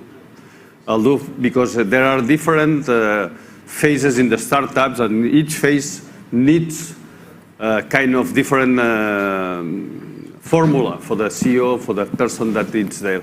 The skills that you have pronounced in a moment are all, but not only for a CEO, for all the teams, all the leaderships, all the persons that are involved in a company, in a startup, may match this kind of characteristics. And when we are talking in the literature about this kind of ideal CEO, it's like we have put all the superpowers on the entrepreneur. The entrepreneur is the person that starts from the scratch and go alone to the unicorn. That is like the superpower, the superheroes in the movies, and that's not true. And we are meeting during our careers, and I'm sure that the people here will share my thoughts with different people that are doing different manner the things, and there are one that are successful, and then we thought that this is the correct material for the CEO because he's successful, and the other that are not successful. But perhaps it's not because they have not the correct material, it's because the company is about the risk. To take a startup is about the risk. Then if you fail, it's because there is a 60, 70, 8% of probabilities to fail. Then the material is because you are successful, or because you are improving a kind of different activities that you are not supposed to do when you start from the scratch. I don't know. I pretty much agree what Albert said, but I can replicate. So I see CEOs in like 3 different roles. The first CEOs are that can start the business. The second CEOs are that can manage the business, and the third CEOs are that can revolutionize their business. Depending what time, in how many years, and also I don't exclude that CEO can just step down and let the others to lead and to take a CEO position. But does this happen because they're not CEO material inherently, or what do you mean? With my personal experience, for example, now I'm CEO in one of the organizations, and I am building the infrastructure to live, because I think in 4 years I did whatever I could do, and I can no longer revolutionize the same thing, right? Because I became the CEO of routine.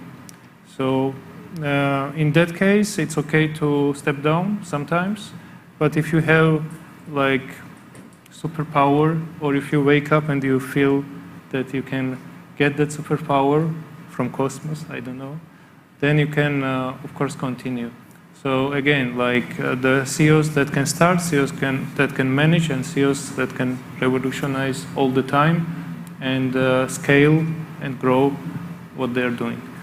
And me as an investor, again, I usually take the passive role.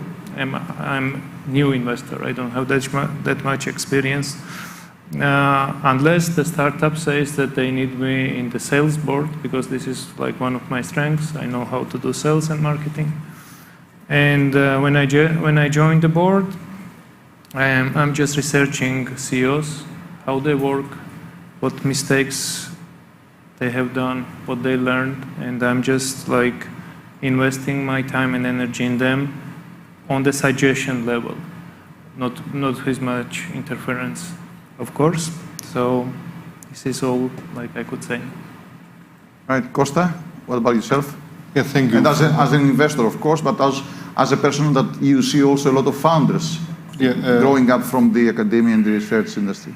Actually, I've been through a lot of these stages because I've been a founder myself, and I know my limitations as CEO of material. I've been also mentoring a lot of teams in various competitions or incubators. I'm also a part of the board member of OKSS incubator we have in Thessaloniki. I've been a member of the Technology Transfer Office now in Thessaloniki in the University of Macedonia, and I have seen people who are becoming founders without being relevant to entrepreneurship. I mean people who are scientists or engineers, and they just, they think that they have an idea and this can make them rich or famous, but without knowing what to do in terms of entrepreneurship. I know I've seen that CEO material, I agree a lot with the previous speakers, but I think it's also context aware. So someone can be CEO material in a specific place, in a specific team, following a specific idea, but this is not the case always. Someone who is capable in something and in a specific stage of the company might not be the suitable person in a later stage. And I think we have to try to see if founders and CEOs can be the same. And most of the times, this is not something that we should say that, okay, if you're a founder, you have also to be a CEO material. Because you can be CEO up to a point sometimes.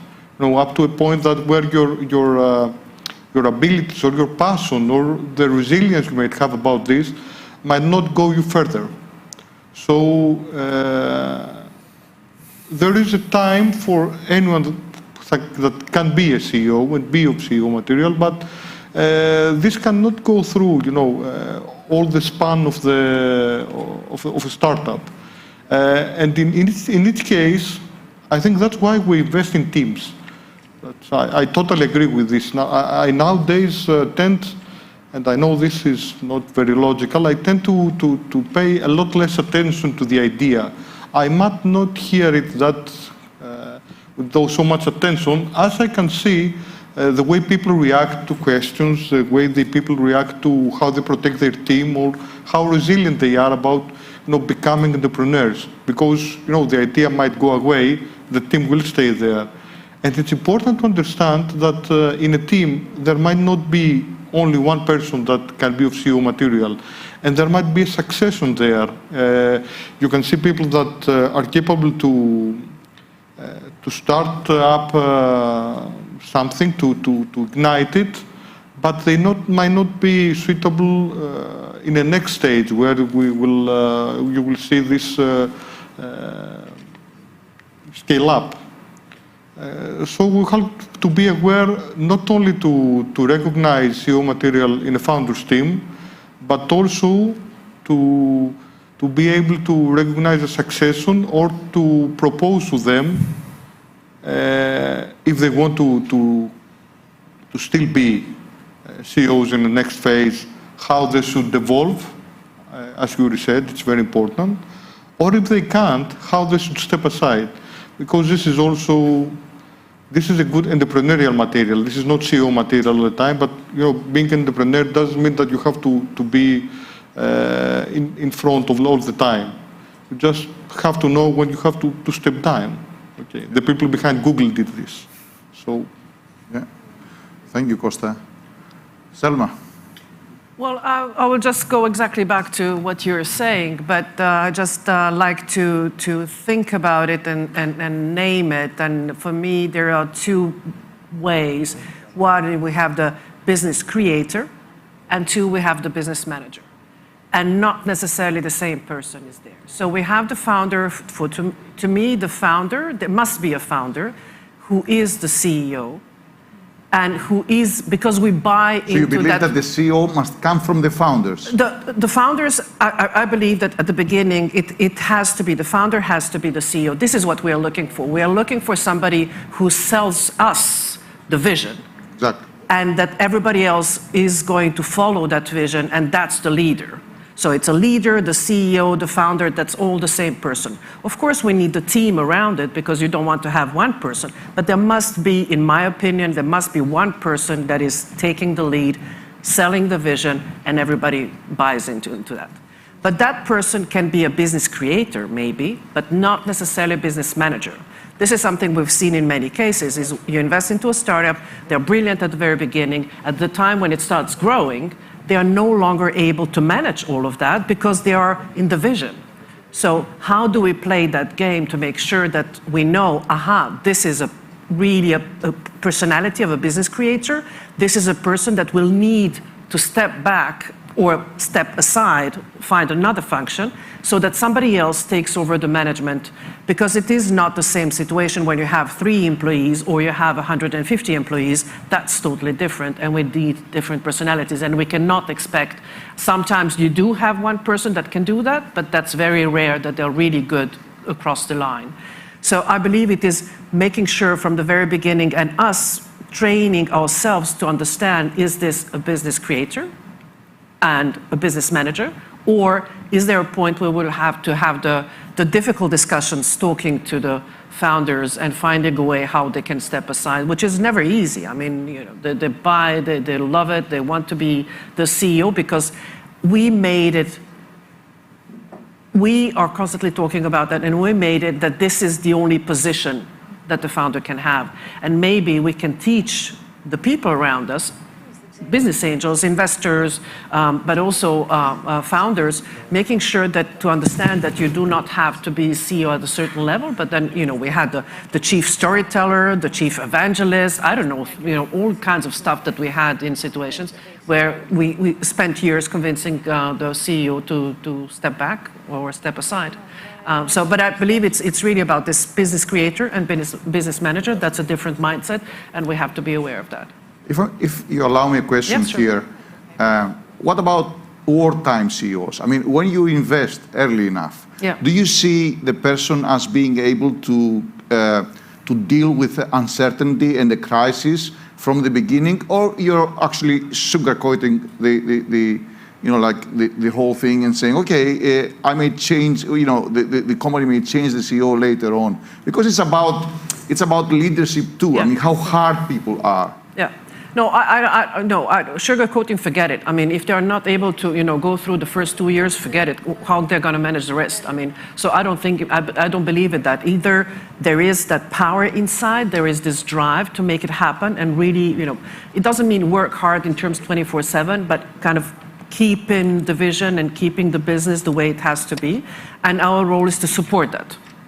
And with the knowledge, with the network, everything that's there. But it has to be the work of the founder. But it's just being aware that not necessarily every person will be able to go through all the stages. Sometimes you see that if it takes long enough and they have a good team around them, and they don't grow that fast at the very beginning, they grow into that role. And sometimes it works. So it seems, it works like this. They grow, they learn, they ask questions. They do this stuff. Yeah. They don't stay idle there. But I've seen cases where it's just was not possible to learn. I mean, forget it. No way. You just need to put them aside. Costa? If I may add something to this, and it's based on what you told yesterday, it sometimes has to do with mental health as well. Yes, of course. Because some people might be able to go through a stage, but then they might burn out, may might not be suitable, to go through the next stage. If I could, one thing that we know, for example, in Silicon Valley, a large number of the startups were founded by immigrants. So you would say, what's the story behind? But the fact that they came to another country already tells you about a certain mindset. They were ready to leave everything behind. They were ready to start somewhere from scratch. They were ready to learn the culture, the community, to learn. So that tells you already a lot about that mindset. That is a fighting, resilient, can come across all problems, mindset. That is an entrepreneurial mindset. Because what does it mean to be an entrepreneur? Is to think, to be constantly in a solution-oriented mindset. So you don't think about problems, you always think in solution. Every single moment you see a problem, you're already thinking, how can I solve that? And that's the main part of being an entrepreneur, is solution-oriented thinking. And I believe that everybody should think like an entrepreneur. You don't have to start a company. I would love to see all employees and everybody working in the government to have that kind of a mindset, which is solution-oriented and working on it. And I believe, obviously, I'm very passionate about that. So. Yes, thankfully we teach entrepreneurship, so. Thank you. What's your opinion, and how can we, bridge it with the Georgia ecosystem First of all, thanks, Guri, for inviting. I'm spontaneously here, but I'll tell you my ideas. If maybe they are available, maybe not. First of all, I should say that if you look at CEO material, the first thing you should look is this guy or girl octopus? So meaning that does he or she has 8 legs or 8 hands that she can distribute, like work, manage everything, manage investor relations, manage fundraising, employee psychology, product market fit. So everything needs to be kind of natural, inherent risk taker, as you mentioned, but also a multitasker who can, think about everyone at the same time, so to say. And now when I'm talking about that, I'm mostly talking about startup CEOs, basically CEOs of other big companies, need different kind of qualities. And there is a saying, I'm pretty sure most of you have heard, that CFO goes to the CEO and says, we should not spend this money on our employees' training, because if we they spend this money and they leave, then what can we do? And the CEO answers, if we don't spend and they stay, then what we do? So this is the kind of a mindset CEO should have, and the CEO should always think not only, of course, the financials and valuations and all this is important. I come from traditional finance background. I understand that, but like a person who can see a global picture and who can also have the vision how to go there, how to get there, with the 8 legs or hands that I just said. Have you seen, and I'm asking everyone, have you seen founders that they were actually good CEOs in terms of the market, but they were not good in terms of empathy or emotional intelligence in their team, or could not attract talent and deal with their teams? Of course. You can see. In every business or women, businessman or businesswomen, you can see different archetypes of people. Then it's only because we are meeting those people as investors that we want them to match with a pattern. Because I'm always working with a lot of people that has started his own company, and he does his own like a self-employment with. But if he's successful or she's successful, no one's asked for the 8 hands or no. They do. They have a team. They hire people. They fire people, and they try, and they have a part of talent, of course, but they have a lot of luck, and finally the success in the business activities. That the point that why someone's of us are hiring a new CEO for a company, because we are seeking for the success, and we hire a successful CEO.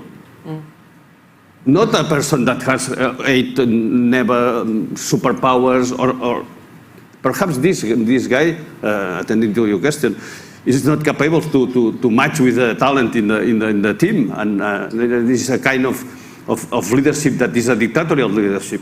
But if he achieves the success, we will hire these men and women. There are different stages, though, because you see people in the early stage when there are 3 or 4 people, and then they have to manage 10, 100 when they grow, and they change. You might see people that are not so fit into doing this scale up, let's say. Selma, you want to say something? Yes. I mean, one of the examples, because you were mentioning several things at the same time, is attracting talent, but being kind of a good leader, and I mean, the person I have to think in the context of attracting in the context of persuading people to come. Yes. No, but the best example, I think, it's always for me, it's Steve Jobs. Steve Jobs was known for not being a kind person, right? Yeah. But he attracted the most amazing talent because he was able to sell that vision, and everybody wanted to work for him because they were able to create the best of themselves in those products. But he was definitely not a kind leader, and he's definitely not what we would call today a modern type leader, together and kind and all. I mean, definitely not. Yeah. So it really depends on, obviously, there's a team that is built around whoever that person is, whatever that is, and that's what exactly you're saying. They might be very, very different, but then the investors also match into that, maybe I just don't like that person, and no matter how cool their idea is, if we don't match in terms of values, there's nothing going to happen there. So I do believe in that, personal values of the founder. That's the anchor person, and everything else happens around. Thank you very much. And because we have a lot of founders here, can we elaborate a bit on, like the mental health and the stress and, also diversity, if we can? I don't know who wants to start. Yeah, can I say something about this to follow up on the previous aspect and anchor it with a new one? I think as founder, as investors, we want to invest on a team. Okay, I think this is always the case. I know, but this is kind of a stereotype. I know. You have a leader at the end. Okay, but this is the point that when we have a CEO, why do we don't want him to be the leader of the company? Because actually, in most companies, this is not the type this works. For every Steve Jobs, there were a supportive team, persuaded people to stay. Definitely. So it's not only when I see a founders team where I cannot say someone is a CEO because for 5 teams, no one is a CEO. Okay, he's a founder back then. I want to see him protect his team, be able to sell the vision. This is the most important thing. There. Sell the vision. And to investors, you mean, or to the team? To everyone. To everyone, because that's what entrepreneurs do. They sell the vision. We know that. But after that, we don't have to, to stay to a single person to steer the boat. Okay. There's some.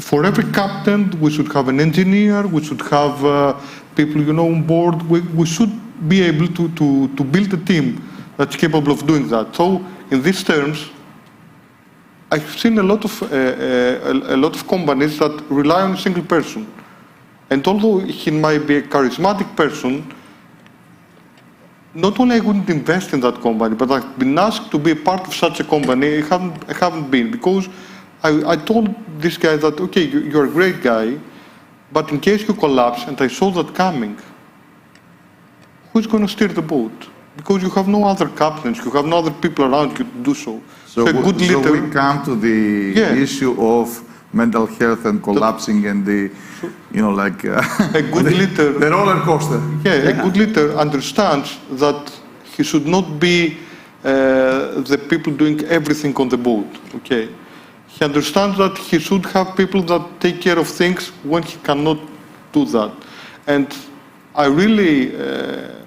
Should invest in a company at a later stage only if I can see people that are working as a team and are interdependent.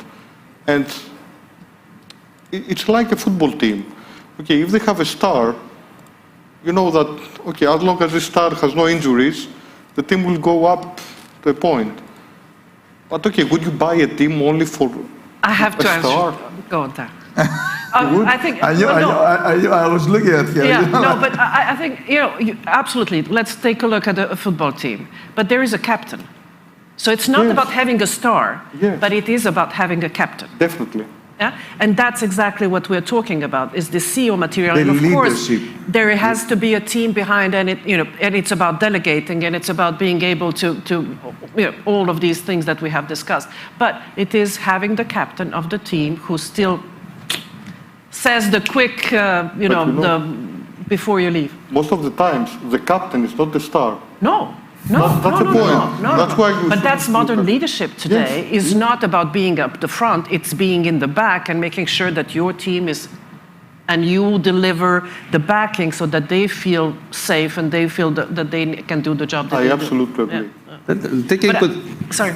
Taking consideration that when we pick the entrepreneurs are only 18% of the population, successful entrepreneurs are I don't know. 4% of the population, and they are crazy. They are crazy people. Obsessed. No, there are different vision of the world. Than the crazy people is the people that see the world another way, and then they have this vision, and we buy this vision because they sell us this vision. But the vision must to be real during the different phases of the company. And when this vision is not exactly the vision that these crazy men or women have seen, he goes more crazy, or he loses. It's a reality distortion film. He loses the capability. Then if you go, how do you come in then, and how do you help them being better leaders? This is a question. Are you passive in your boards? Are you active? Are you pushing? Are you pulling? What are you doing? If you are putting another ingredient in the formula, is the business angel. Then it's the business angel. The business angel are 1% of the population, and are crazy people investing in other crazy people.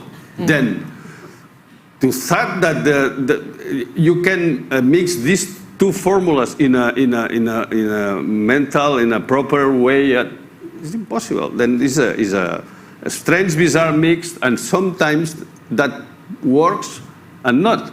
And you should be aware that the things will change during the time, as you say. Then you can change the profiles, you can change the persons, if you say, or you can change the functions. Or you can build a team that can help all to run. And these crazy people perhaps are people that are this kind of funders. They are not able to run the company, because to run the company is about routines, is about KPIs, is about keep the money of the business angels, because you are not afraid of your own risk. But the business angels are afraid to lose all the money. Then these things change, and in a different phase, those people perhaps are more comfortable not being the CEO. Sometimes are we pushing the founder, this person that is totally different, pushing those person to be the CEO. And sometimes it's an engineer that it's better that not put here on the front of the. And take a captain, perhaps the captain is another person with a woman which is there, or another, and all of this is difficult to make a formula, to make a book of this with the rules, because it's a strange mix, and this strange mix sometimes is the formula for the success. I see the clock there going to zero, but I want to, because we started a bit late, so I wanted to take some 3 or 4 minutes again to not leave behind the issue of diversity, different thinking and leading, different way, different, how diversity helps here. and the mental health. I wanted to ask you, sorry, I know that I haven't, but I wanted to ask you because yesterday you made a lot of impression here by talking about investing in women. Yes. And I wanted to touch upon this subject, please. Well, I mean, the point being there that all the numbers that we have today show that only 1.8% of the VC capital is invested in female-led startups. So it is the leader, the CEO is a female. Whereas at the same time, the numbers show that these kind of startups perform 63% better than only male teams, and that for every dollar invested, the return is double in a female-led startup. So we already have different CEO material here. Yes. You know? So, I mean, as I said yesterday, you know, I used to talk about this issue from a fairness and whatever, but this is now, I think, my job as the vice president of EBAN to tell all the business angels that this is where you need to invest because it's a better return. So if you care about your returns, this is what you need to do. Maybe startups should also listen. Maybe startups should also. But everything is about really, at the end of the day, it's about having diverse teams. Whatever you look at any statistics, any team that only has one gender is not that successful as a mixed gender team. And in general, having diversity, we know that is better innovation, you know, many things that are coming from that. There's enough statistics there so that I don't have to go back to that. But I really do encourage any startup here today to make sure that you have a mixed team in your business, but also make sure ideally that you have a group of business angels also that is diverse, because they're going to bring different perspectives, and also make sure that as a business angel that you have this diversity in your co-investment group, but also in the startup. We know everything, all the numbers show that this is better. Of course, we are all humans. There's things that I've written about it. There's things like bias, but we know, for example, one of the reasons and one of the ways why is this happening is that at the very early stage of deal sourcing, when they pitch, they've done experiments where they take the same pitch deck, exactly the same slides, exactly the same text, and it's narrated by a man and then it's narrated by a woman. The man got more investment money than the woman. So it's the same content, but we are biased. We are humans. So I'm not saying, you know, somebody is bad or good. It's just the biases that we carry in us, in the history and the society, how we are. And there are ways how you can change that. And you know, if you're interested in that, that means that from the very start, even before you get to the point of really being able to, you know, get investment, you already there's a negative bias, and if you are a woman. And also we have seen that the questions are very different. So you would ask an entrepreneur, a founder, a male founder, you will ask questions about this vision, you know, perspective. Whereas the woman, you would ask questions that are more based of her proving that she can do it and she has done it in the past. Whereas you're like, of course she has not done it in the past. I mean, she's creating something new, you know. But this is the biases we carry, and I believe that the most important part is try to think and realize how much biases we have there. That's the one thing about the diversity, and I believe it's really crucial. If we want to move the world forward, we need to change a few things. And secondly, I really wanted to tack into that mental health and mental well-being or mental fitness, however you want to call it, is really an important issue. We've seen it during the pandemic that the mental health is a big issue. Mental health is over a 380 billion market in the meantime, but it also means that all the entrepreneurs are going through these issues. And as an entrepreneur, when you don't know how you're going to pay the next rent and how you're going to pay the salary of your people, then you are under more pressure than anybody else. Yeah. I urge you to take care of yourself. There are a lot of business angels and VCs in the meantime who are investing into the well-being of their founders because they know that these founders then perform better. They can sell, they can lead, they can pitch. If you have a founder that is not feeling well, they will not be able to do any of that. So it is in your personal interest as a business angel to make sure that your founder is doing well. So as a startup entrepreneur, choose your business angels. Yes, make sure. And we see something that is happening in terms of the reputation of the business angels, that more and more founders are looking at business angels, at VCs, and looking, are they mentally healthy? Because a VC or a business angel that is too busy, going crazy, will not have time to really take care of your startup, and also will make irrational decisions. So you might as well do a due diligence on your VCs and your business angels. Will they really support and be able to support your startup? Thank you very much. I think we're run out of time. Actually, just one question, one answer if anybody wants to add anything, but then we have one last thing. I totally agree with this. Actually, I had a new venture in mind, and I was telling the co-founder that he pitched this to me.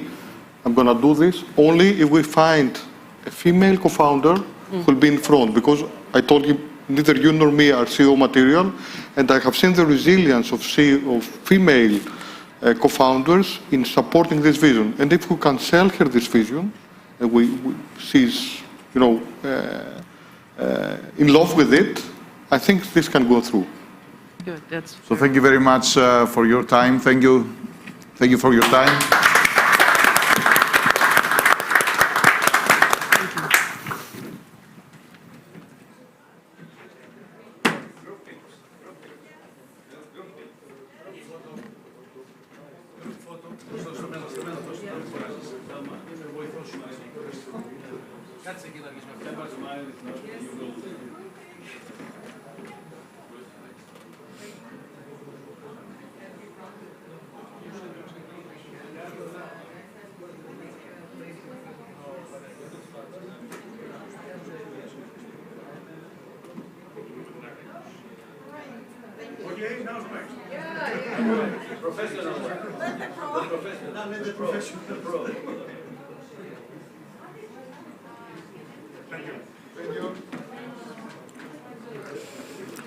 And finally, we will end today's sessions with the 2 workshops that we have planned in our program, combined together here in this room. Please take your seats.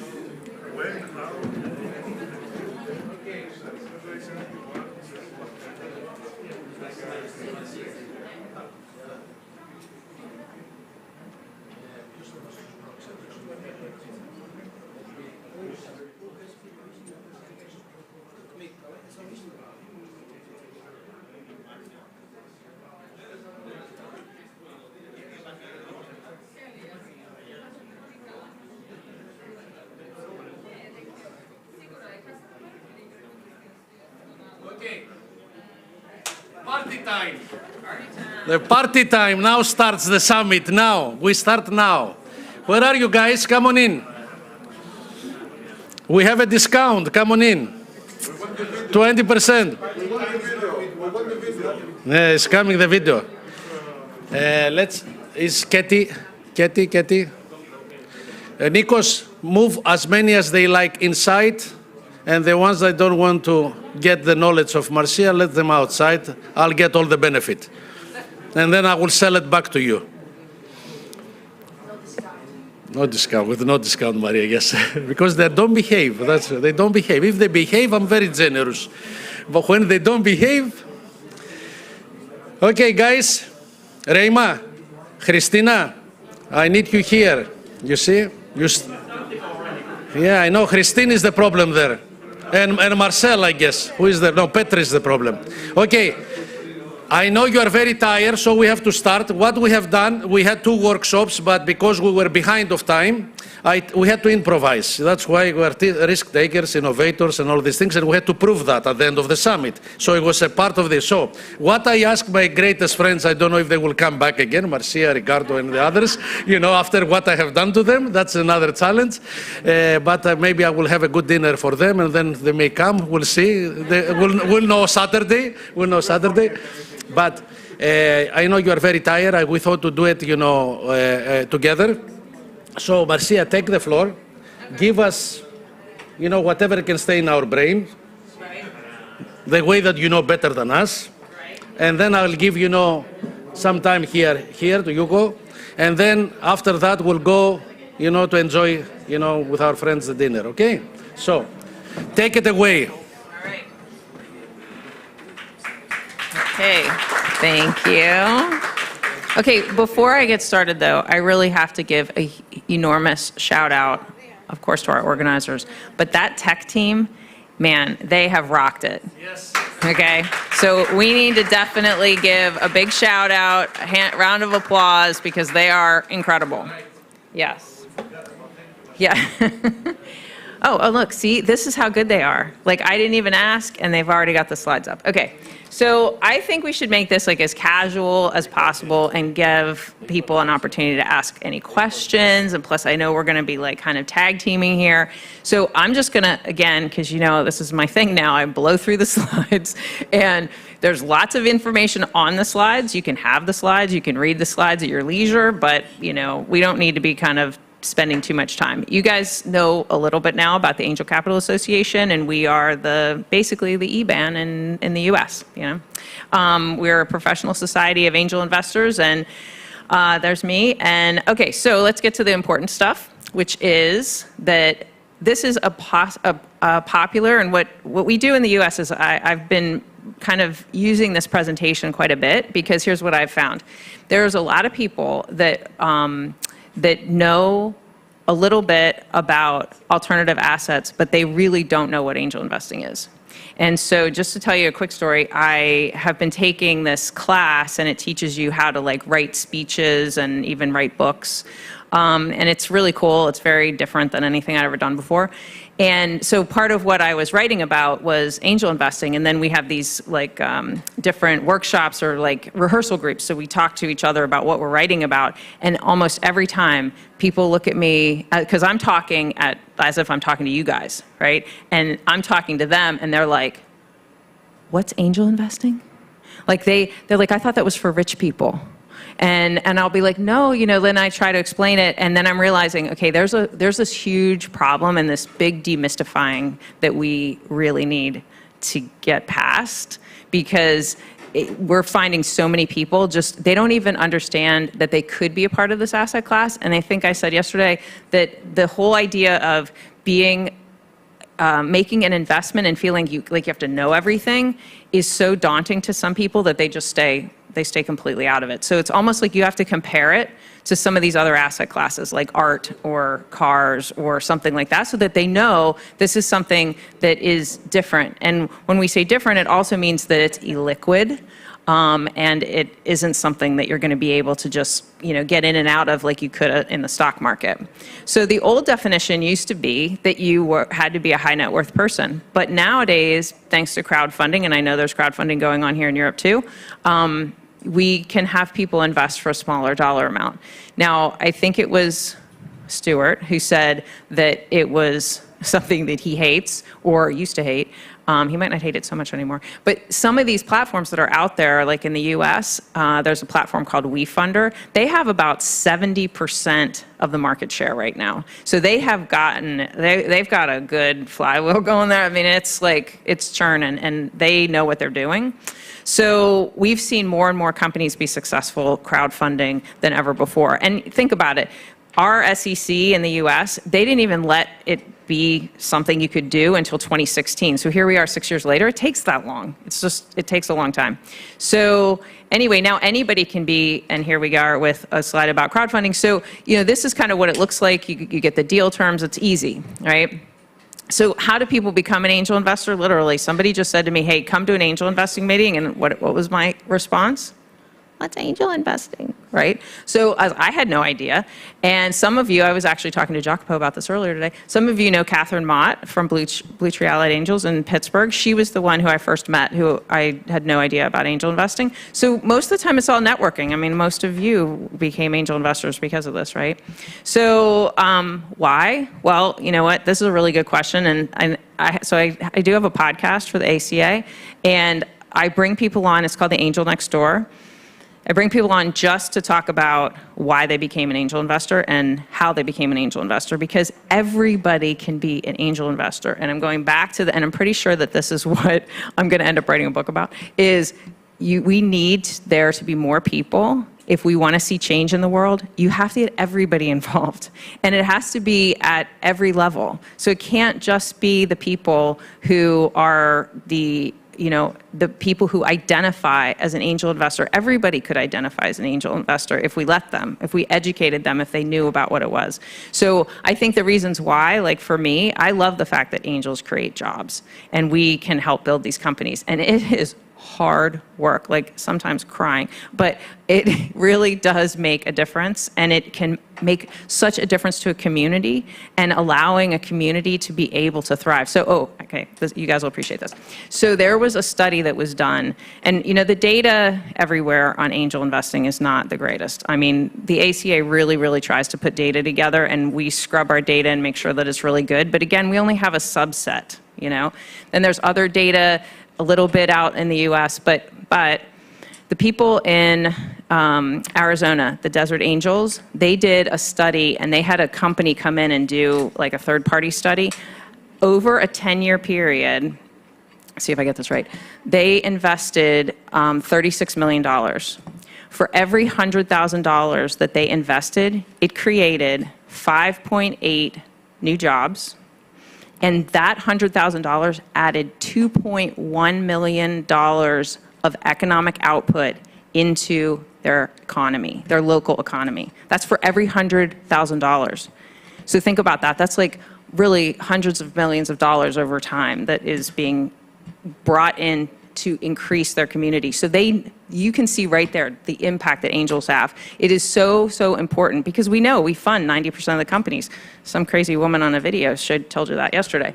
But anyway, so a little bit about like where the VCs play versus where the angels play, and we'll hear a little bit more about that in a minute.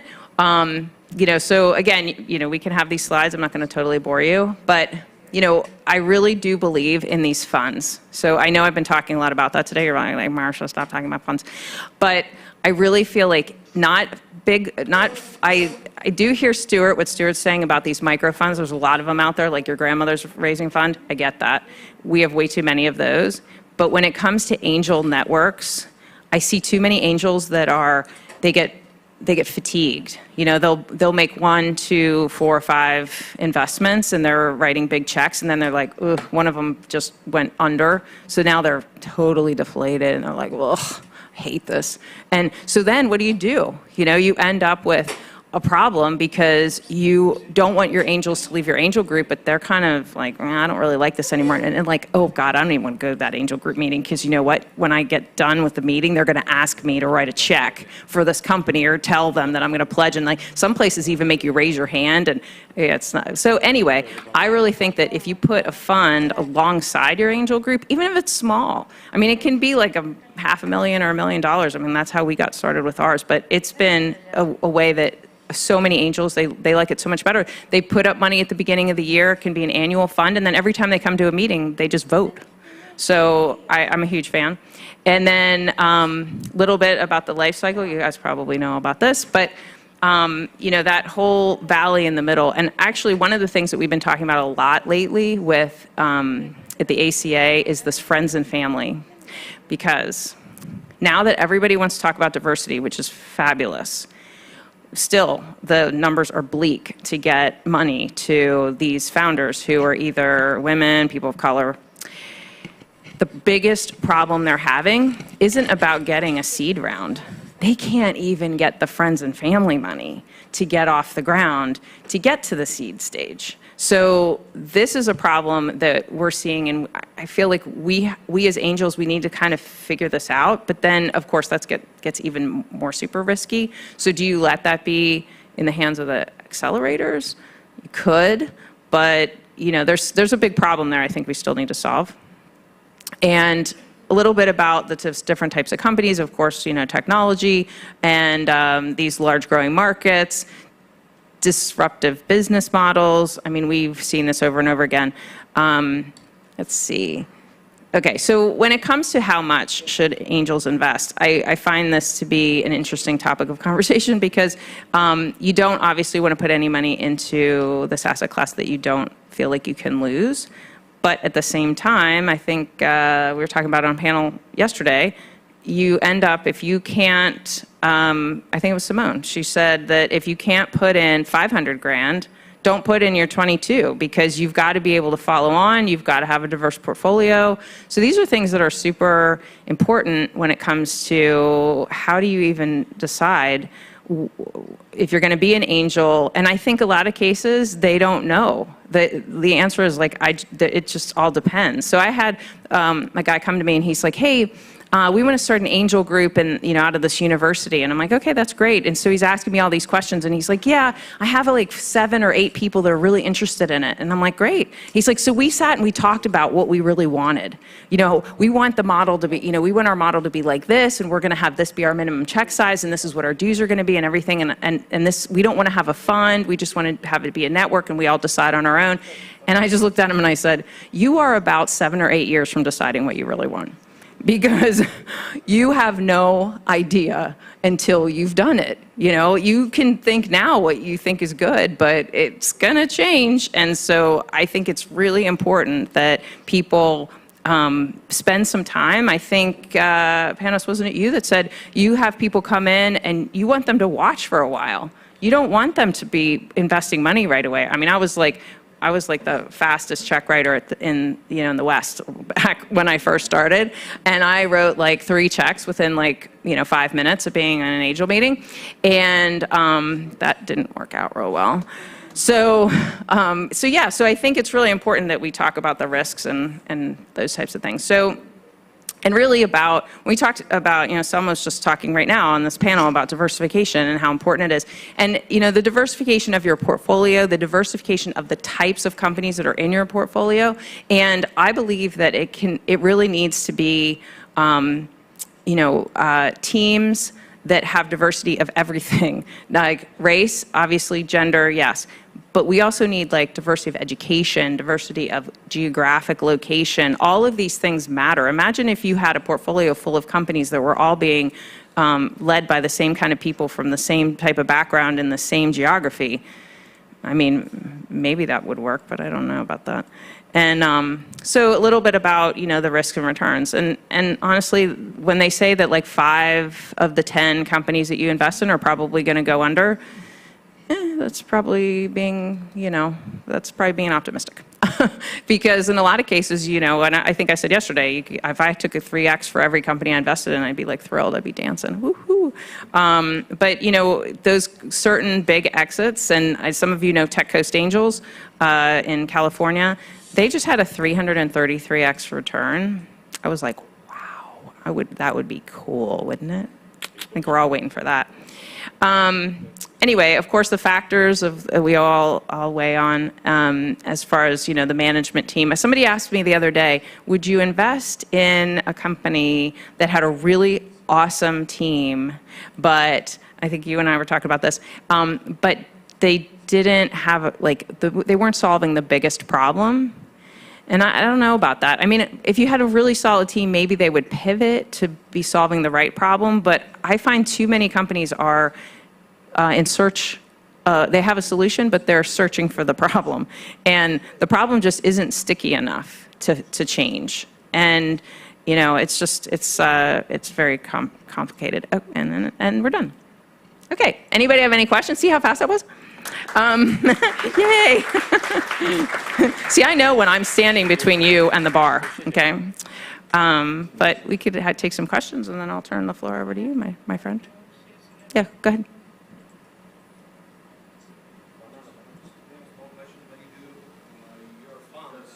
How are they regulated? Is it an angel list, or is there any special regulation? Okay, so that's a really good question. There's lots of ways that we have. So several people have put funds on AngelList, and they're great. There are a lot of other things like AngelList. Now, it used to be AngelList was kind of the only the only show in town, but there's been more. And in most cases, if people are putting a fund together alongside an angel group, they can do it. Now there's a thing called a series LLCs. I don't know if you've heard of these things, right? So you could actually do a fund and only have to do the big boy documents like once, and then you do like little boy documents not after it. So there's a couple different ways. Mindshift is actually set up as a Cayman fund. I would never recommend that because it's way, way, way, way, way too expensive. Yeah, so it just depends. But anything where you have like an administrator, especially with SPVs nowadays, like allocations. I know I've talked to a lot of people here that know allocations. They're really great for SPVs. Assure, any of those. Yeah, go ahead. You, right? Yeah, and then you, go ahead. Marcia, so it was impressive today and impressive your previous talk. I think I recall that you mentioned that you have contributed to 200 companies. Through funds, and I mean, like if I put in money to a fund and that fund invests in 20 companies, well, there's 20 right there, you know. But maybe I didn't put in that much money. Go ahead. Can you just give us like a breakdown of how many of the 200 are still kind of alive, trading, have potential for an exit? Yes, you know what? So this is something that I think is super interesting, and I think we at the ACA have started to talk about. We're going to put together a report on exit data because that's what we all want to know, right? Now, a lot of the investments that are in my portfolio have been made through funds in the last 5 years. So a lot of them are just still operating. We did have, I think I mentioned yesterday, we had a company that was bought out on a secondary sale at a 10x. So that was good. I've only had to do, even within the funds that I've seen, there's only been maybe 10 or 12 write-offs. So most are still operating. Go ahead. Last question, and then we'll go. Yeah. Because usually in ACA you pay for that, so we give it free sponsorship by them. So ask the question. Amazing workshops that you have to pay in order to attend. But in order to become an angel investor in the US, you have to be certified by SEC, accredited. And also in the UK, to certified by FSA. In Greece and nowhere else in the world, as long as money and all this is concerned, this is not a case. Right. So that's all about our government and what they want to do. But when we say that you have to be accredited, yes, you do. If you're going direct into a company, but because of crowdfunding now, you don't have to be accredited. So it's loosened up a little bit. What I would say is, as long as our government doesn't mess with the definition, which they've threatened to do, but as long as they don't, I'm okay with the definition because what it does is, I think it does protect people from putting money because they get real excited about a company and it's money that they really can't afford to lose. So at least you have that, you can have the conversation. It's almost like I have to have the conversation with you. I have to ask you this question: are you a credit investor?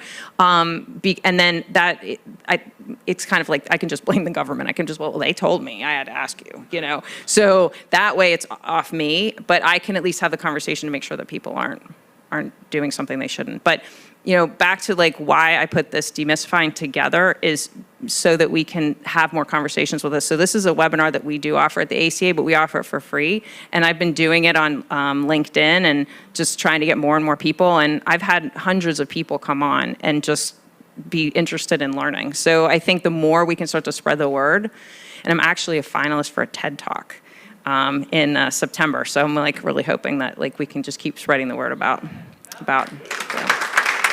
Thank you. Okay, you go. Ready? Okay, thank you very much. And okay, I cannot say that Marcia maybe partly promised me that maybe here next for the IBAN Congress, no commitment, okay, Marcia, but partly. So we have a continue to 2023, okay? So, you go, sorry. So thank you, panelists. Thank you, Evan. And I've just been asked to narrow down my presentation to 10 minutes. And so as startups, I will pivot. I don't know if, okay. So I'm here to tell you a bit of a story of coming from co-investing to exit and what were the learnings from that. as a venture catalyst. And first and foremost, I will have to explain you what I think it's a venture catalyst. So I will pass on to this part, and I will go directly for venture catalyst, what it means for me. So after my MBA, me and a bunch of colleagues, we decided to create a company. We were 5 that would help startups and mainly scientists to translate their knowledge into business. And we were 5, and we got a nice logo, a nice name, and a motto. What we didn't have was a business model. And but in any case, this is the most important slide in my presentation. What we thought it was to be a venture catalyst. So our goal was to become a venture capitalist. But we didn't have the money. So we understood that business angel is a venture capitalist with less money and more hands-on. So we didn't have money enough to be business angels as well. So we decided we want to be venture catalysts. So less money than the business angel and more hands-on. So we traded sweat equity for sweat for equity. And I will pass this on. So basically we traded human capital for stocks. As I said, we didn't have a business model, so we had to learn and we had to adapt. And so basically we decided that we would do this step by step. So each one of us would dedicate to a company, and the other ones would have a daytime job to fund this process, and progressively co-found new companies. Then we were in 2010, the crisis was there, and we couldn't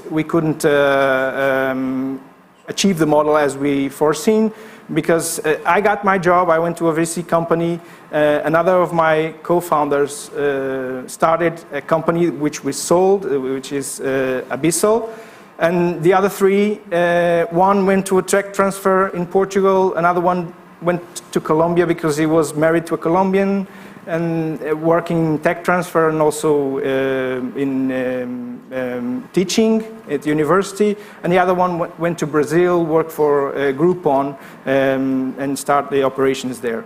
So basically we're pretty much scattered, but in any case the 2 of us that stood in Portugal helped the other one in being a venture catalyst. And I will skip a lot of these slides. We had a co-founder, so basically what we did was we married. We usually say the business angels that when you invest, you marry with the entrepreneur.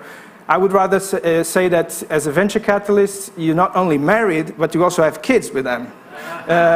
So we have to stay there. We cannot divorce. It's not easy. The divorce is much more difficult than if you don't have kids.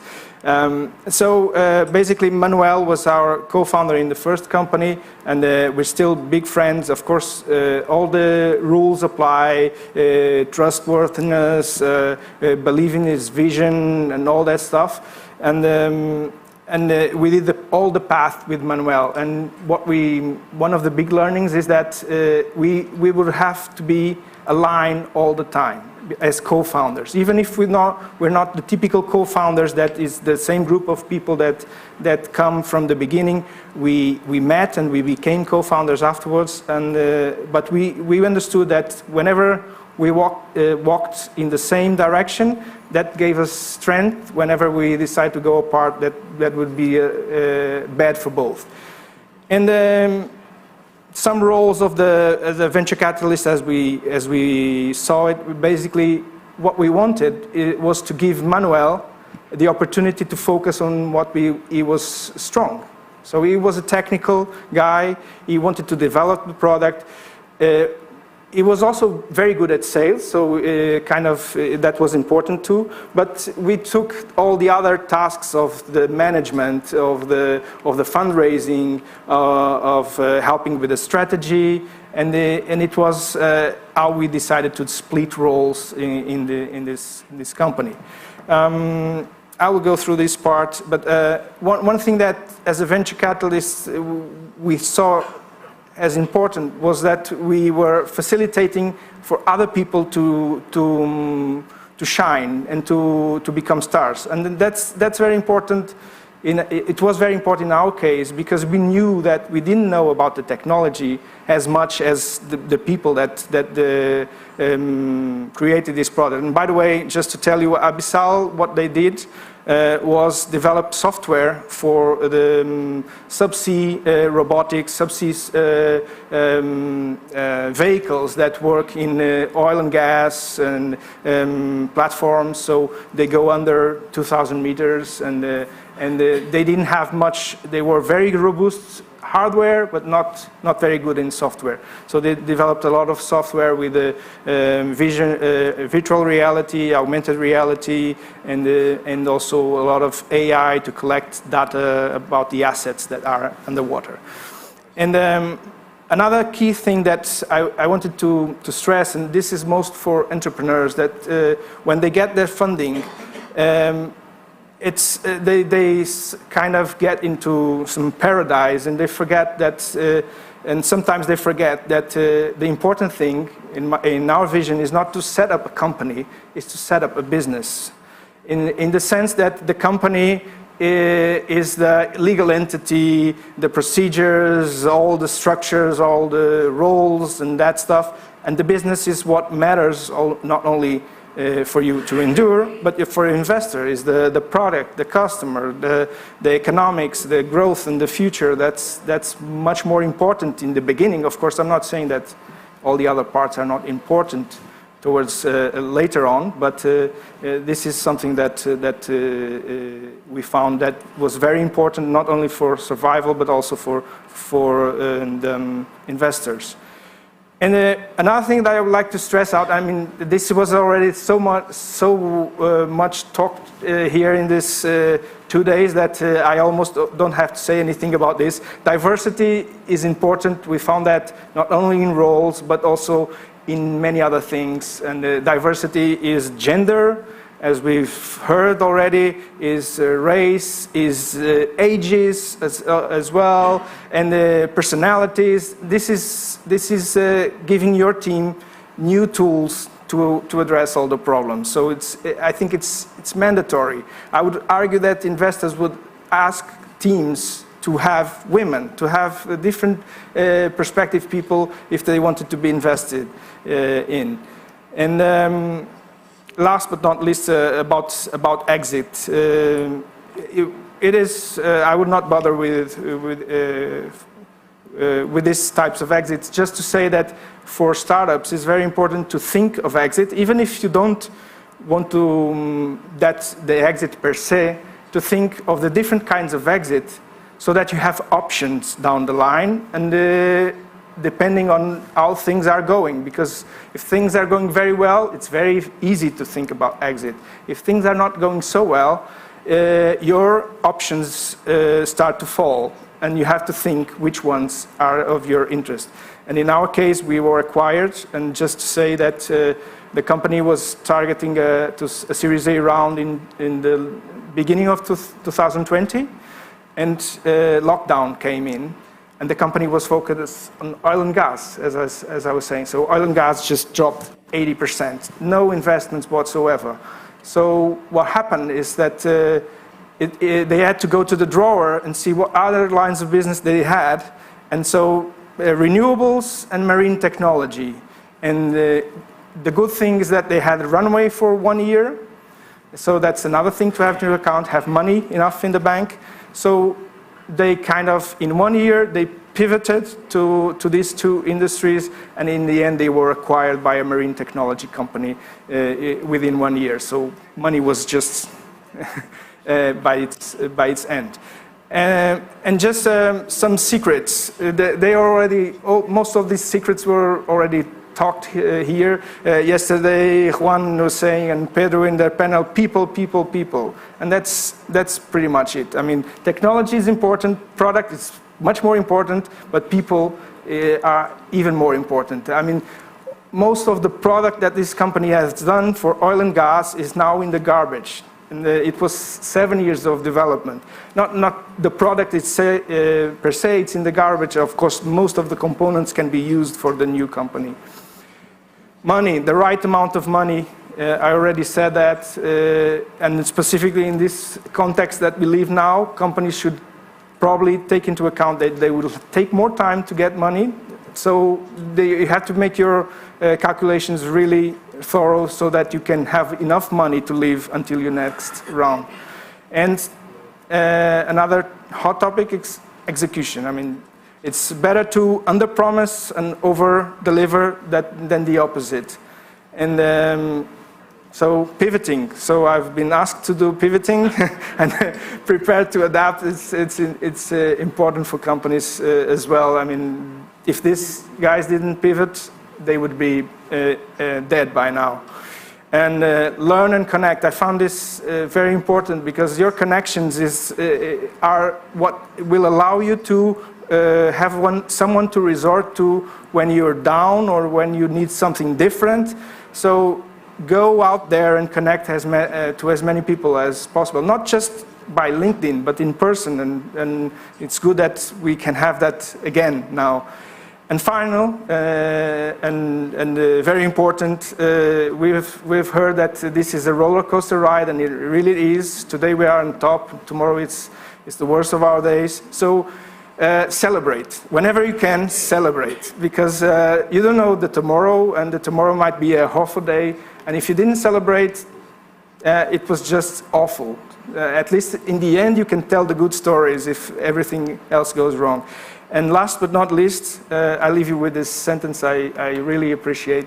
If you don't build your own dream, someone will hire you to help you build theirs. So that's why I started companies. Did I? It was 10 minutes. The people was amazing. I informed them 5 minutes before, you know this. So both Marcia and you, sorry about this. I apologize. But now people are back. Maybe we can start the summit all over again. Hey guys, you love it so much, so I keep you here the next 2 days. Okay. Now, so thank you very much. You go. What, Jacopo, come on here. Don't leave me alone now. Usually he's the conductor. Now he sees that I'm doing okay, so he gives me room, you know. But I don't want that much room, Jacopo. Come on here, Jacopo. So let's thank all of you, Selma, our Vice President of IBAN, Ricardo, Marcel, who is here, Albert, my friend Juan, everybody, all of you.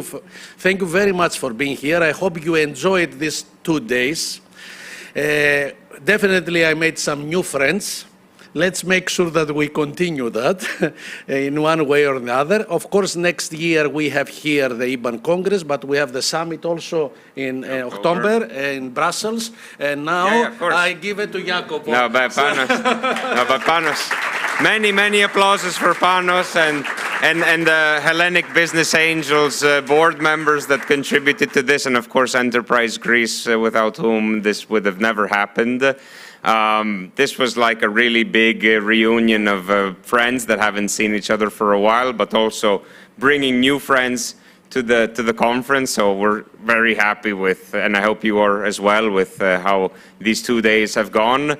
Now we have an evening to enjoy some more good times together. I hope some of you will also stick around for the tour tomorrow. I have been told you won't see the Parthenon from up top because it's way too hot and you can melt literally while walking up. So come back next year in April when it will be the IBAN Congress in Athens. Much better weather also for the Parthenon, but we'll have an equally nice program and lots of friends from all over the world joining us. In between that event and today, we have the IBAN Summit, 11 and 12 of October. It's in Brussels. It won't be that hot as it is here. It'll probably be rainy, so bring an umbrella. But no, anyways, we'll be in Brussels 2 days. We have an agenda that's going to be talking a lot about women. It's going to be talking a lot about tech transfer, investing in deep tech, investing in health, and many other more topics. So stay tuned for more news that you will receive over the summer, and try to join us also later this year when we're at the summit. Yeah, you can already register. By the way, this is the first event ever we've been able to make 100% free of charge for all IBAN members. So all of the 60, 70 plus all of the 70 plus Hellenic business angel investors, all of the members across our community, all of these people will be coming for free to our events for the first time ever, thanks to the huge support we get also from the EU Commission that's really backing us strongly for this conference. So take a lot of advantage of this to join us later this year in full force, and bring friends, bring women with you as well. We were really happy to see a lot of women here with us, but we also, 50-50. With Selma, we want to get to a 50-50 conference, which has to inevitably mean that you take with you someone you want to coach and mentor in becoming an angel or in becoming an entrepreneur, or somebody that's doing it but not yet connected with the rest of the community. So anyways, we cannot close without also 2-3 words from Georgios, and I want to thank you all again for joining us here in Athens. Thank you, Jacopo, and a big thanks to Yanne, our IBAN president, because under his leadership and his openness, he could not be here with us because of family issues. Well, let's pray to be everything okay with him, but he's here with us. He sent several messages, and we wish, for his family matters to go through, and we thank him very much on behalf of IBAN board members, and because I forgot to say that, and he's a very unique person, and we love to have him, there as a president of IBAN, because he has values, and one thing that we have there, for IBAN, we say celebrate. One of our values is celebrate. So, to George Filiopoulos, what can I say? He's a great friend, CEO of Enterprise Greece. Boriana, thank you very much. Thank you very much. I don't know if Vaso is here or Christos is here. Vaso. Come on, Vaso. Come on. I apologize, Vaso, I apologize publicly for all the hard work that I gave you.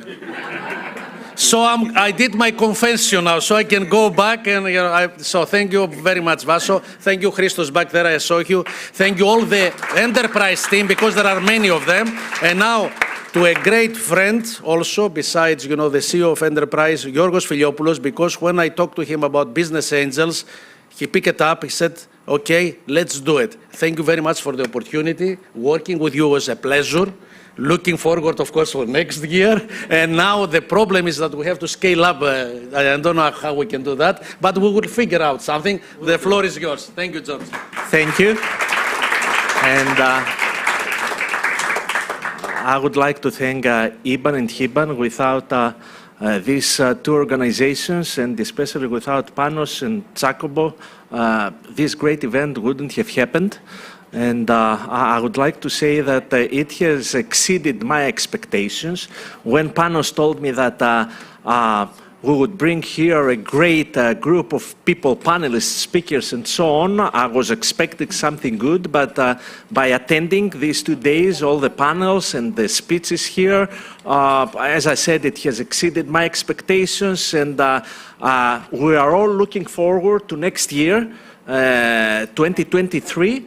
The European Congress that we will host here in Athens. Again, thank you all for either attending or being here as panelists or speakers. It has been a great event for us. It has been a great event for the Greek startup community. And we hope that this is only a starting point, and it will evolve in the next few years. We plan this to become an institution every year, to have a summit here in Greece. And we started from a national level. We plan to expand it in the next few years to a more regional level. And again, thank you so much. Thank you so much. And we'll see you next year. Now you can go relax and see you soon. No, just announcing, for our guests, panelists, and speakers that we have the pleasure to host here. Please, I remind, be down at 7:30. We will depart for dinner, yes? Thank you all. Thank you all.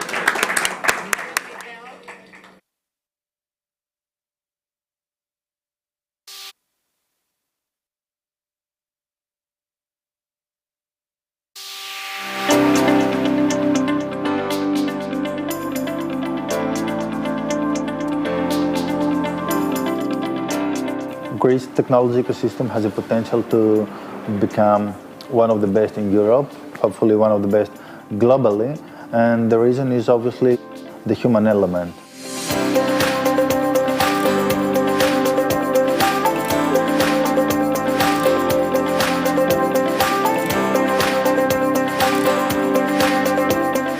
The main characteristic or advantage of this ecosystem is just the sheer quality of the people combined with the relative cost, as well as the loyalty they have to the companies they work for.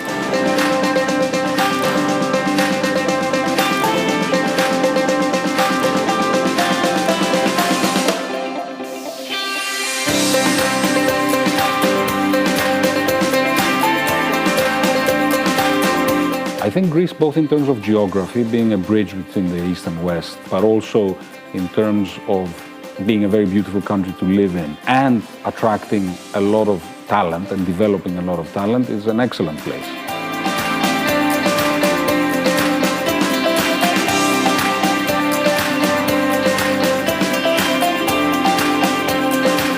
Greece brings together two very important elements. The first is it is a Eurozone country with the stability and the predictability of a European country, but at the same time has some of the growth potential and characteristics of an emerging market. So if one wants this balance of security, but also great upside, it's one of the few places, I would say, that offer this combination.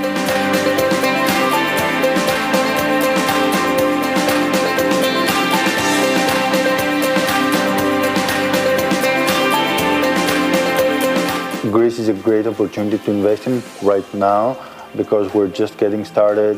Whoever comes now has a great opportunity to be the first and have largest returns, and you get the best talent.